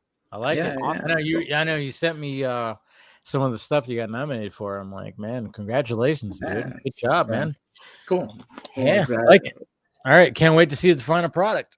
Yeah, appreciate it, guys. We'll definitely talk to you. I'll be around next week for sure. So for sure. All right, cool. We'll talk to you guys. Appreciate you. See you. Take it easy. No, yeah, he's doing good stuff. But yeah, this excellent. I'm like, you know, again, it's just when I saw that and I went, okay. Because I was one of the people that were worried that, Netflix is done with Zach. We don't got Scott Stuber there. And I even saw people like, you know, talk about that. They're like, I thought Dan Lin hated him. And I was like, and I was even talking to people behind the scenes. I was like, maybe I helped put out that narrative because I was like, oh, damn, did I help put out? I was just worried because we're damaged goods, guys. He, you know, got fucked over by, you know, Warner Brothers. So then when things didn't really blow up with Rebel Moon as we all hoped it was going to be, I got worried when there was no green lighting of Rebel Moon Part 3. The cancellation of Army of the Dead Las Vegas. I just started going, oh, fuck, this is Dan Lin, this is this, and everything like that. And I almost kind of feel bad that I maybe helped put out that whole, you know, thing because I said it on Film Junkee Live. I was like, damn, because I heard that, Dan Lin's actually, you know, too thrilled with Snyder and all this stuff. And I was like, God damn, but I'm just kind of, but when I saw this and I think I was talking to actually Balga messaging, I was like, I kind of wonder if this is like one of those, hey, like I said before, we let you play in the sandbox with what you wanted to do. Now let's make something a little bit cheaper and a little bit more grounded. We know you want to make something grounded and that doesn't have a bunch of VFX. Let's make something right here. What do you want to make? Let's collaborate. And then Dan Lin was actually going like, hey, I know there's been things, you know, I said something about bots and everything about the Snyderverse. And when I was trying to go for the DC job and everything like that, let's put that behind us. Let's fucking talk and let's create something that could be kind of cool.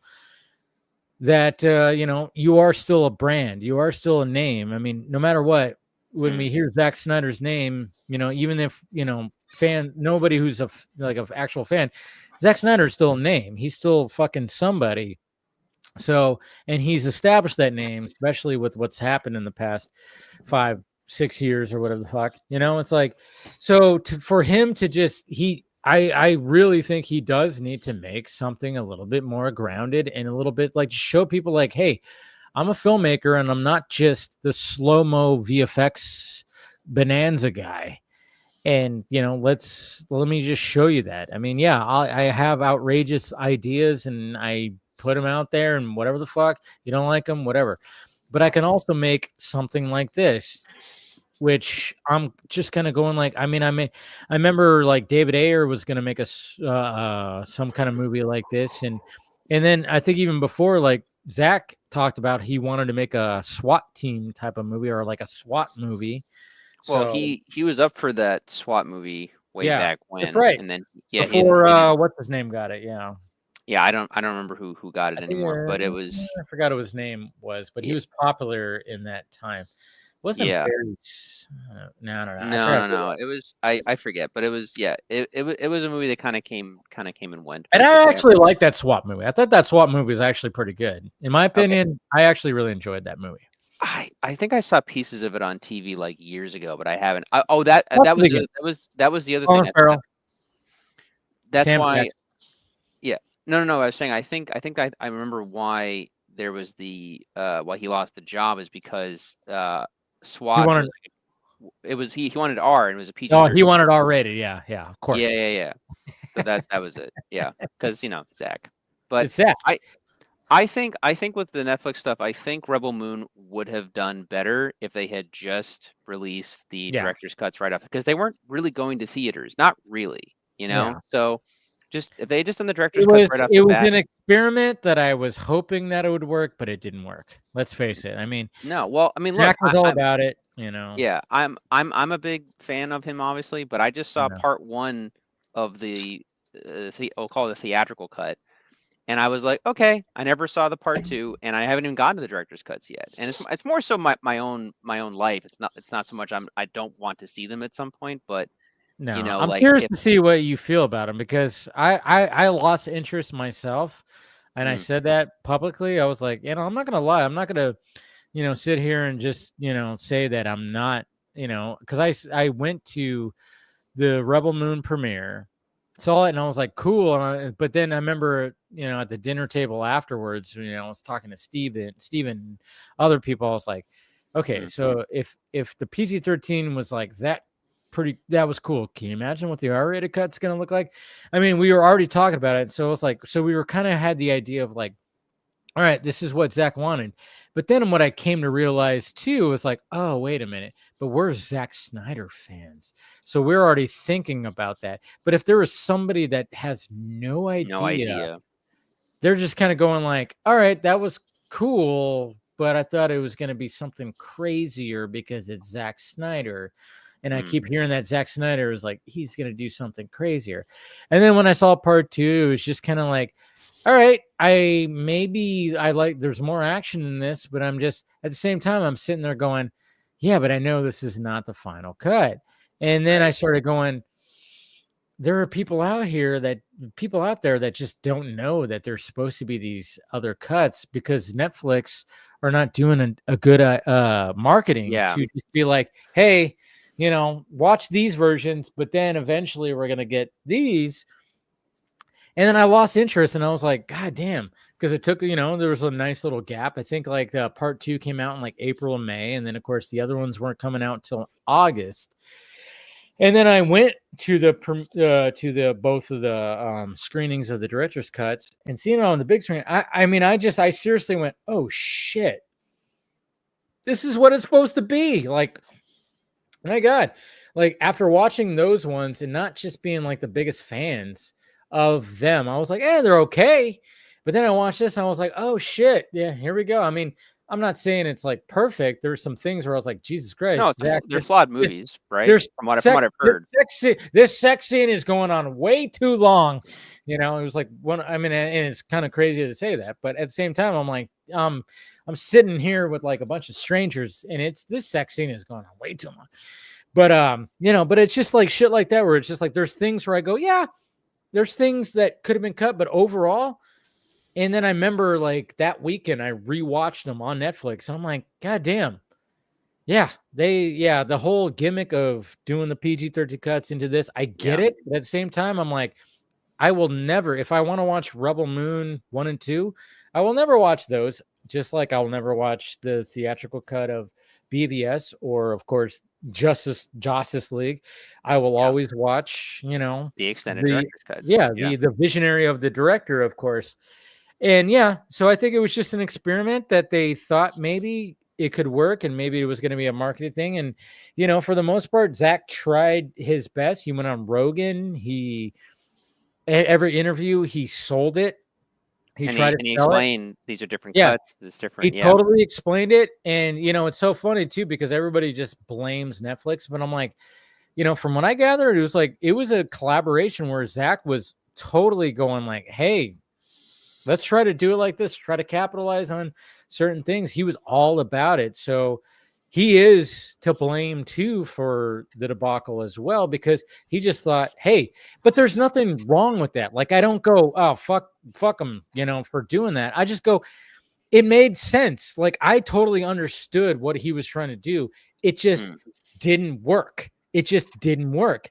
And that's what happens when you come up with these ideas, when you're trying to do something different, is you kind of go, you just go, hey, well, what if we, look what happened with the whole Snyder Cut stuff. Let's try to capitalize on that. And I think Netflix didn't do the right approach. They should have just been like, well, you want to see the Snyder Cut of Rebel Moon? Maybe I don't know. Maybe the term Snyder Cut was trademarked. I don't know. I mean, if we're talking in general. Yeah, but what I'm just saying is just like, I appreciate it, and I know that Zack was 100% behind it. It just didn't work, and I think he's like going, okay, it didn't work. Now let's try something different and stuff like that. And Zack's really good at that. It didn't kill his name, nothing like that. If anything, the discourse with it kind of just still kept his name relevant, to be honest. I think Phil has a question. No, I don't have a question. Okay. I just want to offer my 2 cents on the situation. Yes. Listening to you guys talk about it. And not to say, I just didn't want to interrupt anyone. You guys are making great points. It's just like, I think when it comes to being a great filmmaker, you never want to try and do the same thing twice. Exactly. You always want to flex, your strengths. And I think, and it's always never going to work. Exactly. Right. And I feel like in the case of Rebel Moon, it kind of like bit Netflix in the ass a little bit to do, 4 different movies, even though they, to their credit, they made 4 movies for $166 million. Yeah. Which is very good, which shows that Zack is very efficient. Right. And I feel like doing something on a quote smaller scale and much more like, human, realistic, very grounded in the way I've been thinking about wording this is, people are probably going to call me a fucking lunatic for it, but it rings true. It's like, if you look at the trajectory of where his filmmaking went, but then you also look at the trajectory of Christopher Nolan's filmmaking in terms of budget and whatnot, in terms of execution, I almost feel like this LAPD movie could, in a way, be something like Zack's Oppenheimer. Because think about it. Tenet was a big fucking movie for WB. It had a massive fucking budget for what they were trying to do. You could tell, you could just look at that movie and go, yeah, that's over $200 million on screen without a fucking doubt. Yeah. And this is also when Warner Brothers was like, oh, Christopher Nolan. Yeah. Here you go. Whatever you want. Whatever you want. Whatever you want. No. Netflix did the same thing. Oh, Zack Snyder. Here you go. Whatever you want. Now we're at the point where he's like, and he even expressed interest a while ago. Like, I kind of want to take a step back from VFX heavy shit. I want to do something very grounded, very real, very camera, like very fucking interactive, very people. Like, he's gonna do something like Snow Steam Iron, but on a bit of a bigger scale. Yeah. And I am so for that. And I think, again, some of the best filmmakers never do the same thing twice. I mean, look at James Cameron. He's never done the same thing twice, even when it came to Terminator and Terminator 2.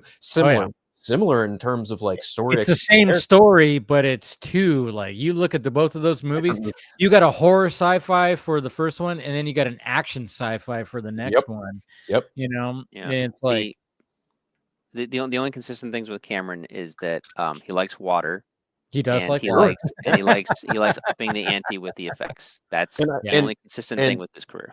And with the case of Zack, his consistency is obviously, the slow motion is almost a necessity at this point, minus one or two movies maybe. But also just like the human interactions the man is capable of capturing on screen.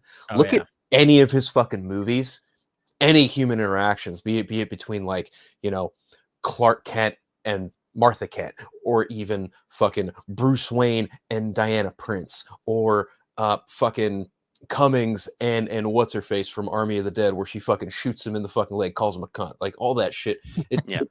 He's just really good at making human moments feel realistic. And I feel like when you're doing a movie about, LAPD and morality and things like that, I'm like, oh, this is absolutely up his tonal alley.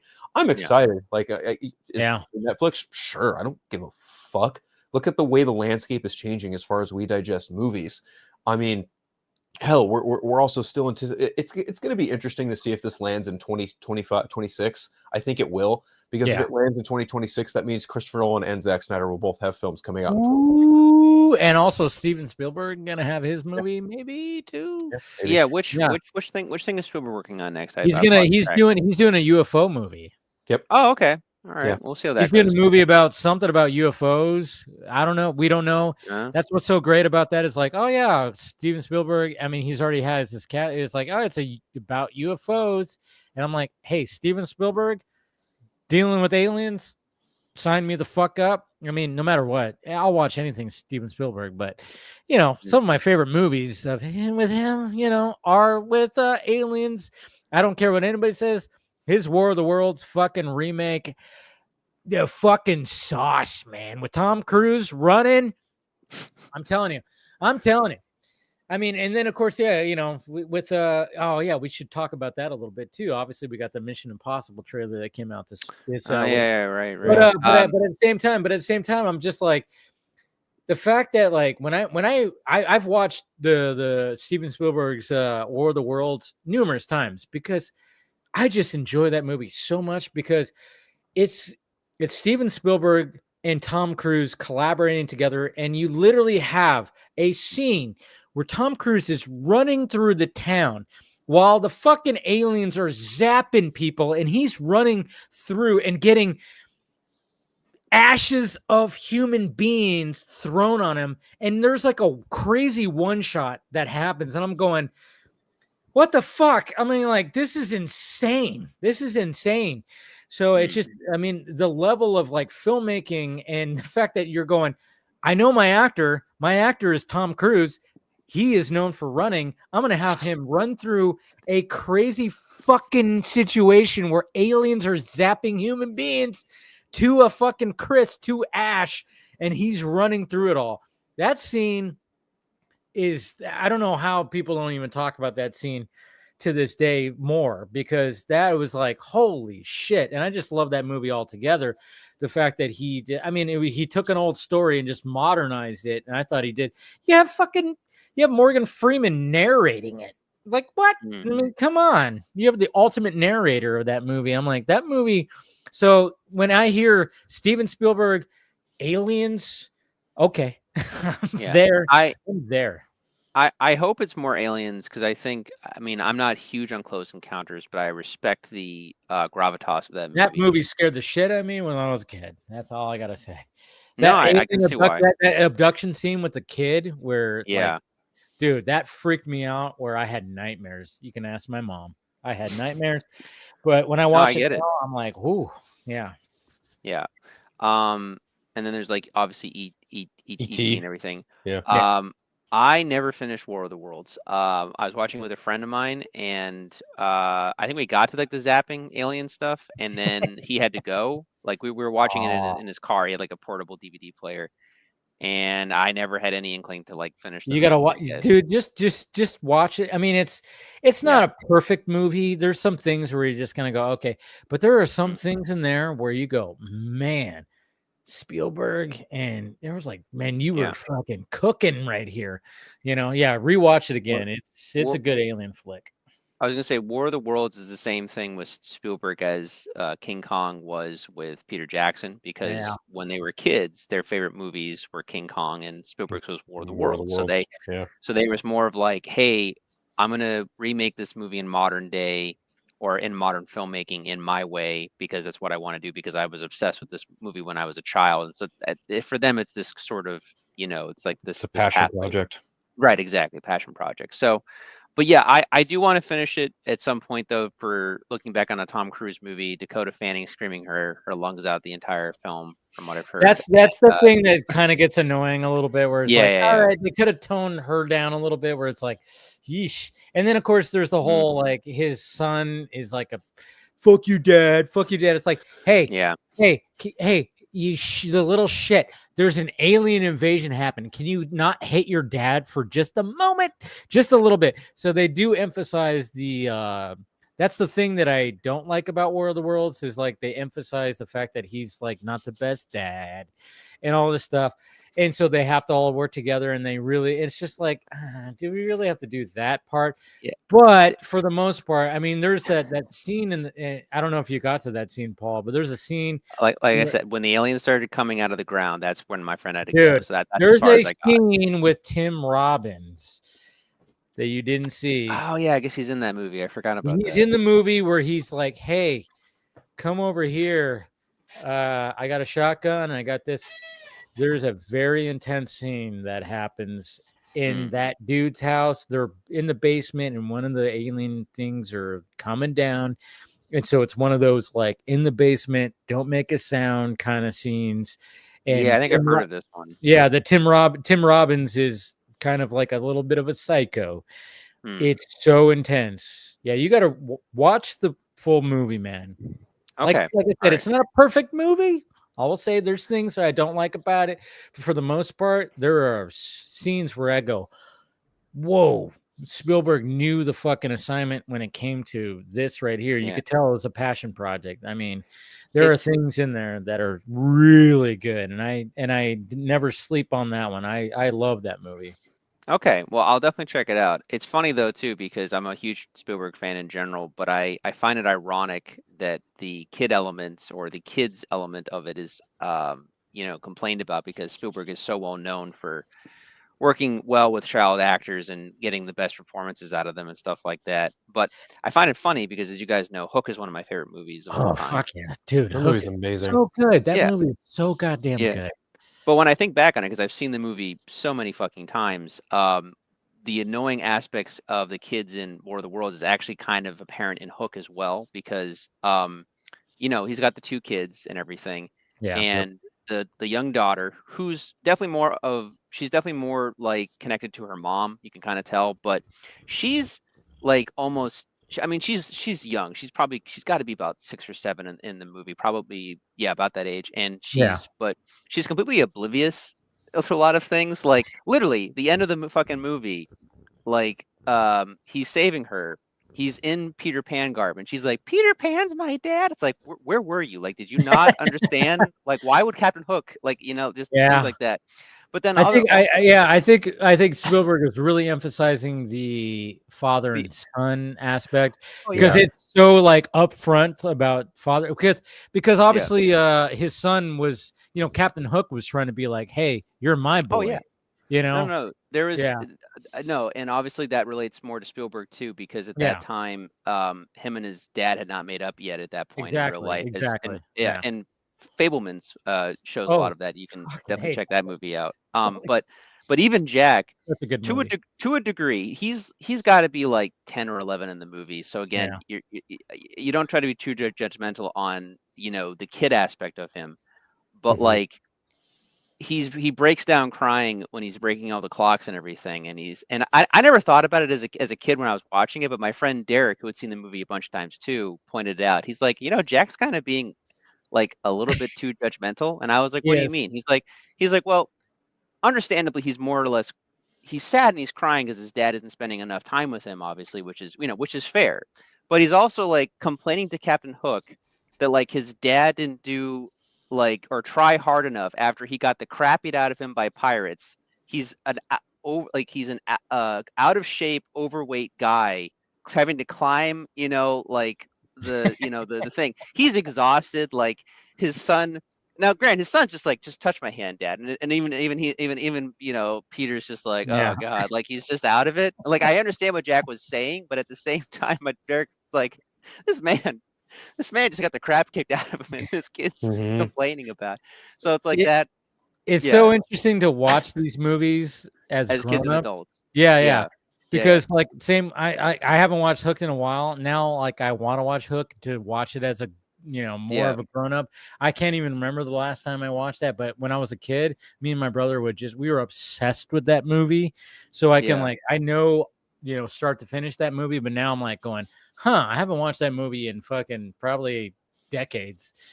And I can't even remember the last time. So now I'm kind of curious of like watching that again. And I love, I mean, that was such a unique spin on the Peter Pan story. It's like, oh, what if Peter Pan left Neverland and grew up? Yeah. And he was doing that stuff because now, or at least the last like decade or so, it's becoming more the norm of like, hey, let's take the fairy tale and do like a twist on it or something like that. But like Hook kind of was like doing that before, like a lot of those other types of movies and stuff. But I see Hook. I still see Hook at least like once a year because it was just a childhood favorite. Yeah, I haven't watched it in forever, but I got to watch it again just to see it as more of an adult.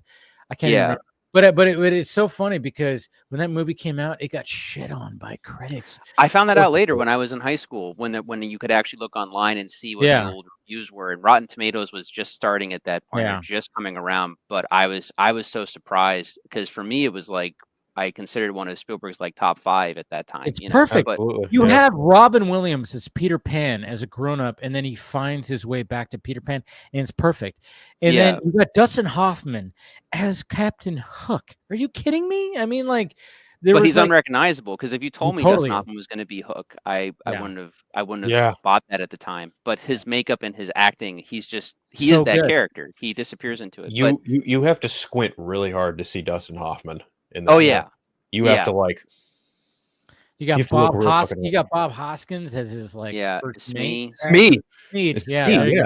Couldn't remember his name, but at the same time, it's just like it's like this is. And you got who played Wendy? She just passed away. Maggie Smith. And her makeup was so good. Yes. That when like I'm watching Harry Potter 1 years later, I'm like, she's like 90. Why is she Professor McGonagall like not getting not getting makeup works? Yeah. Well, that's what I love about some of this stuff. No, I know, but I'm saying it was like 1991, 2001. So I knew that there was a gap. I was like, she's about to like die in my mind. But and then later she was have cancer, and then she came and she recovered, but she still played like she was a fucking pro, and she knew the totally fans. Absolutely. That's what's so cool about like taking a traditional story and going, well, what if it was like a what if Peter decided to go back to reality and grow up, and then he forgot about himself, and then blah blah blah. And it was like, you watch that movie, and if you love Peter Pan, it's like, how do you not love that movie? Because it works so well. It's an extension, but I think it's in some ways better than the original Peter Pan story because Peter Pan is always a tragedy. Of Julia Roberts as Tinkerbell. I mean, come on.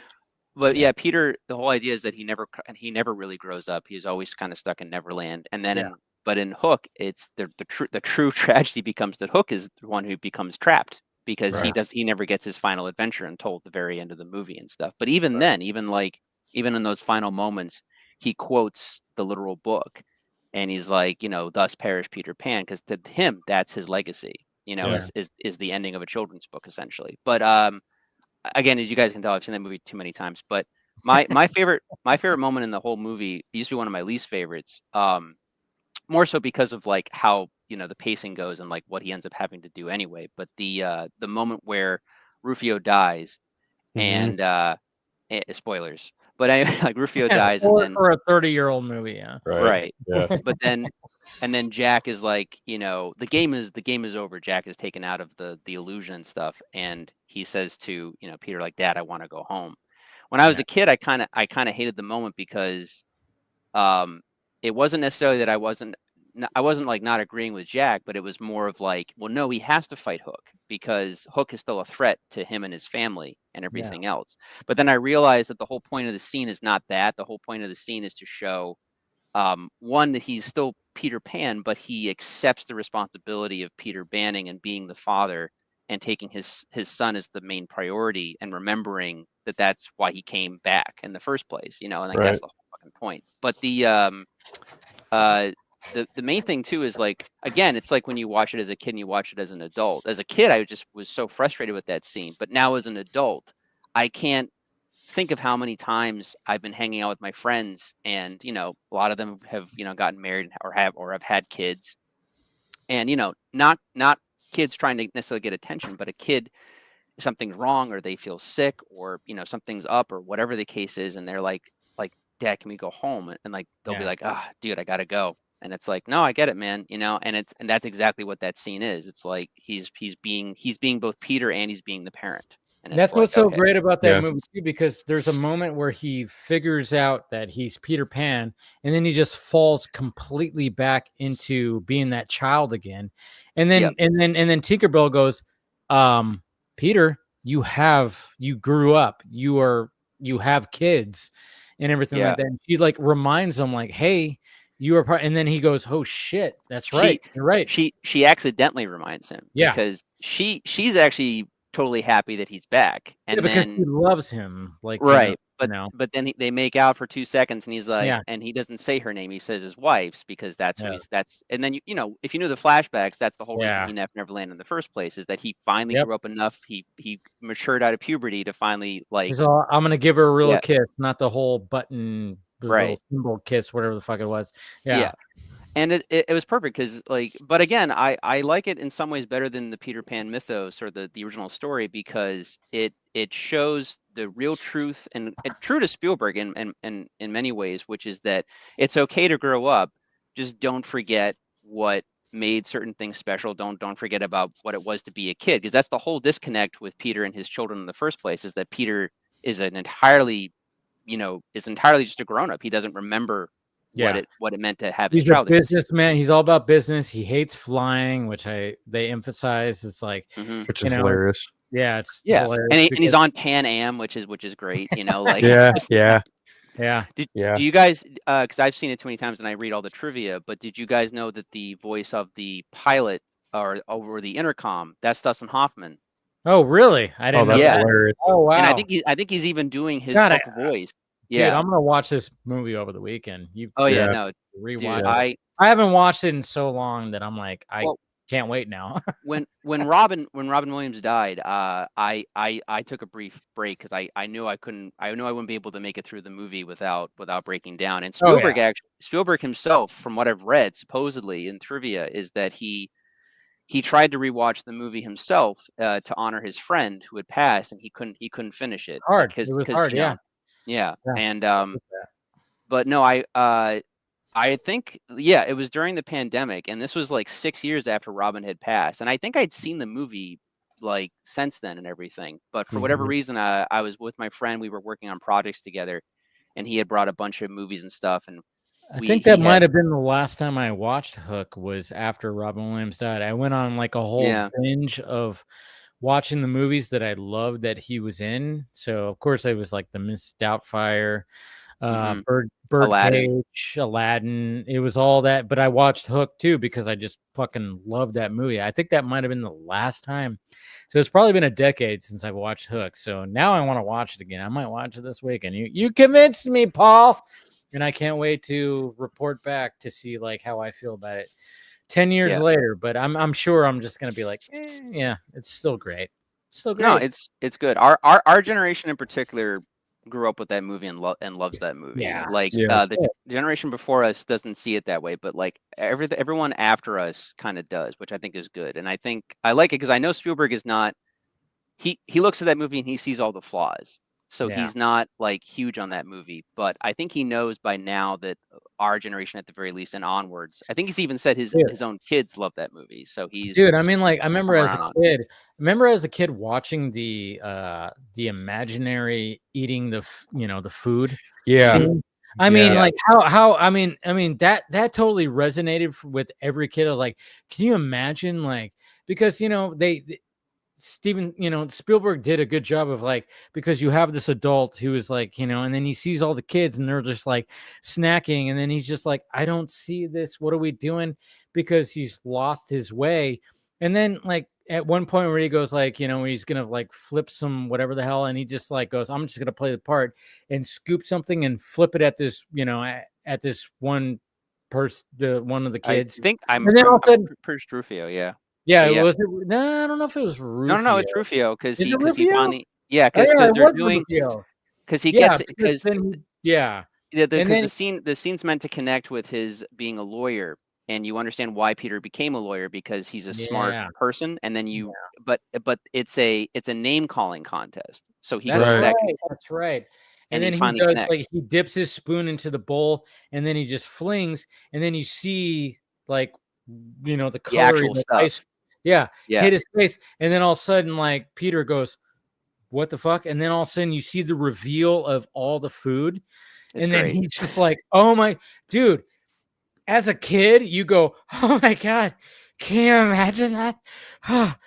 Because there's just like all this food that looks, colory and all this stuff. It looks like ice cream. Everything looks like ice cream. There was like sugar like imaginary pies. So so if you guys are familiar with Baking with Babish on YouTube, he recreates a movie. Does he?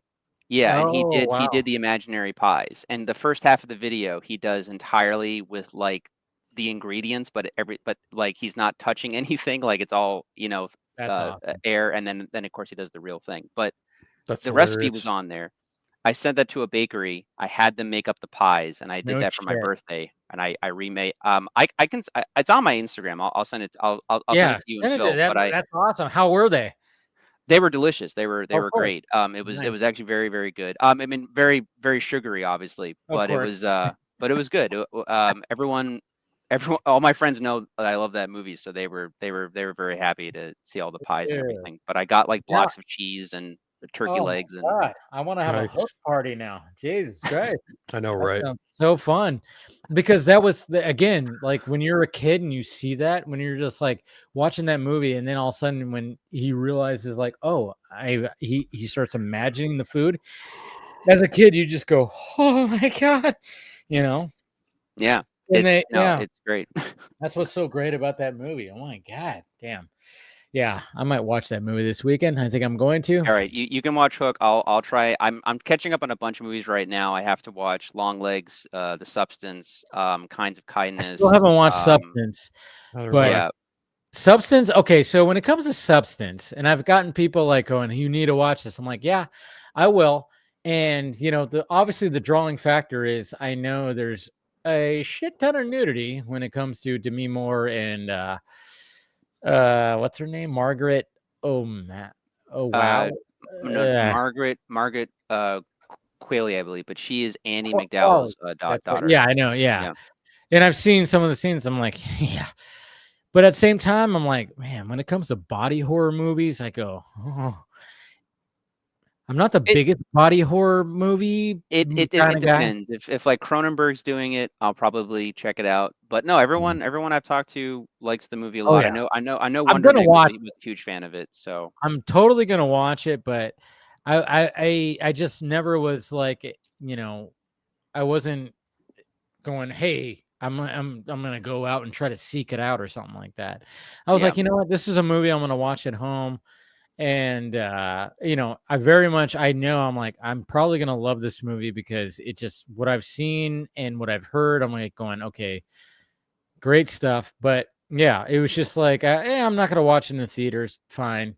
I've seen my share of body horror movies in theater, and it there's sometimes where when you're in the theater, you just go, Jesus Christ, like what am I doing? Like, sometimes you just kind of go like, whoa, man. I watched Darren Aronofsky's Mother.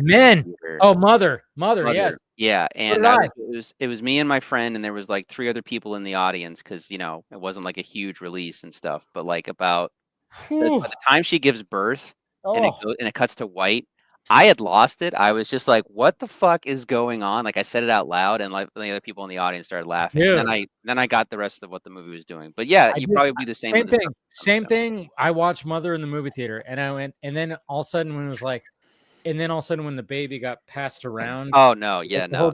And I was like, oh shit! This is the fucking scene I heard about. This is the scene I heard about. And then of course, what happens? You go, I told all my lady friends who are mothers, I went, yeah, don't watch this movie. Don't watch this movie. It'll fuck you up. It'll fuck you up. And I literally said that. She was like, I remember one specific friend. She was like, I kind of want to watch. I'm like, you don't. You have a daughter. No, do it. Don't do it. You have a 1-year-old daughter. You're not gonna want to watch this movie. Just saying. And then there was I don't know. Did you see Alex Garland's Men?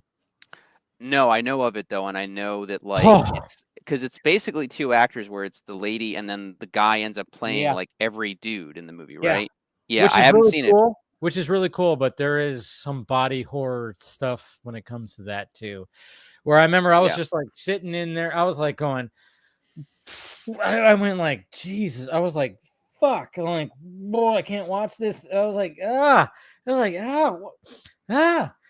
it. Look, I'm at the stage now, and I've said it to people multiple times. Like, you know what? Even if the movie's weird, like I know people have been recommending me all the time to go see Ari Aster movies, which I know are gonna mess with me for sure. But like, yes, you know, but we're and you know, because we're in this group together. But like, you know, I love comic book movies, but at this stage, like, give me something other than the MCU, and I'm fine with it. Like, you know what? You know what? Yeah, I'd prefer that. No, that's the thing. It's like I appreciate that too. It's like when I see these kind of movies, you know, I'll walk away going, "What the fuck?" But I'm like, what I've said about Mother, what I've said about Alex Garland's Men, what I've even said about like, you know, Ari Aster's what was that one with Florence Pugh? I Was Afraid. Midsummer. Midsummer. That movie will fuck you up. I didn't see Beau Was Afraid. I still got to see that. I heard Beau Was Afraid is even more fucked up. So I'm trying to catch up on things. Yeah, so it's like one of those things where I always say that movie is fucked. It's great, and I'm totally appreciate that. Am I gonna rush out to see it again? No. When it comes out on video, am I gonna like be like, oh, I can't wait to watch Mother by myself and no. It's just one of those things where you go, I watched it once. Dude, I remember when I walked out of Midsommar, out of the movie theater, I watched it by myself, and somebody else, this other dude, was by himself too, and he was walking in front of me as we were walking out of the theater, and of course we threw away our cups, and then he turned around and he goes, "What the fuck was that?" I'm like, I don't know, dude. That fucked me up too. I was like, I looked at him, I was like, that was fucked up when it came to the baby thing. I was like, and then he was just like, yeah, you felt that. No. What? No, it wasn't the Mother. Are you talking about Mother? Or are you talking about Midsummer? Oh, no, Midsummer. Sorry. He was Midsummer, like, he turned around. Yeah, sorry. I think with Mother, somebody also said like, Jesus Christ, what the hell? I was like, yep.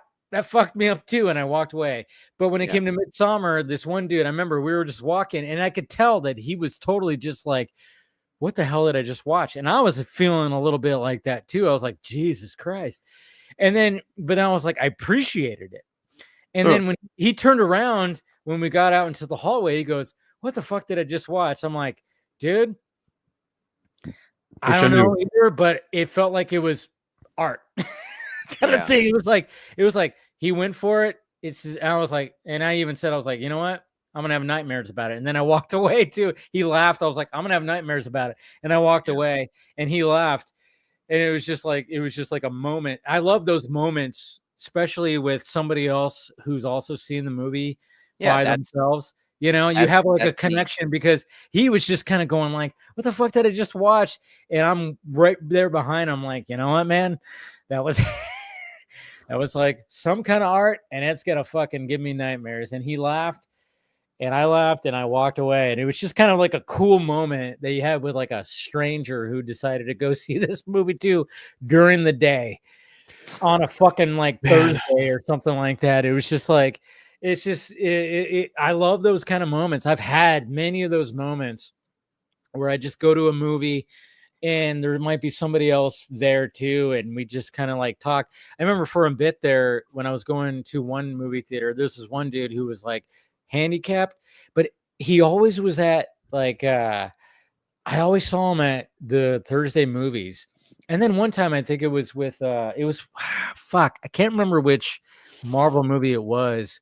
But then there was one time where it was like, because he had like an electric chair and stuff like that. And then there was one time where we knew that because we kept seeing each other, and then we were walking out and walking to, I don't know where he was going, but I think somebody was picking him up, obviously, because he was in an electric chair. But like we were watching, and I think I was with my girlfriend at the time, and we were all walking, and then we were just like, we knew of each other, and it was just like, God, I can't remember which. It was a superhero movie. I can't remember which one, but we both just started talking about it. I was like, oh man. And it was just kind of cool to be like, I've seen this guy at all the showings, especially with the big movies, not every showing, but the big movies. Yeah.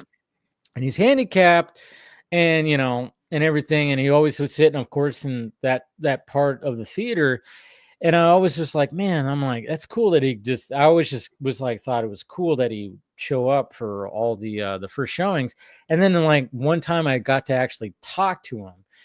I can't remember exactly which one it was, but I remember I was like doing that. And then I was telling my girlfriend, I was like, it was like, I've seen him all the time and I've never talked to him. That was the first time I talked to him. It was just kind of cool because he knew that of me because he always saw me there and I always saw him there. And it's just, I don't know, there's always like a cool thing when you go to the movies by yourself. And that's why when people talk about going to the movies by themselves and they go, I can't do that. How do you do that? I'm like, it's kind of cool because sometimes you could just walk out and just have conversations and discussions about the movie with perfect strangers. Like you don't know. And you'll just have, and I've had those and it's kind of fun. It's always fun. No, that's how I met you, fucking Paul. I mean, you just were standing out there, you know, we were just getting out of the BVS thing. You were just a stranger and we were just waiting for a fucking Uber or whatever the fuck. You were waiting for an Uber. And we just started talking to you and having discussions about what we just did. I love that kind of shit. And that's what's so cool about it, you know? Yeah, no, it's the theater experience. That's why people want to keep theaters open because they have that thing. I mean, unfortunately though, too, or at least for matinee showings, you know, it just people don't have the time, or they're working, or they don't. I mean, Phil, when you and I went to go see Frozen Empire, I think you and I were the only ones in that Alamo Drafthouse theater at that time, right? Indeed, that is correct. It was just about two of us watching Ghost, and that was an even more cherished experience because we had gotten to see the Beetlejuice trailer before it leaked online. Yes, that's right. That you was fucking sick. About that, Phil. I did. And the teaser, I didn't want to see the leaked version. I was like, I don't want to see the bootleg version of the trailer. Yeah. So I was like, I'm waiting. Yeah, but I remember Phil, like, he messaged me. He was like, "Oh, did you see the Beetlejuice trailer?" I was like, "Nope, not yet. It's not online." You know. Yep. But I recommend if you have the chance, go to an Alamo because the staff is great, and they played like all of the like 80s and 90s commercials for like HIC and the Ghostbusters toys. So I was like, wow, this is cool. I mean, like you know, about a month or so ago, I saw the Saturday Night Live movie. Like, you know, I still have to see that. Night, which. Yeah, highly recommended. One of my favorite movies of the year. Really good movie. Nice. And I saw it. It was like a 3:30 showing on a Thursday. And I didn't go to the theater at the mall that I go over here that's around the corner. I actually went over the hill and went to the more luxurious theater. So it was just kind of funny because there was 3 older ladies behind me. And it was just kind of funny. I almost wanted to have a conversation with them because I could tell that they have not been to a movie in quite some time. Because when the trailers came out, oh my God, were they very vocal. I mean, we saw trailers for like Craven. We saw trailers for Venom. This is before Venom came out. They were, and one of the ladies kept going, "Oh my God. Oh my God." I mean, they were very vocal about certain things. And I was just like sitting there just going, I was even going, "Oh my God." And I was like, I almost wanted to just turn around and like, been a while, ladies.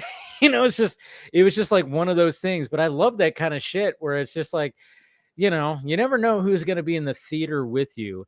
And we have, you know, I have these 3 older ladies that just decided to be like, hey, we know about Saturday night.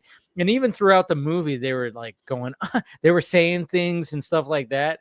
And I would hear them. They were talking during the thing, but I didn't mind it because I was like, they don't go out. They're probably just like, you know, home all the time and watching, you know, reruns of God knows what, Matlock, whatever the fuck, you know. But at the same time, it's like they decided, like, hey, we hear about the Saturday, and I love the fact that somebody like me who's younger, who loved Saturday Night Live, and was like, I gotta see this movie, so I show up at this 3:30 showing, you know, during the day, and then we got these 3 older ladies who knows who, you know, who actually probably watched the first episode of Saturday Night Live in when it aired. 1975. Yeah, I wasn't alive, but you know, it was just kind of like one of those things, and that's what I was kind of thinking about. I was like, you know what, these 3 who, you know, they're here because they watched that live show. I wasn't alive when that happened, but they did. And but it was just kind of funny just to hear the reactions to the trailers. I almost wanted like more trailers. I'm like, show them more, show something more. I want to hear the reaction. Did they do any commentary while the movie was going on? Oh yeah. They were doing like, they were saying, they were laughing and saying stuff like, and they were saying stuff like, oh, that's Chevy Chase, you know, and stuff like that.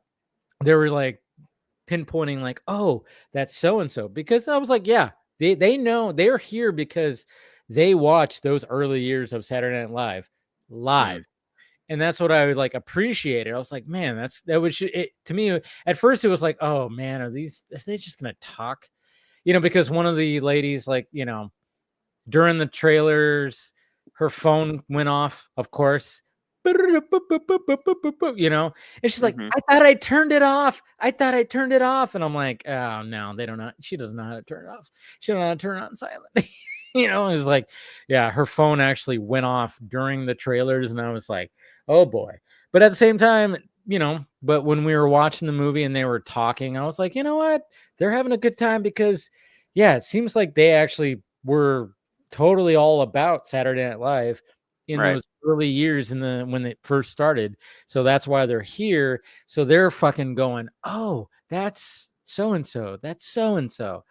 So I thought it was kind of cool because I was kind of listening to them as I was watching the movie, and I just thought it was kind of cool, you know? No, that's cool stuff, man. And honestly, I think it's interesting too with Ivan Reitman doing the movie, and obviously he has a connection. You guys to gotta Dan see that Aykroyd. movie. That movie is so good. I mean, it's just, you know, if you're a Saturday Night Live fan, you got to watch that. And he did such a great job because it is a real-time movie. You don't get real-time movies nowadays. You know, there's those real-time movies where it's like, oh yeah, you know, where you're watching from start to finish. This is an hour and 42-minute movie. The whole story takes place in an hour and 42 minutes. Nice. Like they emphasize that, like right when it starts, it shows a quote from goddamn, I'm forgetting his name. Who runs Saturday Night Live? Lorne Michaels. Sorry. Damn, totally too much wine. Right.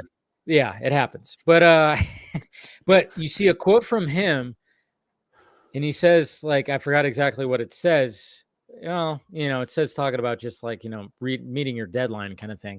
And then all of a sudden it goes 10 o'clock. It shows 10 o'clock and it goes tick 10:01. And then that's where it all starts. And then that clock shows because they're trying to get the show. It's an hour and a half movie that is trying to get to 11:30. So it starts at 10 o'clock and it fucking does it. And you see that clock, and every time you see it, it clicks, you know, and it just ticks to like one other thing. And I'm sure there's some Hollywood Eyes things in there, sure, but I've heard it's decently accurate. I know that there's a few embellishments as with any movie and stuff, but from what I've heard, it's pretty decent stuff. I've been wanting to check it out for a while. I just haven't seen it yet. Totally check it out. All the actors do a great job of doing, you know, the certain characters. So, you know, and I just kind of go like, how the fuck did this even happen? Like, how do they even pull this off? Like, you know, I don't even know how they pull it off weekly, but that first show, I don't even know how they even They've cocaine mostly. They've made jokes. Well, they emphasize the cocaine. They emphasize weed. They emphasize alcohol. I mean, yeah. There's no. They don't. Yeah. They don't smudge that. Yeah, they don't feel like there's nothing. There's no drug use that helps this whole thing out. Yeah. Right. I mean, well, the current. I mean, I don't know. I'm not one of those guys. It's like, oh, SNL isn't what it used to be. I kind of think they have to deal with what they have to deal with network TV and standards and all that and practices. Yeah. But a lot of the last like 20 years, especially, they've gone over the fact that like, no, we keep it consistently, but everyone also kind of knows that the original model, or at least for the first like 15 years of that show, was based around, cocaine and having a lot of other things to keep you up and to, the rigorous schedule from 1 week to get all the skits done and written and put out and all that type of stuff. So yeah, it's crazy. It's crazy how they can even pull that off to this day. But yeah, watch that movie. I mean, there's like an incredible one shot in the opening of the movie where the camera just doesn't cut away, and I'm like, I immediately. I mean, that's what you do. It's like you put that one shot right at the beginning, just to be like, oh shit, they're taking this seriously. Because I remember I was going, oh fuck, this has not cut for like 2 minutes. This is like the camera just keeps on going. How do they? I was like, holy shit. And then I remember seeing interviews with the cast going like, oh yeah, like Jason Reitman and his crew, they freaking rehearsed that whole one shot as much as possible. And then of course the actors rehearse. So then when it came down to shooting, they just had it like dialed in. And it was just, when you watch the opening with that one shot, you just go, holy fuck, how long is this lasting? Like it just kept going and going. I'm like, thank you. This is great, because it captures that live vibe, like what they're trying to do and all this kind of stuff. Well, it's also what movies used to do too. I mean, you can even watch the old Superman movies from like 78, and like there's like 2-minute whole shots of just them doing their lines and everything. So I mean, that's kind of what filmmaking used to be to a degree, but everything is so fast cut now. More of that. Yeah. So I mean, so, watch the movie. I think you guys will enjoy it. Like I said, it's one of my favorite movies of the year. Like I walked out going, and the way that they end it, and like it ends right when they, the first sketch of the first episode. And it was just like, oh, like, I mean, even though they're going to make it, there's like this fucking tension that they're not going to make it. Like you start going, are they going to make it? Wait, I know they do, but I'm like going, maybe they don't. Is Jason Reitman going to do a Quentin Tarantino and just change this shit? Like you start getting antsy going, are they going to actually make 11:30? Are they going to do it? Because there's this whole thing of like, oh, we could just put a rerun of Johnny Carson on this time slot. So they have that ready. And then it's just like, is it going to make it? Is it going to make it? It's like, oh my God. Obviously they do, because, it premiered, but my God, dude, does Jason Reitman does a great job of making you go, maybe they don't. Oh, fuck. Maybe they don't. I mean, it's pretty interesting too, because it comes out the year of the 50th anniversary of SNL on top of like, well, pretty much close to it. And then like, you forget how young everybody was, where Lorne Michaels was when he started. And the fact that's pretty much why they let them do what they wanted to do, because they expected, I think, to kind of fail. So, I mean, the fact they emphasized that big time. And I'm just kind of going like, Lorne Michaels, you are a madman for, and what's his name who plays Lorne Michaels does a really great job. And I'm like, same kid from the Fablemans. Who played Steven Spielberg, technically. Different name, but Steven Spielberg. But I mean, you're watching and you're just kind of going like, how the fuck did you pull this off? I mean, he had to like scrap things. I mean, there were things that I was like, oh man, I remember reading about this, because I was like big on Saturday Night Live. I remember checking out this Saturday Night Live book that I was like obsessed with, because I just loved that. And I remember just going like, oh man, there was like things that happened were people that were known that got scrapped, and there was multiple people that were in the first multiple hosts and stuff like that. And George Carlin was mainly the host, but you had Andy Kaufman. You had like all this kind of stuff. It was like they were really just trying to fire off Saturday Night Live as this crazy, unique thing. And there was really no clear vision for it. And then it just kind of just settled into that where it's like, okay, this is the vision right here. We got it. It took us to 11/29 to realize it, you know, of the premiere night. Yeah, it was crazy. Yeah. So watch them now. I just want to say, Phil, did you have a movie of the year that you consider your favorite, or something that really stuck out for you personally? I mean, so far, probably at this point, it's probably Dune. Yeah, Dune. Dune Part 2, Deadpool and Wolverine, obviously. Deadpool and Wolverine, probably that one I've seen the most of any movie. You guys got to see Heretic too. Go see Heretic. Yeah, I'm going to try to see that this coming week. That's also going to be in my top 10, I think, too. It was so funny because, and I talked about this on last week, but yeah, I was going, I was feeling like the old man and being like, I don't want to see it at 7:00. It's only a 7:00 show and it's too late. Then for me, I was like feeling that. I was like, I've been so spoiled by 4:00, 5:00, 6:00 showings that I was like, 7? And then I was like, I'll go see the Christmas pageant movie because Scott told me it's good. But then I was like, wait a minute, I should watch this with like a family member. And then I was like, you know what? Get over it, man. You're good. Go see this movie. And I remember Wonder Meg, she posted her review, and I was like, yeah, I keep hearing good things. I got to see it. And I did not disappointed. Hugh Grant, madman, so charming, so creepy. And him questioning religion and everything like that. Holy shit. I was like, whoa, you're blowing my mind. And then you're fucking with my mind too, because there's so many things where he tries to mind fuck these girls so much when it comes to different things. And the way it ends, you have to interpret it. It's one of those endings where you go, okay, is it because is it this or is it that? And then I remember talking to Meg. She had a different look at the interpretation of how it ended. Yeah, interesting. Like that's cool. Both, I was like, you see it like that? I saw it like this. And we were like, oh shit. So I was like, it's one of those endings. So it's like, it's really cool. Yeah. Hugh Grant's been back on my radar. I mean, I didn't see the full movie or anything, but the role he plays, I think it's a small role, but he plays in The Gentleman, the Guy Ritchie movie, but he plays completely against type. Great movie. And and I heard it was good. And but that watching the trailer, I was like, is that fucking Hugh Grant? Like it, and then he did the Wonka movie, and I was like, never mind. And now he's doing Heretic, and everyone's like talking about him again. So I was like, all right. So I guess it's just, but he's overdoing. The Wonka movie wasn't bad. It wasn't that bad. I heard it was fine. It's fine. Okay. It's not. I watched it. I finally put it on like a while ago when it was on. It's on like HBO Max. I was like, let me see it. I was like, you know what? This is not. I thought I was not interested into seeing it when it came out. But then I was like, let me give it a chance. I like the original, of course, Willy Wonka. I'm kind of partial when it comes to the Tim Burton, Johnny Depp one. I only saw it once. I was like, that's not for me.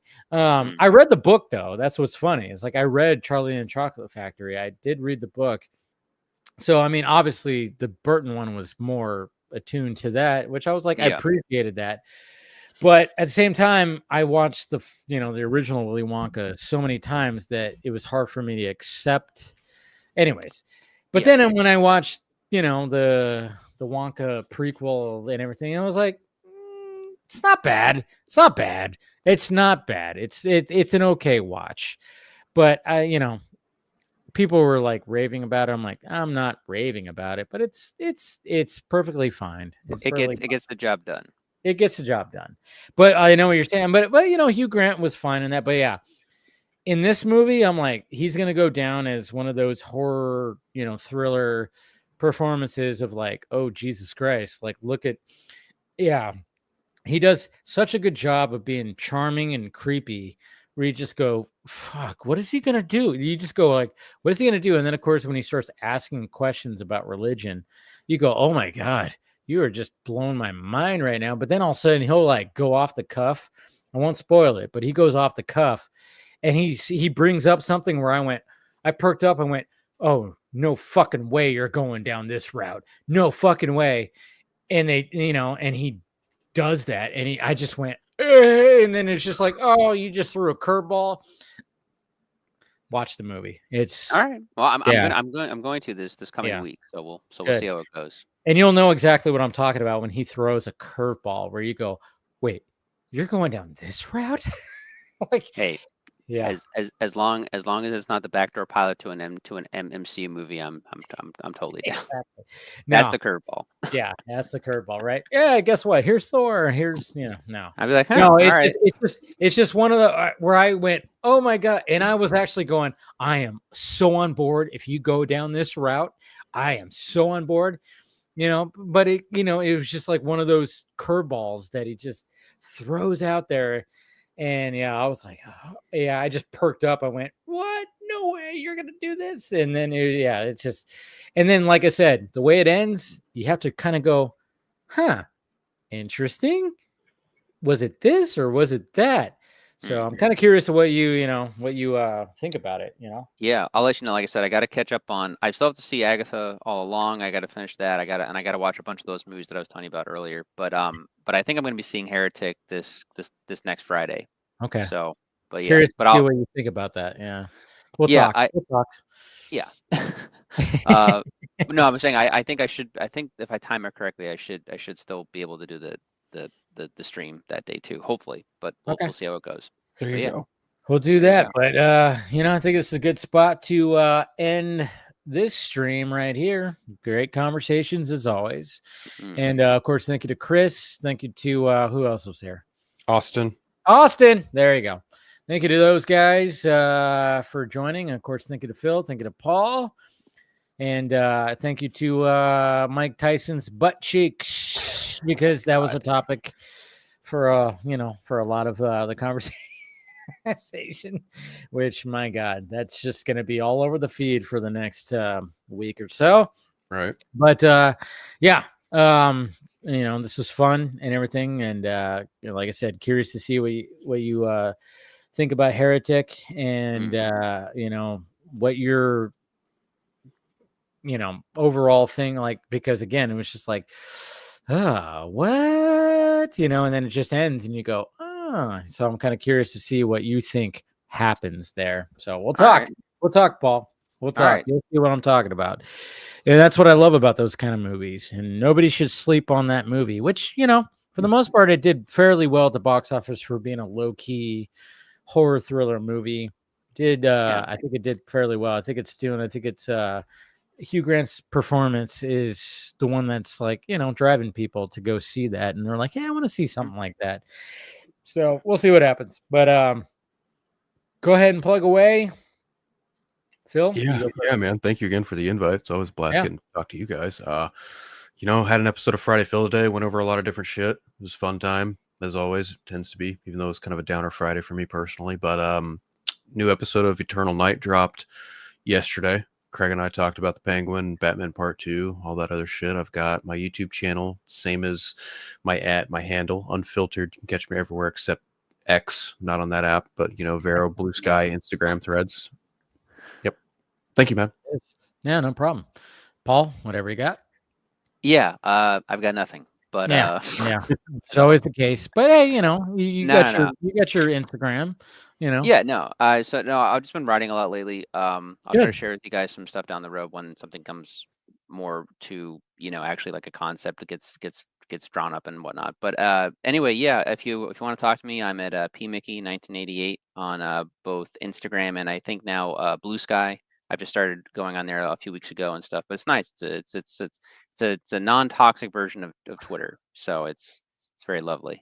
And I'm also at Paul Van Hook on Vero, which I don't go on as much. But Dave, thanks again for inviting me. I always appreciate talking to all you guys, especially Phil up there, and you and everyone else that comes on. It's always a great time and stuff. So thanks.